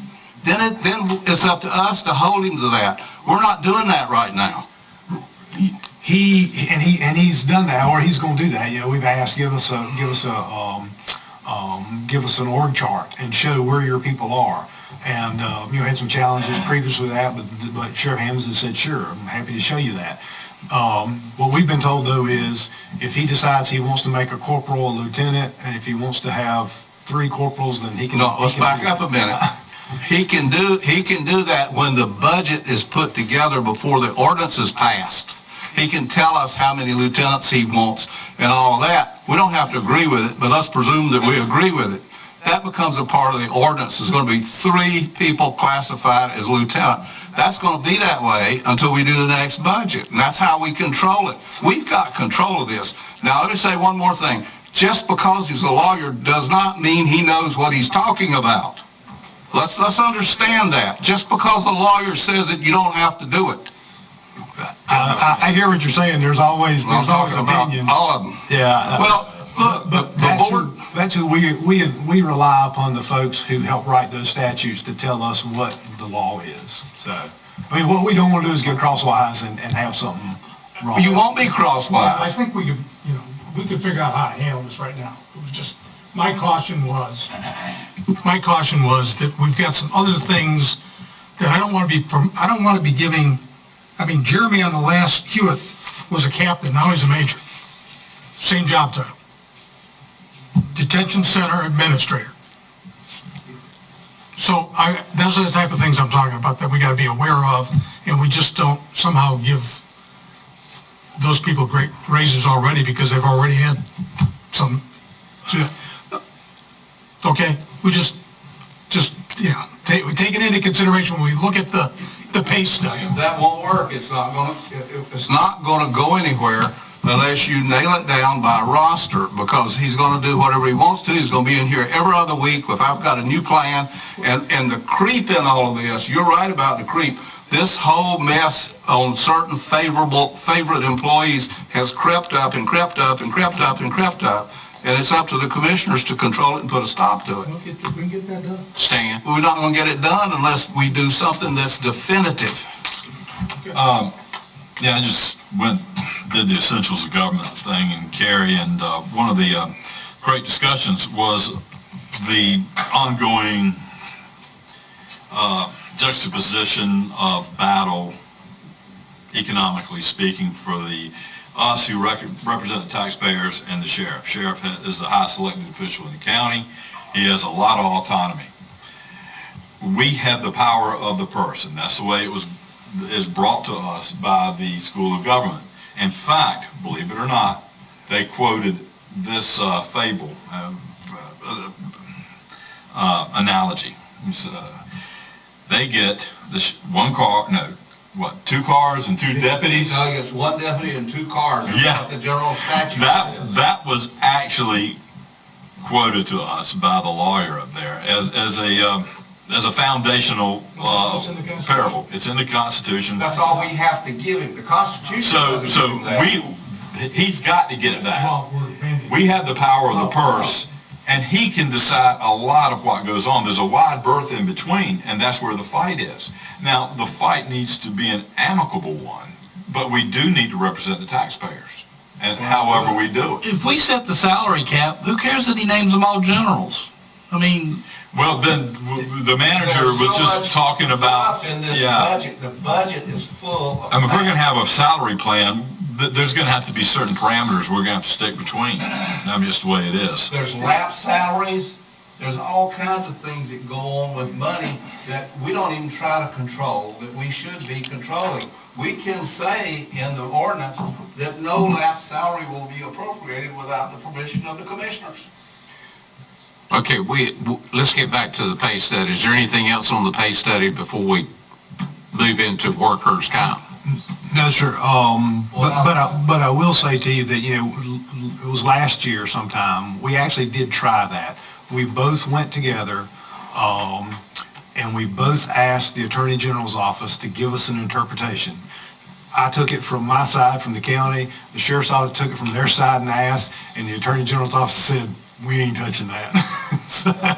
That's a third paragraph. Well, when we do this salary study, what's the structure of this going to be? Is the manager going to contract with these people? I want to be involved. I want to be meeting with the people and see the people that are going to be the study, because I want to be asking them how they're doing the study.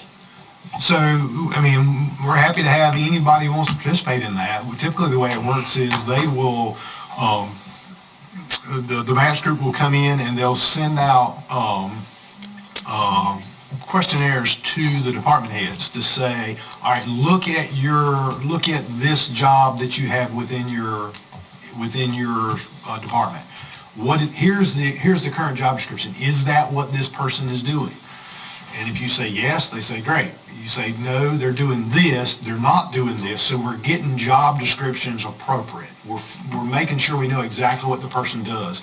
And then the MAPS group looks at that and says, okay, this, based on where they are in overall, should be at this grade point, 78, 79, 80, whatever it is. And then this is where the market is for these folks. So they do an analysis of comparison of comparable local governments. So they're not going to compare us to Wake County or Durham County, but they are going to compare us to Craven County. They're going to compare us to Martin County, because that's where we draw our pool of labor from, the folks around us. And then they're going to say, here's where they ought to be. Here's what we recommend they ought to be. Are there adjustments that need to be made to get to market and things like that? I mean, exactly like we did last time. Well, I want to be involved. I want to meet with these people every time they come to Beaufort County.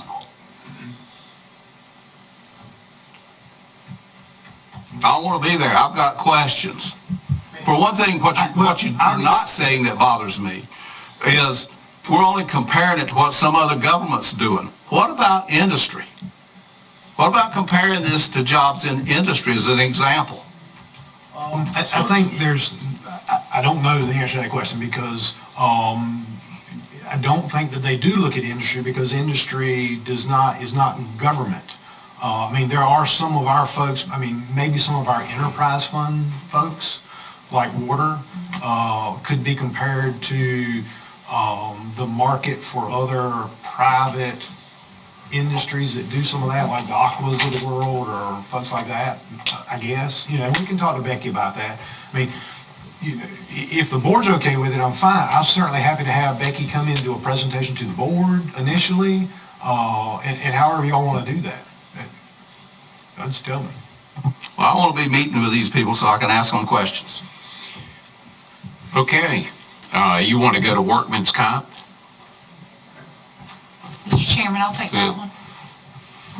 Thank you. You have a handout, actually 2 sheets on workers' comp. And just to give you a little bit of a background on that, if you'll remember back to last spring, I presented an analysis to the board. And what I had noticed was, we were paying between $300,000, $350,000 a year for our workman's comp premium to the association, and our losses were typically averaging about $40,000, $45,000 a year. So I thought that would be an opportunity to look at possibly raising our deductible to see if we could save some money. And the board took a vote on that and, of course, voted on us moving forward with that. And so now, beginning July 1, we have a $100,000 deductible for our workers' comp, and I'm referring to the page you have now in your handout. So I just wanted to show you the numbers on how we're performing under that $100,000 deductible so far this fiscal year. So you can see that if we had continued on with our zero deductible workers' comp, our premium would have been about $350,000. Our premium for our $100,000 deductible plan was $112,847. So that gives us a premium annual savings of $237,000. And then from that, we would back off any kind of claims that we've had so far this year. Now, this has not been a good year. I just told you our claims for the last 6 years have averaged $48,957. Well, so far, year to date, the first 7 months of this year, our claims are $107,668. And if you'll look at the next page, I've got detailed summary report there by department on those incurred claims. And you can see the largest one there is EMS. There's a $99,000 claim for that. Animal control, $7,200, and a very small one for the sheriff's department, $608. Now, I believe, and Chris is here, he can speak to it better than I can, you might remember getting that email on the 4th of July about, I believe it was down in Pamlico Beach area. There was a call at a home down there on the 4th of July, and the decking structure of that house actually collapsed as our EMS paramedics were bringing out the stretcher and that individual to the EMS unit. So that's that $99,000 claim there. Now, I got that text on the 4th of July, and I'm ashamed to say the first thing I thought of was workman's comp. And then I said, Lord, no, I just pray those employees are okay, But it did worry me that that would really affect our workman's comp. But here's the good news about that. So we're subrogating that claim. So we have a third-party administrator that works with us that's trying to go back against that homeowner's insurance to get that money back for us. And Jennifer Orr is working with that third-party administrator to try to get those funds back to the county. So if we're successful in that and we add back, you see me adding back that $99,000, then our savings would be the $229,000 for workers' comp. If we're not successful, our savings are trending at the $129,000. So any questions about that? Now, in our budget, are we going to be adding to the reserve or stay where we're at for the time being? We did say that we would, for a period of time, I'm glad you reminded me of that, transfer those savings to that reserve. We started with, if I'm remembering correctly, a $600,000 reserve that would cover 6 separate incidences with the $100,000 deductible. And we did say until we reached, I think our goal was $1 million, we would transfer those savings over. So I'll be bringing that to you before the end of the year. Good. Yeah, let me be sure I understand this. The $99,000 is that included in the $107,000? Yes. So we've only had $7,000 in workman's comp claims to date this year. Well, we've had, if you look at that second page, we've had $107,667.58. That includes the $99,000. It does, and what I'm saying is we're going to have to pay out that $99,000, but then we're going back to fight against the homeowner's insurance to reimburse the county that $99,000. Well, other than that one incident, we've had a marvelously good year. Absolutely, yes. $800? Yeah. But if we collect it, we're gonna put it in the reserve. Yes. It'll be kicked back in the reserve. That's right. So we Yes, paid sir. out of the reserve. Paid out and then reimbursed to reserve. Well, That's right. the details that I heard on the accident, I mean, I think we're fortunate that somebody didn't get hurt worse. Yeah, and I believe one of them was actually here yesterday, am I right? Sitting in the audience. I think they're doing very well. I mean, they actually had to pick it up, so I mean, they had the weight of the individual on the stretcher. Yeah, both employees are back to full duty now and are doing very well. Anything else, Anita, on workman's comp? That's all I have on workers' comp. All right, we're going to go to John's favorite, the general fund unassigned fund balance. Yes, so that's another handout you have. It's the last handout. So this, page 65, as it's marked on the page, this is straight out of your most recent audit that was presented to you at last month's meeting. At the very top of the page, this kind of shows you a breakdown of our total fund balance and then all of the numbers that get subtracted to bring us down to our unassigned fund balance. And as you know, we have a policy that states that our target percentage for our unassigned fund balance is 35%. Well, we currently sit at around 45%. So that difference of 10% in dollars is that $5,624,285. So there was a little bit of discussion at our last Finance Committee meeting in December about what's the appropriate path forward for this excess fund balance. And it's not really hard to determine what we need to do with it because we've already set a policy, this board has set a policy on what you say you will do with it if you have excess fund balance. And what that policy says is that you'll first pay down any debt, if that makes sense to pay down debt, and then beyond that, you will move it in a reserve for future capital needs. So looking at the debt, as you all know, we refinanced the debt, a year and a half ago. I believe our highest interest rate on our debt is 1.17% on our bonds. Wouldn't make sense to me to pay off a 1.17% bond with this money. So my recommendation to the board, and I think the consensus that the Finance Committee came to last month, was the appropriate thing to do with this $5.6 million would be to move that into a reserve fund to tend to our future capital needs, whether that be the mega sites that you're talking about building. It could be improvements that are needed, like the $2 million door project that popped up at the jail. That money would be sitting there if another project like that came up. It could be used for any county facility, whether it be an improvement, maintenance, or a new facility. So that would be my recommendation to you.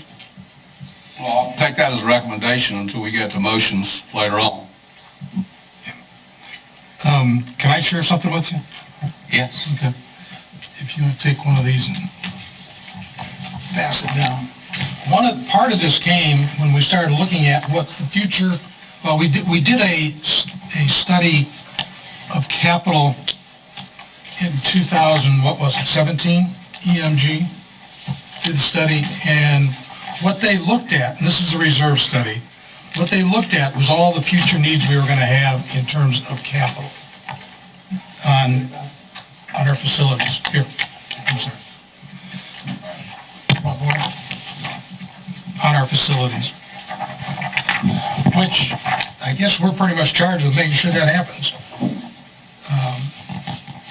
And they projected an end of life for whatever it was. It would be roofs, HVAC units, all the stuff that's associated with a building other than the building itself. And so what I did was I took a look at the end of life and what the schedule was going to be for that year in terms of repairs and replacements, and then plotted this out. So if you look at this, without any excess fund balance, in this year, we put in $603,000 roughly into that capital fund. The scheduled repairs out of that is $332,000. So that would leave a balance of $270,000. Well, then you just keep doing that. And next year, we're going to be almost $1 million in the hole. If you put in the transfer of these funds into this reserve, then in 2008, we're not $5 million in the hole, we're still above board. In this is, in the original study, they had some things in there that were ADA and sprinkler systems and that was all taken out. Okay, that's not part of what we're forecasting here because we're grandfathered into that, all that stuff, and we don't have to comply in most areas with that. So what you're talking about is the generators, roofs, and you can go through this and look at it. If you go to page 3, you can see where they got ADA restrooms and all that's been removed. And you can just look on down the list. So this is, if you're looking forward at taking care of the taxpayers' money, and we're looking forward at what the needs are that are facing us now. This may not be exact, it certainly is. I mean, certainly some of this stuff is going to last a lot longer than projected, and some of this stuff is probably not going to last long as projected. I mean, we don't know when condensers and stuff like that start going out. So it's fluid. This is the best guess based on what this company has for history on these type of components and these type of units. But you can be sure that a roof's going to be replaced sometime. You can be sure the HVAC unit's going to go out. And we're going to be obligated to pay for it. The taxpayer of Beaufort County is the only place you get those funds. So I think as we look forward, if we set aside that money into this capital reserve, we're showing the people of Beaufort County that we're looking out for them. We're making sure that when these repairs come along, we're not having to run over and tax you because we've got the money there to take care of it. And this doesn't include any interest income that may be derived from that money. So that would be the motion that I would make. I don't think we're going to do that here now, but that would be the proposal that I would support. And that's why it's right here, it's black and white. Well, I think as we look to the future, our maintenance, I mean, we keep hearing the cost of every little thing that we buy is going up. Is it, when you look at like the sheriff's office and the 911 center, to me, we're at the point where we need to move them out and we need to go in and do some major stuff to be able to keep them in there for another 30 years, if that's the board's wishes. The cost of the pit facility that they just had their groundbreaking on, if I understood the numbers right when I did the calculation, it was $515 a square foot for new construction. Now, I said at the college, and I see Mark's back there now, and Mark, if I say something that's wrong, correct me. But as we look at redoing and spending money on buildings at the college, the architect says that if the building structurally is very sound, that it is good business to spend up to 40% of new construction price. So if you look at that, and it's 500, 40% would be $200 a square foot. And what the architect says is that, when you do that, you're getting close to another 30 years life out of that building. And I'm just throwing that out because if you go to the college and you go to some of our other buildings, we've got buildings that structurally are very, very sound. Go out and look. If you've not been, go and look at the auditorium that we've all been in at the college. It's just been finished. Maybe Is it totally finished now? Yes, sir. And I can't remember, can you throw out the figure that we spent on updating that? Was it 180,000 or? It was around 100,000. 100,000. I mean, and it looks, when you walk in it looks like it's brand new. So, you know, to me, if we decide that more of our buildings are structurally sound, and at the college, I mean, you know, labs and everything, the technology keeps changing, and you got to go in and do it, even if it looks okay. I mean, to make it conform with technology. But I think we have a lot of assets that we own that just need a lot of tender loving care to improve them, so that we can continue to get, you know, another 25 or 30 years of life out of them. And you do that by having some kind of reserve. The one thing that's not in this model, and that we got to be cognizant of, is that this doesn't include anything out of the school district. And they've got more buildings than we have. And so I think we need that type of data from the school district also. Which type of data? This type of data. Well, This end-of-life I capital think stuff. what we need to ask the school board for, and I'll make this a motion before we leave here, is that they present their capital budget itemized. Right. And that they then bring that budget in quarterly so we can see what their progress is. That's what we did up until the Nouveau Republicans got on the board.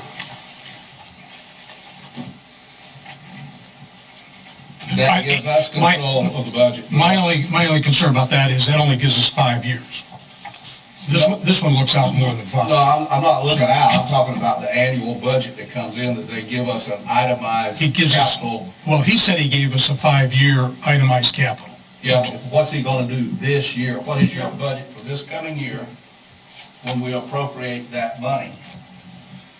By item, with priority on the item. And then they come in every 3 months to give us a progress report on what they're doing. Because historically, schools have taken the capital budget and it was never spent on the items that were in the capital budget.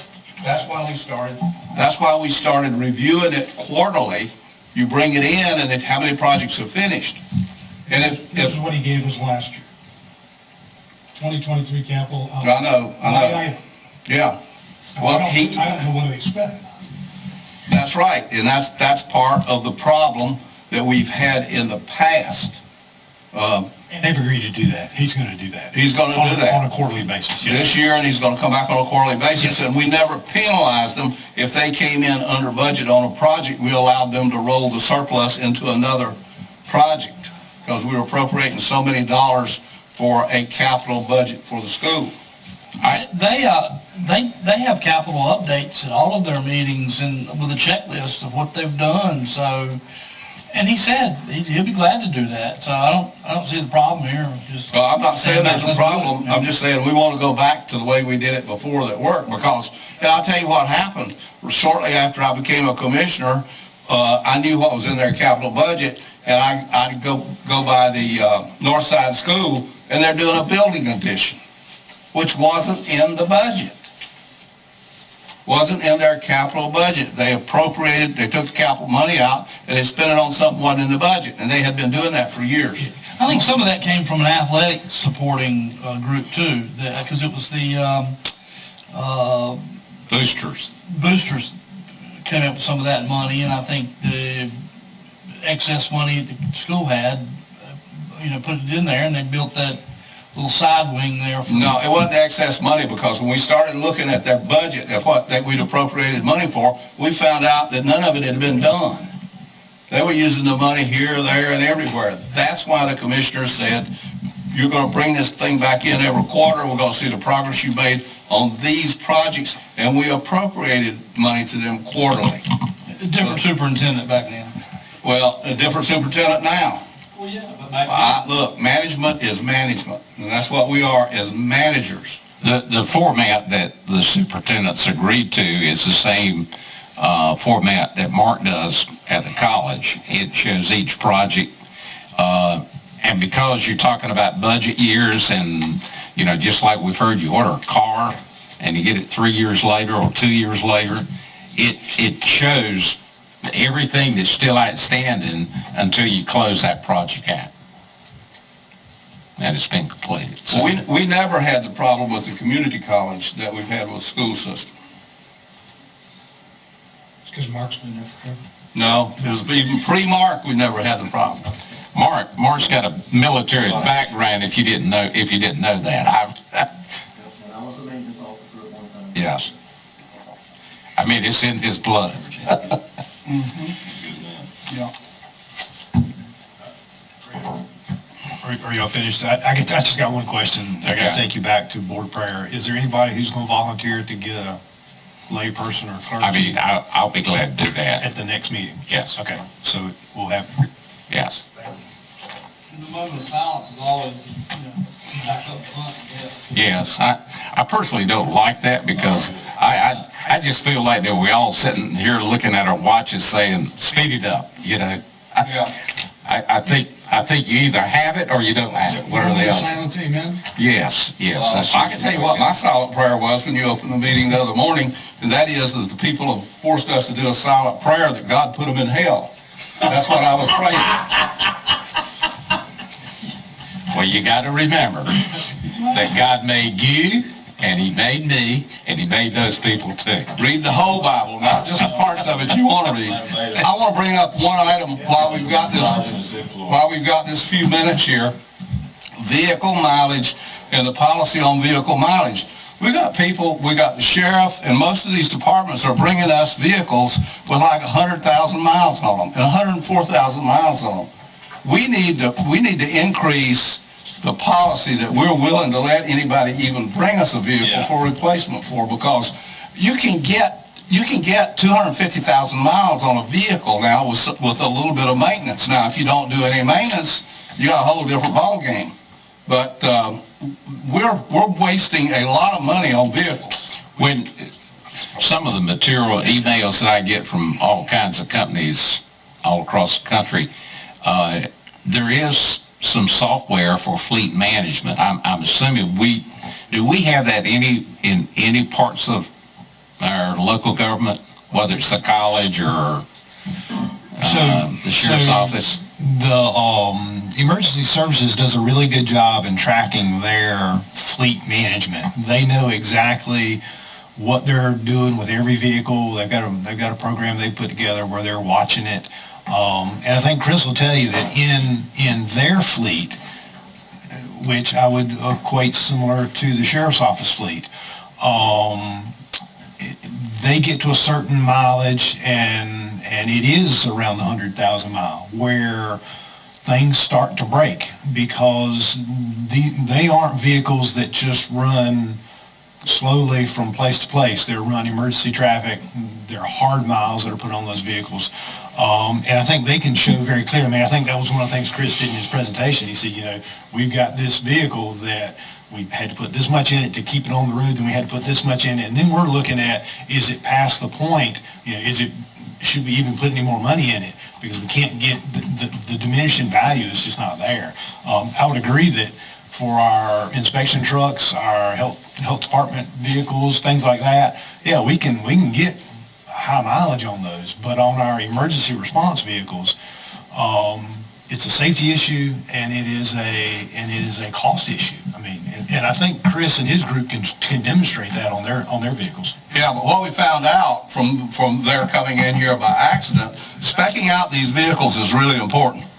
And we were listening to the salesman, and he was selling us residential or off-the-street, non-spec stuff. We got into this with the front ends and found out that the front ends were not supposed to even carry the loads that they were carrying. So, when we start seeing 100,000 miles on a vehicle that's an ambulance that carries that, what you're saying to me, and oh yes, gentlemen, I have experience in fleet maintenance. When you get into that, we're seeing vehicles that are not properly spec'd. Now, I realize in the present economy with deliveries what they are, you have to take what you can get. That's a problem. but there's heavy duty, there's light duty, there's a whole bunch of things that go into this. And I haven't seen anybody around here that has indicated that we're buying heavy duty this and heavy duty that and something else, or to the standard. That came up when they were in here telling us that they couldn't get but 15,000 miles on the front end of an ambulance. And the reason was they were buying a vehicle that was supposed to haul a half a bushel of potatoes instead of an ambulance box. It was a matter of specification buying the wrong item. So, that's why I'm getting into this. We're spending a lot of money for vehicles that I don't think we have to spend. For one thing, we're letting them not run enough miles. Even in the Sheriff's Department is trying to bring us vehicles. When we get our mileage report this year, and I want you to make sure that we get the mileage report for the budget. Last year, he was running a fleet of 50,000 mile or less vehicles average, but he's gotten 16 new cars in the 12 months. Now, guys, I'm not really smart, but we're wasting a lot of money because we're not managing the fleet ourselves. The sheriff's not managing it because all he wants is a new car to drive. We're wasting a lot of money in this, and I don't have a problem, Frankie, with looking into one of these fleet maintenance programs. The problem is having somebody to keep it up to date and that sort of thing. So, who does that, and do you need another individual to do it, and all that kind of stuff? Well, I don't know about the actual mechanics, but I'll tell you the mechanical part, the process. But I can tell you, 3 years ago, I had a client that had a tractor-trailer truck hit somebody head-on and killed the person in the car.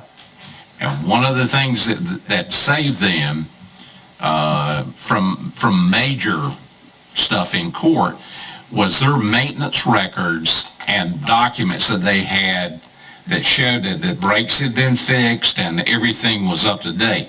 So I'm assuming this fleet management, especially when you think about our EMS trucks and you think about the sheriff, that's where our liability is when they're driving fast. So to me, it's a combination. We need to be able to provide better software so that we've got that electronically. So Chris can actually address that with you. If you want to take a minute, Chris can tell you about what they're doing with their fleet. Okay. Come on up, Chris. And I know that on the sheriff's office side, they have someone, used to be, I'm not sure who's doing it now, but they have someone who's in charge of their fleet. I don't know what they're using, but Chris can talk about exactly what they're doing on theirs. And they're doing that exact same thing. I don't know that we need to go buy a piece of software or contract with somebody to do that when they've got just as good of stuff. So there are software components out there that are doing. What we're using is actually a free website that our staff found just readily available to anyone. And what it does is it mirrors what your dealerships use, right? So if your truck breaks down right now and you call a Chevy dealership and say, hey, I need my front wheel hub replaced, they give those estimates based on that computer system where it gives them the number of hours and recommended, suggested kind of price. Now, and that's how that total comes into play. The system that we found online, and I can't give that website right now because DC and Ryan and Melissa were working on that. But we found a system that mirrors that capacity. And what our staff did was went through the owner's manual of all of our vehicles. And in the back of your owner's manual, it says at this mileage you should do this maintenance. We compiled all of that for all of our vehicles, and then they priced those that work per each vehicle and base that on a projection of the mileage. So I'll give you an example. They just finished this yesterday for us. So, for example, in the EM budget, in my presentation yesterday, I told you we were currently budgeted for $4,000, and that provides maintenance and vehicle repairs on 4 vehicles. All right. Based on just the scheduled PM, on the mileage that we currently are and what the manufacturer recommends that we do for the coming year, we're looking at $11,340, and that's just for the scheduled PM. When we started talking about the mileage, at what point do we see an increase in repairs based on the mileage? Depending on the manufacturer, that changes somewhere between $75,000 and 100,000 miles. Typically at that point, from what we saw in looking at our vehicles, that's where you get into your more expensive repairs of timing belts, timing chains, water pumps, differential changes, fluid flushes. Those are more costly repairs than what you would typically get on your normal oil change. So when you compare that to other departments who are running newer vehicles like our animal control, during our presentation yesterday, one of the highlights that Melanie was saying was we've really done really well this year on fuel and PM for vehicles. It's because 3 of their 4 vehicles are new. They're 2 years old or newer. They're low mileage, and they're better on fuel economy than what we were previously running. So that's some of the information that we're finding through our research on our end. For the specs on the EMS trucks, you're absolutely right. Previously, we were utilizing trucks that were not spec'd according to what they should have been, especially on front-end components. That was one of the changes we made to the truck that we ordered a year and a half ago that's scheduled to arrive in April. If you guys remember back in October of 2021 when we presented that truck, we changed from a van chassis to a truck-style chassis, and it was addressing those front-end issues. When you get into the van-style chassis, you're pushing the limits of those front-end suspensions by the time you add the box and the cargo and the patient load on them. So they're kind of like a camper in a lot of ways, right? When you buy a camper, it says, oh, your gross vehicle weight is 60,000, and unloaded it's 59.3, so you got about 700 pounds you can put in it. Right? That's the way they spec those van chassis. Yeah. When it comes to replacing vehicles, though, it's more than what we're talking about. Okay? Because there's a market value out there that changes too. And there is sophisticated programs out there that will advise you about that. So if I trade this vehicle in now, it's going to be worth this much. But if I push the limits and go over here, you're going to lose X amount, which is going to be more than offset by your savings. And so you really need to take all of that into consideration if you're going to want to really manage the fleet that well. And that's the balance we were trying to find when we assessed our vehicles. At what point are we investing more money in the maintenance and repair than what it would be worth versus getting a vehicle? It's not just maintenance and repair, it's the market value that you get for trade-in. Gentlemen, let me just say one thing since we started this conversation. What I'd like to see the manager come back to us with is not an estimate, but I had a different word. An estimate is the word, of the mileage when the vehicles in a certain department should be replaced, because we are still buying vehicles that we don't need to be buying. And insofar as vehicles that you are purchasing that are carrying heavier loads and that sort of things, maybe I'll get more involved in spec sheets with that when you buy them, because there's a lot that goes into this. We're leaving money on the table with the management and the replacement of our fleet, and I know that most of your vehicles should get a couple of 100,000 miles anyway. They shouldn't get 100,000 miles. There's something wrong if they're just getting 100,000 miles. And we should be getting maybe 100 and 200 on the regular vehicles, and put the sheriff's department, I'm just talking out loud, at like 150. That way they know what they've got to manage to, and helps them make decisions in repairs. It's a policy, it's an estimate. You can always change it. Your good judgment always has to overrule these things. It's not a mandated absolute, but it's a guideline. A guideline, that's the word I'm looking for, a guideline. And that's really what drove us to look as far as we have in actually breaking down each vehicle and the manufactured recommendation service intervals for that vehicles. Was listening to meetings over the last few months. Vehicles have come up a lot, exactly like what you were saying, and the sentiment that we were bringing from those meetings were, how do we increase the mileage and utilization of our vehicles, and what is that going to cost us, and at what point does the cost, as Commissioner Rebholz was saying, at what point does the cost exceed that value? So that's all still stuff that we're digging into, and be happy to share all the information we have with you. Okay, we're getting an objection to my recommendation.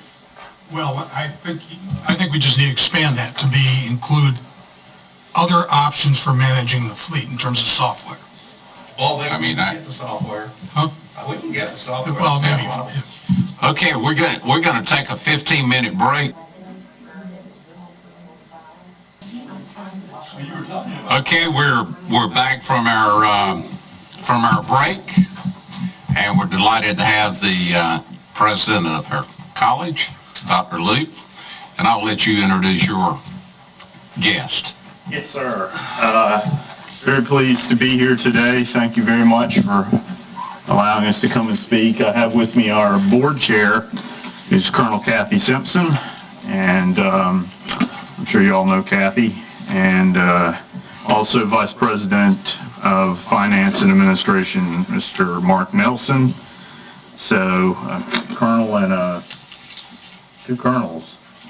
Two colonels, actually, yes. So, anyway,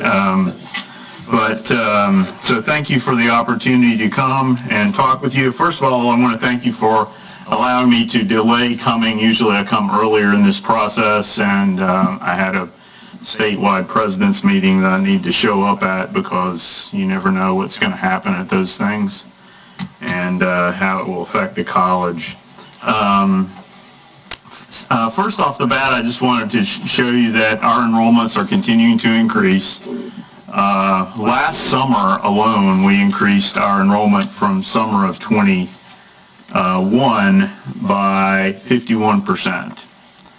And we basically doubled the number of FTEs almost. So, primarily because we were looking at, we brought in organic chemistry, and what we found was that ECU students don't want to take organic chemistry at ECU, and neither do the UNC Chapel Hill students or the NC State students, and it's one of those weed out classes for a lot of the sciences, and they're used to giant lecture halls, and we can do it in 20 people and then 20 people in the lab. And so that worked out tremendously well for us, so we'll continue doing that. Our spring enrollment for this year is up again from last spring so far, and of course it's still not quite to the point of where we can say that it's firm, but it is about a 4.2% increase. And then fall notably was up 9.8%. That will mean that we should receive extra funds from the state, who is giving out funds for enrollment growth if you have 5% increase or more. So that's all good for the college. I think that what we can say is that this is resultant from Beaufort Promise to some extent, certainly. I think we're coming out of COVID, and I think that has helped some. And so we hope to keep up that work to the best of our ability moving forward. The last thing before I get straight into the budget is just to show you a picture of what's going on with the boat building facility. We are anticipating an August 4th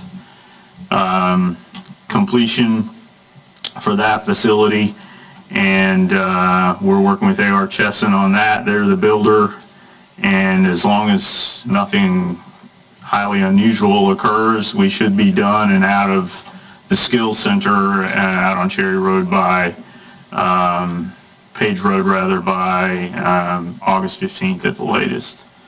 So Chesson's also going to help us move that huge rosin booth. You might have seen there was a fire recently, and unfortunately in one of the smaller boat building companies. So we're highly aware of the dangers inherent in this particular industry, and so we have our spray booth is protected for that reason, and we'll find the right people, and Chesson will probably have the responsibility of moving that. At this stage, I'll go directly into the budget. We're asking for a 6% increase this year across the board.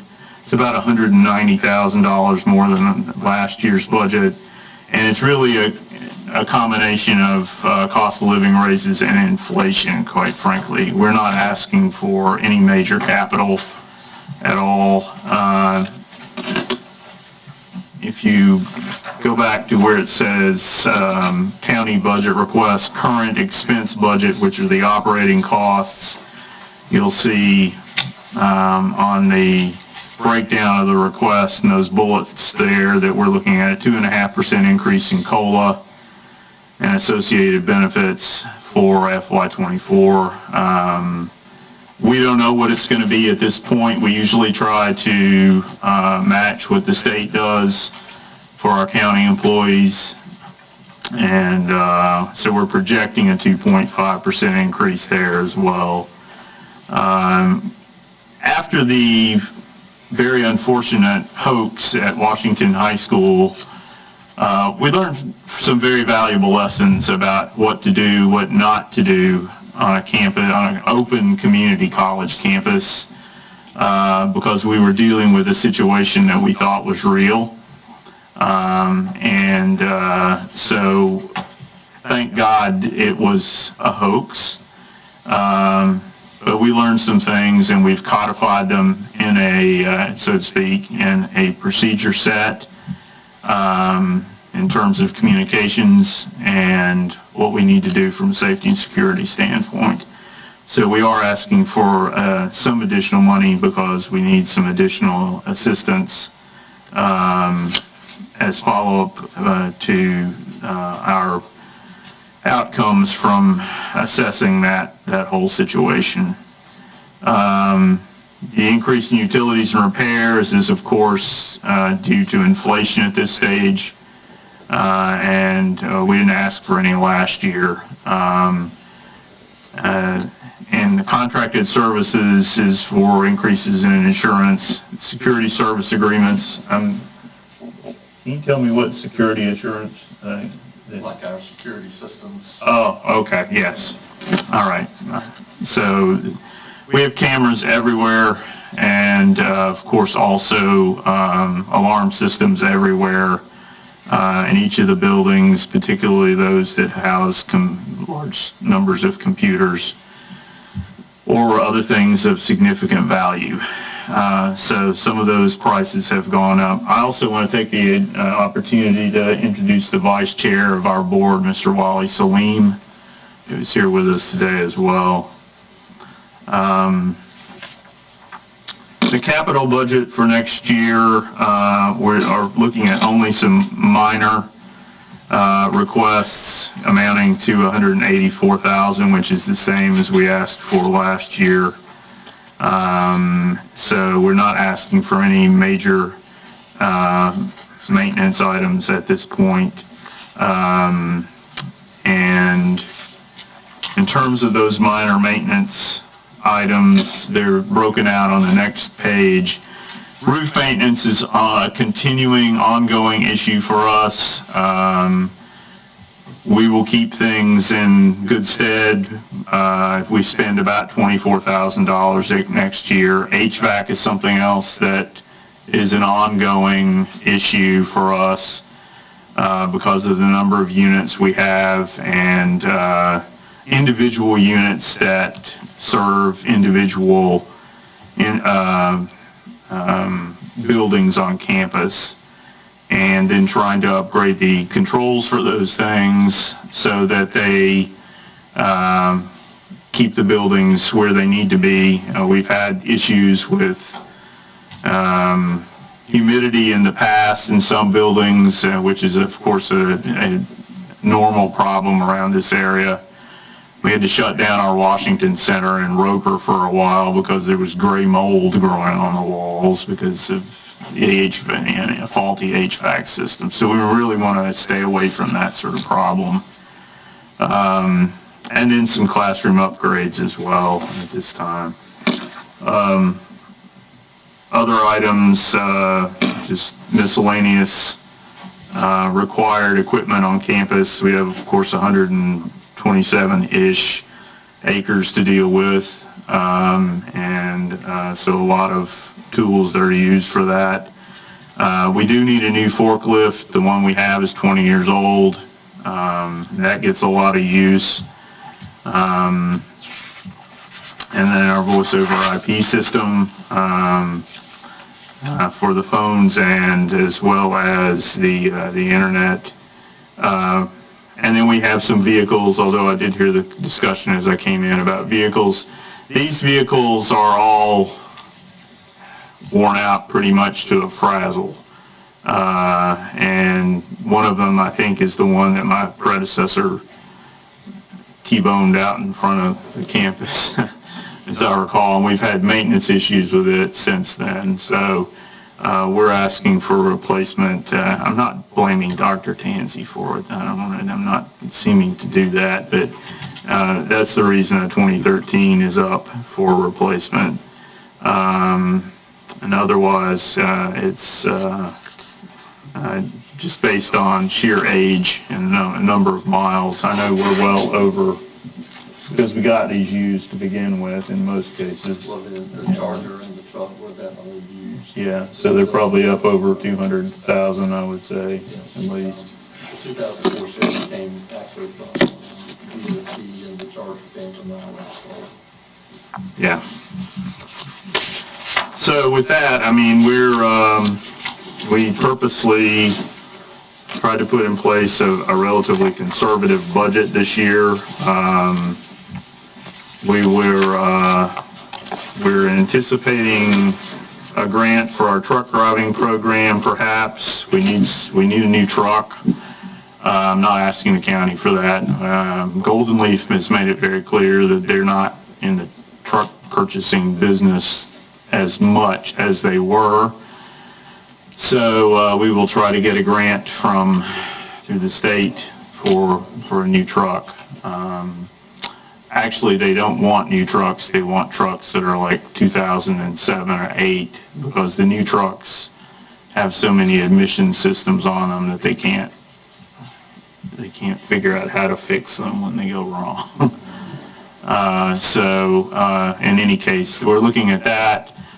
I should note, with respect to Aurora, that we've been invited to put in an application for an open grant with the Golden Leaf Foundation for $500,000, along with the town of Aurora. And Aurora will actually be doing the ask, although we'll be responsible for the outcomes, to run the infrastructure, water, sewer, electric, and internet, over to the college's new building.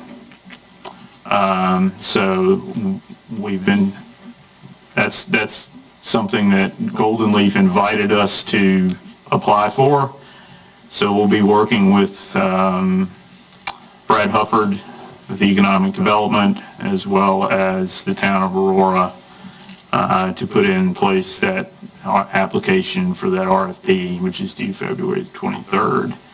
So we anticipate, if things go as planned, to move forward with that building and get something going down there as soon as we can.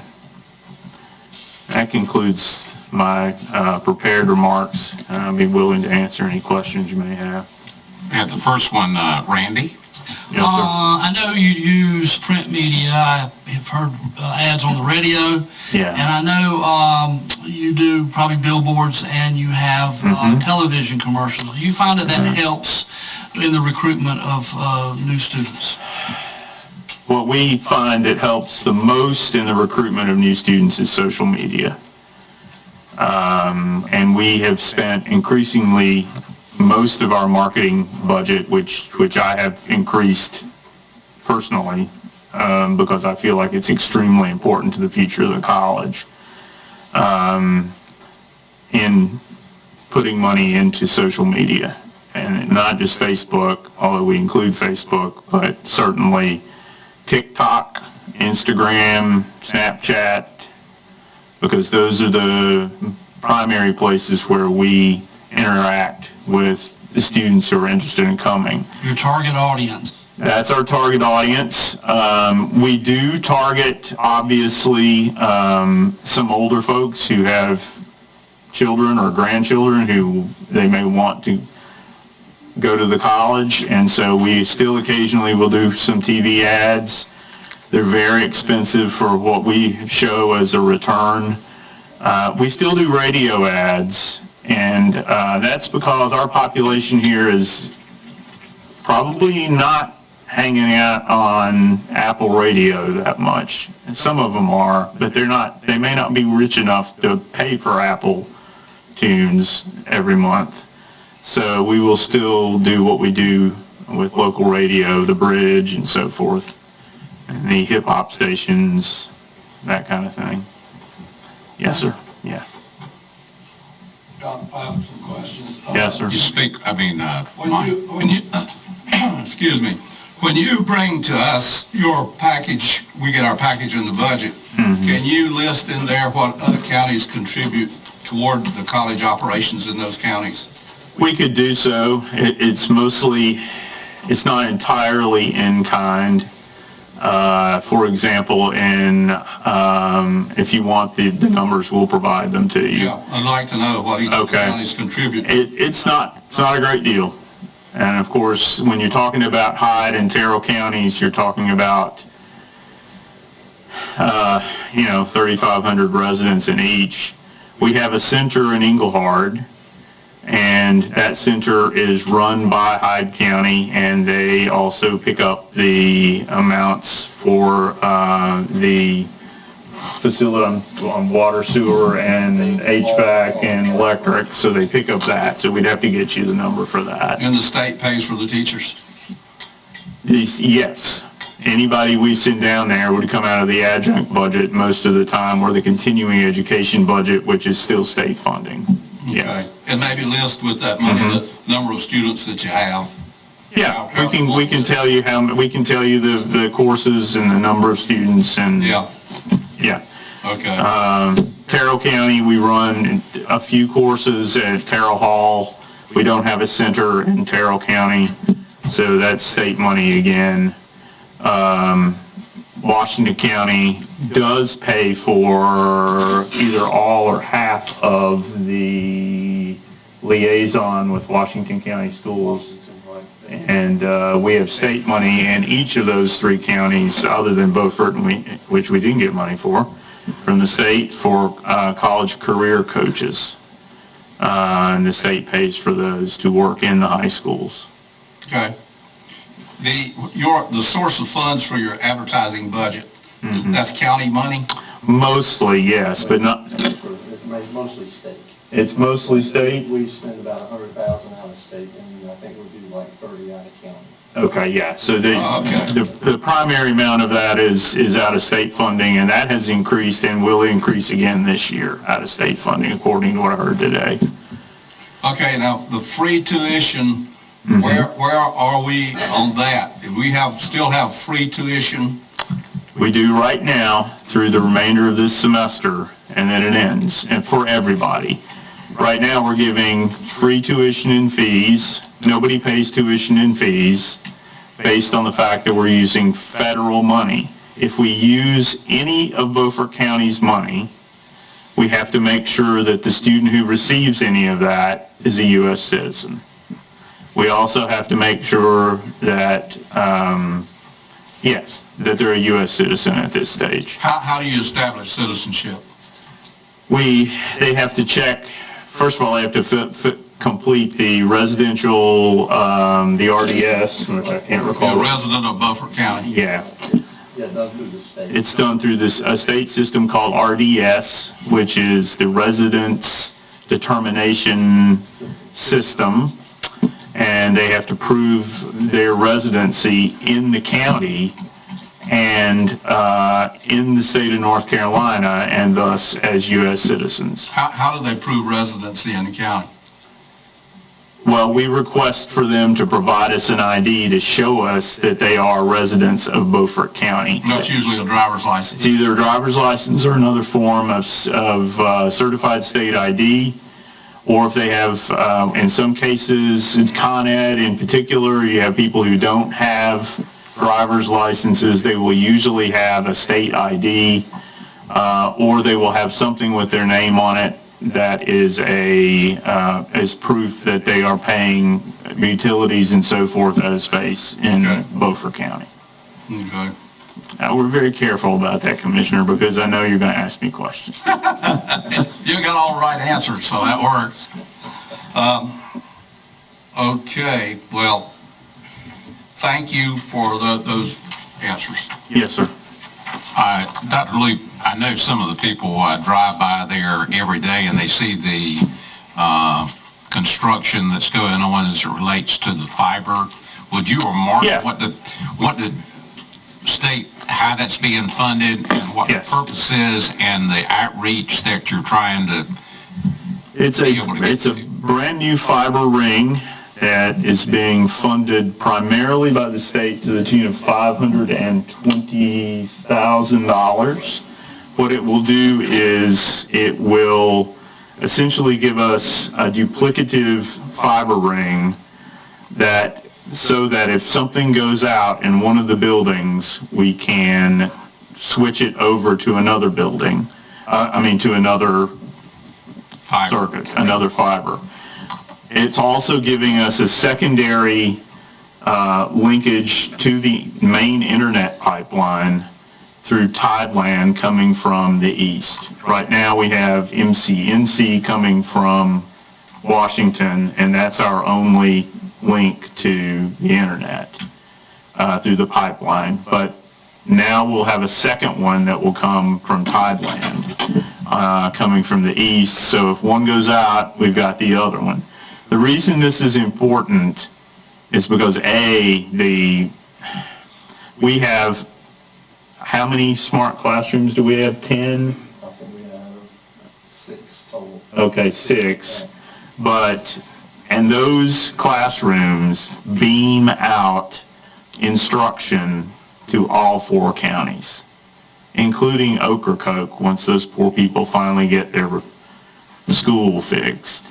So while a faculty member is lecturing or if he's doing it the right way, he's interacting with the students in a classroom, that he will be beamed in live time, voice and visual to, say, Terrell County High School or Columbia High School. And we will have a person there on site that serves as sort of a proctor in the classroom to make sure they're not killing each other or throwing things at each other. And so that's why it's really important to have those connections and to have them duplicated, because it's the future of how we're going to have to educate people in this big region. We have to be able to reach Hyde, Terrell, and Washington electronically. But we can't do it just, by doing it asynchronously. It's got to be live, or those students will not connect. So that's why it's important. Mark, do you want to talk about, the total cost for that thing is I believe... Well, we're around 800,000. Yeah. They're doing, I think it's around 540 that the state's providing. Yes. And then we can, through our state budget, we'll be able to finish out the rest of that over the next 2 years. That's the plan, and there's an attempt on the part of the system office in Raleigh to get additional money for the rural colleges to complete those projects without having to wait for 2 years down the road. Just a curiosity question, who do you buy electricity from? City of Washington. Okay, you mentioned Tideland, and I saw, It was River Street, but I didn't know that. Oh, I'm sorry. In a perfect world, although y'all may disagree with me here, I'm going to get in trouble by ad-libbing. In a perfect world, Tideland and River Street would be together, and they would run fiber all over the same places, That would be sort of the ideal thing. There is fiber connections between the two, and River Street has put in fiber to connect the substation because they were under the gun to connect substations with a fiber ring. Right. So we've had a great deal of support from the system office in Raleigh for this. And so there are, cables sprouting out of the ground all over the place over there, but What classes were being taught? mostly transfer courses, not entirely. We also teach some of our career and technical coursework, especially criminal justice, for example, things of that sort that we beam out to the schools. And that includes also the private schools in Beaufort County. It also includes all of the high schools, the public high schools in Beaufort County, as well as the Montessori school. So mostly it's transfer coursework to the universities, although not entirely. If we have the right fit for it, it's hard to teach welding that way, although we are doing some of it that way, I think, in Washington County. Where part of the lecture component can be taught online, and then we have some bays that they got grants for in Washington County, and we can teach the hands-on component up there. Yes, tell us how you see how education is trending now that people are coming back. Are we going more people getting into the trades? How's your nursing program? Or is it just general education? Tell us what the coming thing is. Yeah, I think that we are making good headway out of COVID. It's taking time for people to readjust to being in face-to-face settings, and that took a while. I am concerned about the caliber of students that we're going to receive, and as we move forward. I'm not trying to diminish the work of my brothers and sisters in Beaufort County schools, but they will be the first to tell you that it's tough trying to educate people from home for 2 years. So we are concerned about that in terms of the quality of our student population moving forward. I think that the career and technical programs we have are right now doing pretty well. I would like for us to grow them more because I think that that's what's going to keep people here. There are a lot of people like my wife who grew up in Eastern North Carolina who said, I'm graduating from high school and I ain't never coming back. And then I brought her back. So she brought you back. Well, she brought me back because Mama lives up the road. So it's just the way it is, and that happens a lot, as we all know. But the key here is working with the public schools in all 4 of these districts to keep the kids who are not interested in necessarily going off and getting a 4-year degree to stay here and work, because we have jobs, especially in Beaufort County, that are good paying jobs in advanced manufacturing, especially in boat building, but also in the filtration companies, and in some of the metalworking companies around here, Carver, P&G, also the recycling companies that are, I think, growing. So it's imperative that we get those pipelines with Dr. Cheeseman especially, and that we get a hold, as they say, of those students from an early age, so that they don't, because what we find is, statistically, Commissioner, this is something that is happening all over the country, especially among younger male students and graduates who are just coming out of high school if they finished. They don't show up anywhere. They don't show up in college. They don't show up in work. They're sitting at home playing PlayStation, or they are struggling with opioid addiction. I mean, it's this epidemic of despair. And so we've got to find ways to be able to connect them and reconnect them to society. And the schools we can do, well, we'll try our dead level best to do that. So when we talking about trades, just for my business? Yes, sir. We're talking about welding, electrical work, plumbing, truck driving, HVAC. Things people can live here and make a living at. Yes, HVAC is big. I mean, all of those. Cosmetology. Yes, cosmetology. Your nursing program, is your enrollment up? Our enrollment is stable in nursing. It has been difficult finding nursing students because a lot of them don't want to deal with what they saw people dealing with COVID, and B, it's a pretty rigorous curriculum that is not easy to gain admission to by necessity, because you've got to have certain skills to get into a nursing program. It's not open enrollment. Yes. Yeah, I want to segue into what you were talking about, the societal problem that we have with young men getting into opioid addiction. I don't know where they get the money. Maybe one day when the money runs out, that might solve some of the problem. Yeah. And it might send them back to work.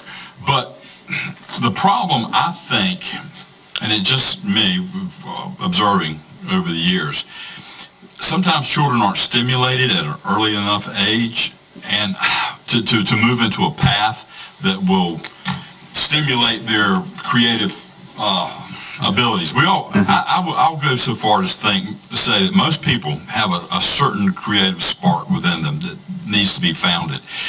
And that creative spark is, I'm not talking about creating some work of art. I'm talking about making stuff. Becoming a machinist, standing back and looking at what they do and go, oh, I like that. The quality of my work is good.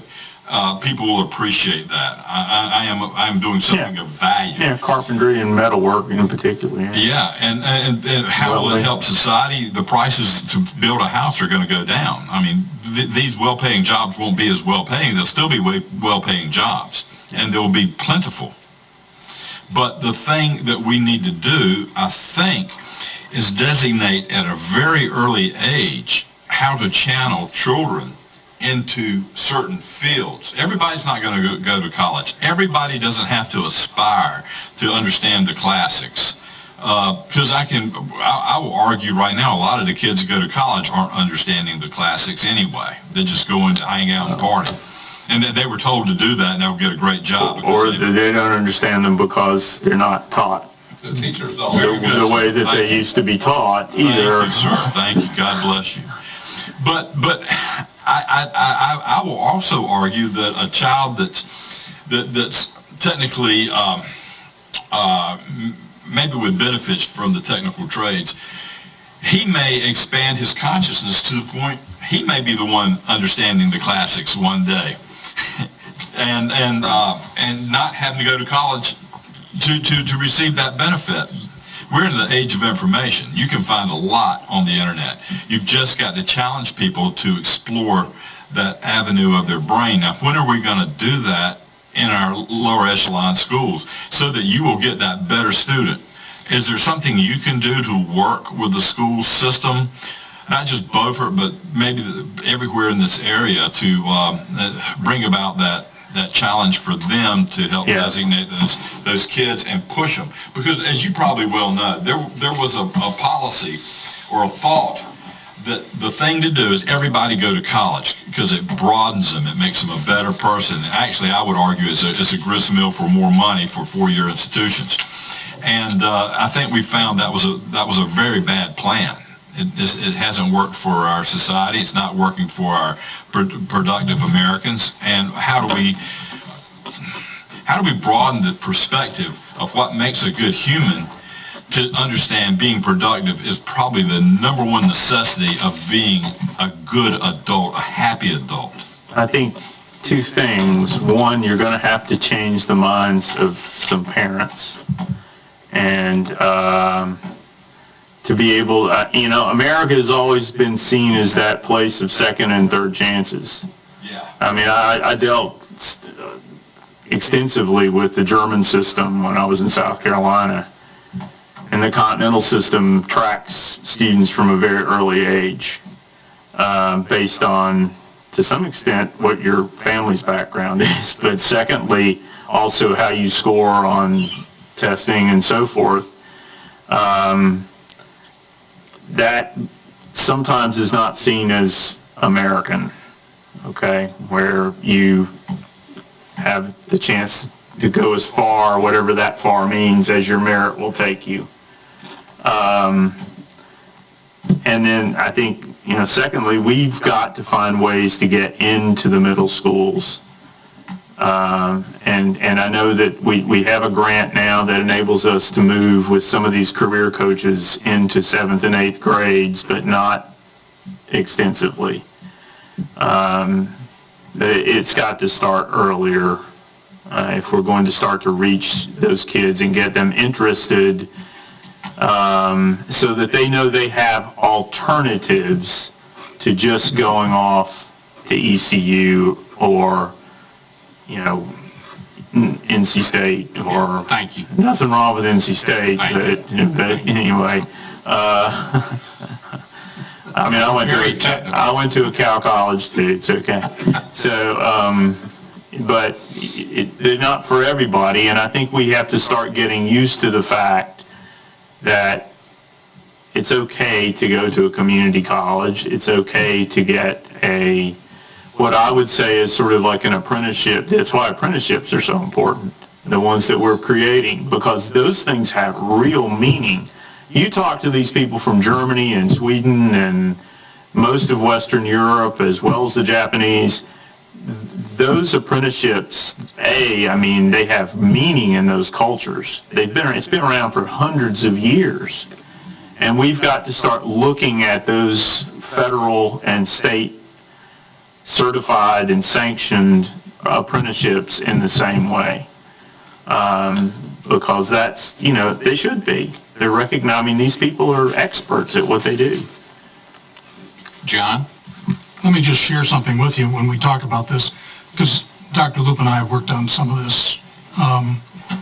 In the middle schools right now, Vicki Hamlin, who's the CT coordinator, has purchased segments, modules that are being placed in, they're in the middle schools, that take the 6th graders and give them an experience in, I think it's 30-some different fields, hands-on experience, where they come in and they not only get to be told about that through video and audio, but then they get to experience the actual tasks.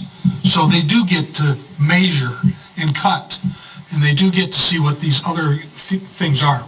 This all stemmed from the conversation I had, which was those students, as you said, lose connection in the 6th grade because the parents aren't there supporting them and saying, you need to learn math or you need to learn science, because they don't see any value in it, okay? And the teachers are desperately saying, I need something, we need something to help bring these kids back so that they can understand that math is something they're going to need to know in the future. Yeah. Okay? They're going to need to know some science in the future to do anything. And so that's what they're trying to accomplish right now. And it's about a $500,000 a year program that they're doing. Right. So that's good. That's just to share with you that information. Either that or, we can't just write off another generation. Well, tell me when the school system has taught American heroes. I think American heroes have come completely out of the school system. And for those kids from like the 3rd grade to the 7th or 8th grade, American heroes are important. Randy, did you have? I sure am glad to know that you're teaching organic chemistry during summer. I made a D- when I was at State, so maybe I can go take it again. Maybe I can get a B. Maybe I can get that up to a B. And then you can head off to medical school later. No, or dental school. Yeah. As it were. Brian?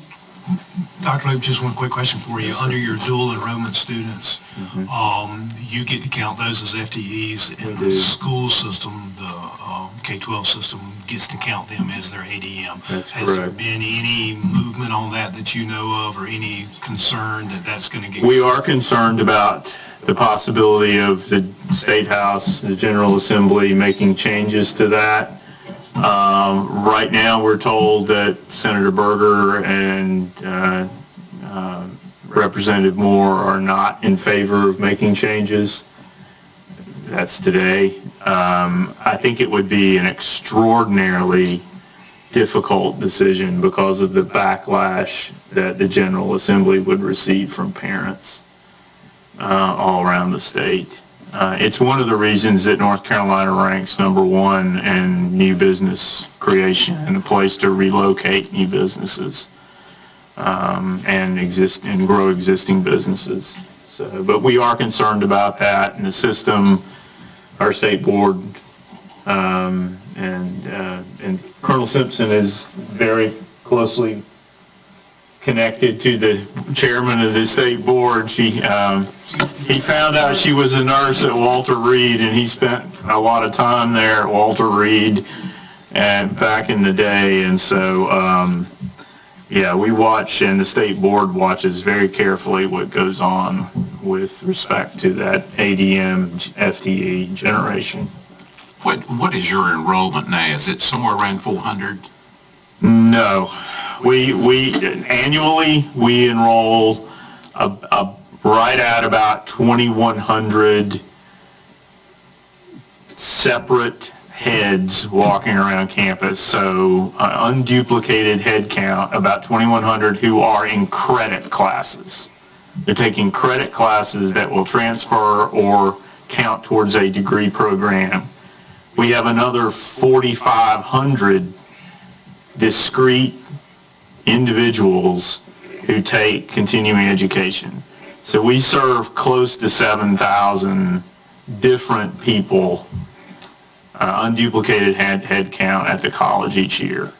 Because we're bigger than you think, and we've now, we've come up a good 400 students or so in the last 5 years. Yeah.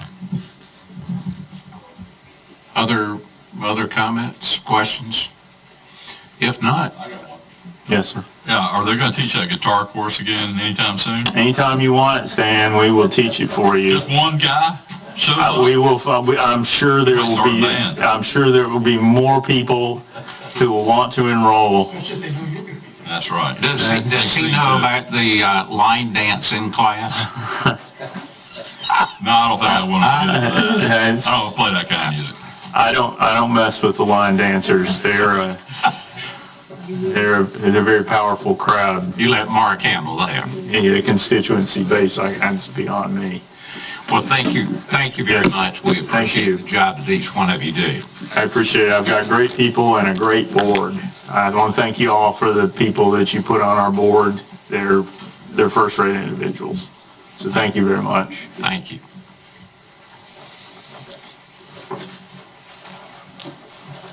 Well, we're down to the last item, closing comments and wrap up from the retreat. So We were going to give the manager some direction.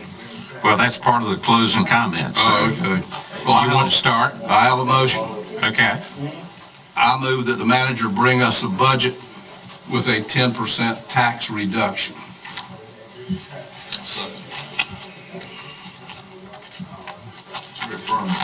Now, that's bring us a budget with that in it. That's not approving a budget with that in it. That's bring us the budget. Are you going to use that, take that money out of the fund balance? Well, what I should say is a 6-cent tax reduction, because that's the closest way to define that, is a 6-cent tax reduction.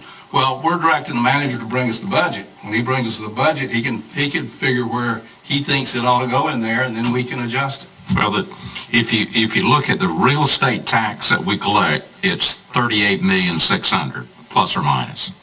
So you're saying 10% of that is $3,860,000? No, I'm saying 10%, 6 cents off the present tax rate, which is what, about 63 and a half or something?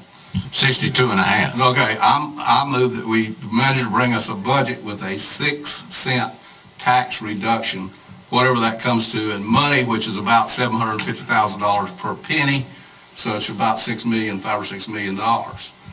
Now, that's a motion for him to bring us a budget with that in it. It is not a motion that we reduce taxes by that amount, because the commissioners will have to do that when we consider the budget.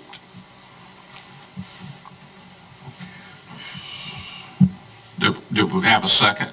Yeah, we have a second. Okay. Any, What are, the two that's missing, how did their vote? They don't count. I mean, absent.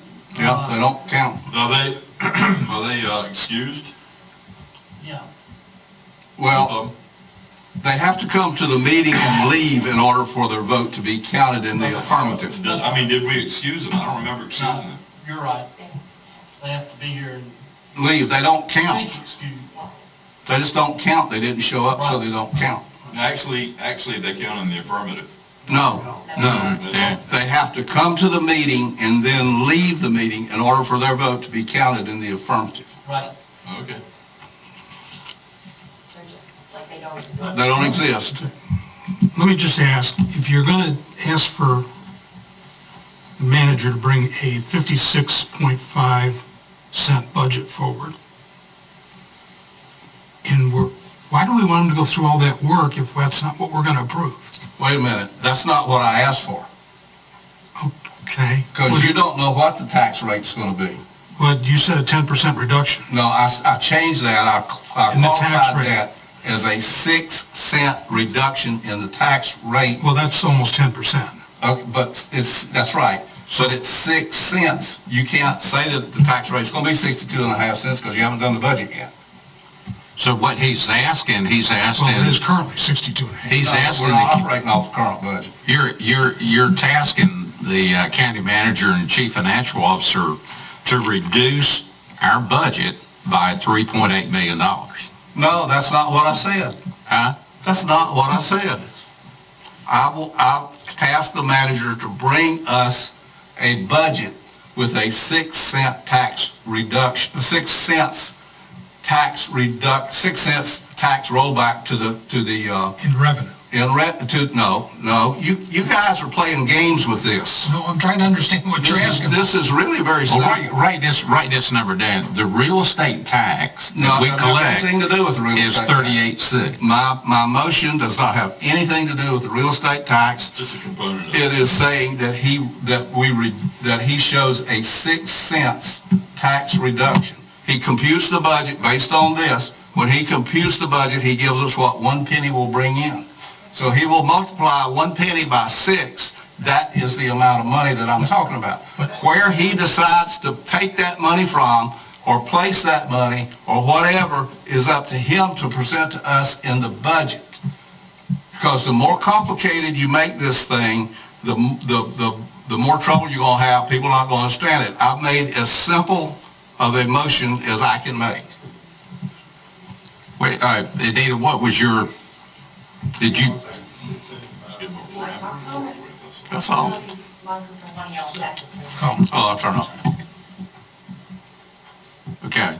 Okay, so 1 penny brings approximately $675,000. So if we take 675,000, multiply it by 6, that's $4,050,000. So can we agree on that math? Well, if you want to do it that way, that's fine. I'll say $4,050,000. I move that the manager bring it, and that we'll round that up so that we're not getting into mills and all that sort of stuff. And my second.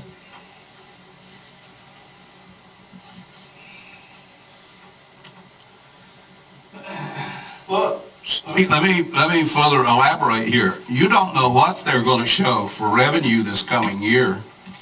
We've got growing sales taxes, so I didn't key this to anything.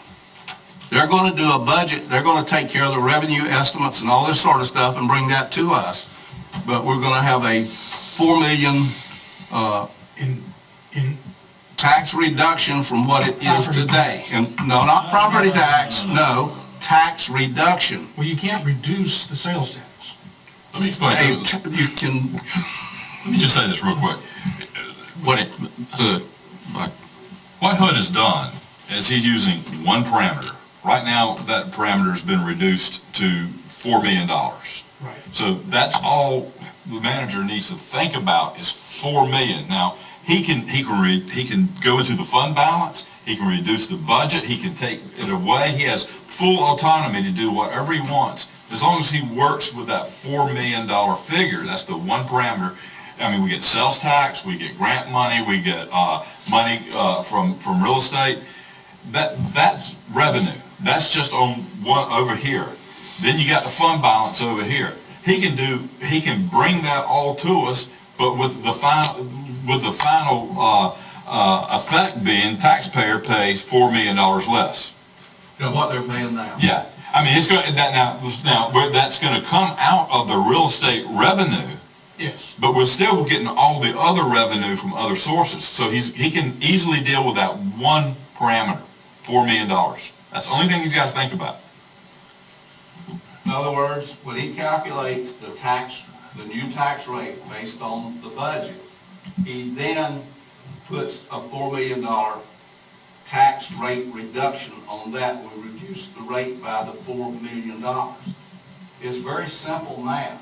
But y'all are trying to complicate it by getting off in the weeds with all this other stuff, and that's all you're doing. I think we're just trying to get... If you're going to vote against it, just vote against it. Okay, You don't want a tax reduction. How about stating the average savings per household with that reduction? It's difficult to do. You're getting off, it's hard to... We don't even know what the revenue's going to be yet. You got commercial properties, you can't do it on a household basis. Well, I've heard it before somewhere that said that there was so much savings, and that's typically $20 would go up. The average tax bill is around $760. Okay? Oh, boy, what? I think you're making this more complicated than it is.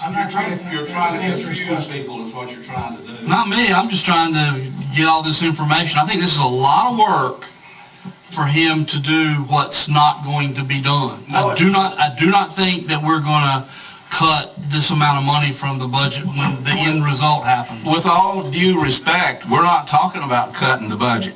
You got $42 million sitting out there. There's a lot of money. Plus, we got another, 60 or 70 million that we're going to collect. We got $100 million to work with.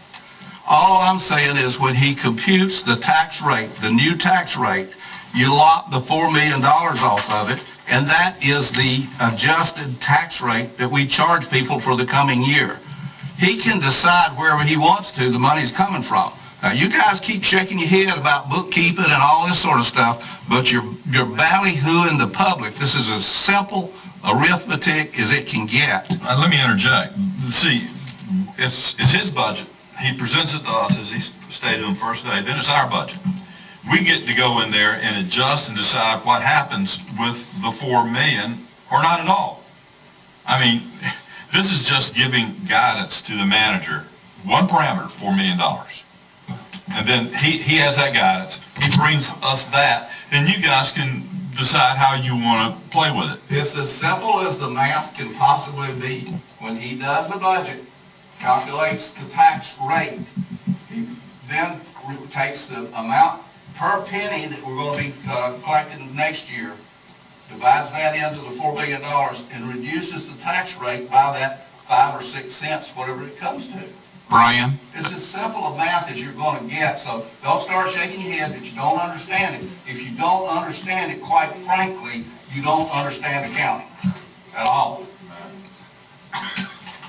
I understand what you're saying. Brian, what was your comment? Maybe I don't, but because right now our budget's about $68 million. So I guess what you're saying is our current budget is 68. You want me to bring you a budget that's at 64? No. Is that right? No, that's not what I said. Why would it not be bad? You do the budget and calculate the tax rate.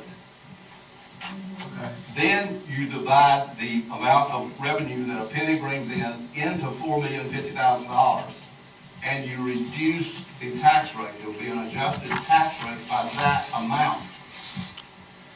Well, what I'm in favor of is Brian underneath is sitting down with each one of the department heads like they normally do, taking a look at all of the costs that they have, and we've heard presentations from everybody what they would like to add. I didn't hear anybody say we're going to eliminate anything. I mean, we have the opportunity in the final say of whether we're going to take $4 million out of the fund balance to make a $68 million budget, or we lower the tax rate. That's the last thing that we do in the budget process. So we just do the same thing we've always done. No, we're directing the manager to bring in his budget that adjustment so that it is presented to the commissioners. That's what my motion is. So what you're going to find, let me tell you what I think he'll end up doing, is if he goes through the process and when they total it all up, then we're going to, at the end of the day, what Brian's going to do to show a balanced budget, we're going to pull money down out of the fund balance. Yeah, he decides where it comes from. No, he doesn't. We're the elected official. We make that decision. We're talking about the manager's budget. We're not talking about our budget. Well, we're talking about the manager's budget. He may call it the manager's budget, but as far as I'm concerned, what he's bringing to us is the manager's budget plus all the department heads. For the first time under their administration, each one of the department head has an input into the budget. Yesterday morning, we sat in here and said, and the manager requested that we give him direction in the preparation of his budget. Well, I'm giving him direction. I don't support what you're saying, so I don't give him direction. Yeah, I don't support that. I'd just like to say this one thing. Just point of clarification. Every administration, as long as I've been a commissioner, the manager presented a budget, and the department heads did give input to every manager. Then, of course, no. You might have thought that. No, I was a commissioner then. Yeah, you might have thought that. Yeah, but the department heads did not. I was a commissioner though. Yeah, they did not. Yes, they did not. Well, hey, you were a commissioner too, There's never right? been a budget done. Yeah. The department heads didn't No, that's right. participate in one form. We actually, yeah. So, Well, just wrong. Sorry, okay. I know I'm wrong. You are. Did you have anything else? We got to go with it. No, I'm still on the floor. Yeah. Hold on a minute. Hold on. The word problem is one figure given to the manager is the manager's budget. It comes here. It becomes the commissioner's budget. The word problem then becomes, how do we deal with it? Now, in the very beginning, this whole premise for this 2 days was to give the manager direction. Hood has made a motion, I have seconded it, to give the manager direction, giving him one sole parameter, $4 million, get it from the fund balance, cut spending. Your choice. He gives it in his budget. Why don't you let him finish? Once the budget comes here, it becomes ours. Then we get our fingers on it, and it becomes a commissioner's budget.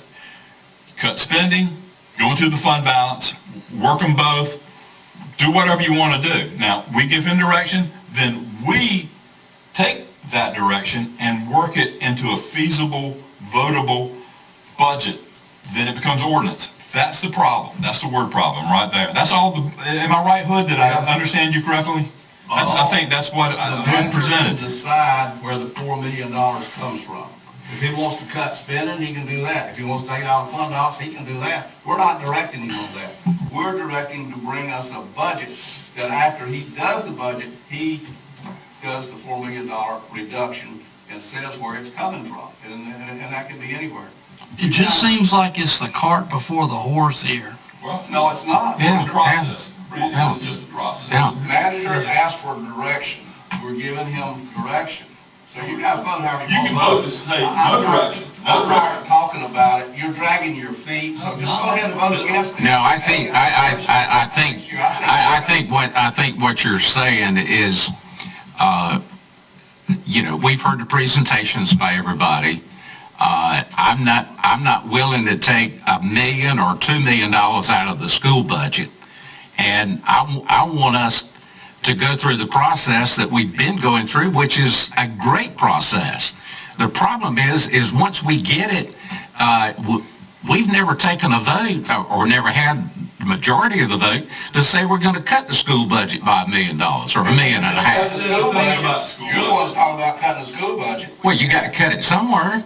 You got to cut it somewhere. The manager, we're getting the manager's budget. You're not doing a budget yet. You don't have anything to do with the budget right now. Yes, we No, you don't. do. Yeah. Just the manager's budget. Yeah. Okay. Are we ready to vote? Yeah. All right. All those in favor of the motion, raise your right hand. All those opposed? Okay. Now, you got any closing comments, Randy? No. This went pretty much like it always has. I do remember. I mean, I've been many a day in these budget workshops where taping them. And I do remember department heads speaking back then. So this is what happened here. And so I think he should have a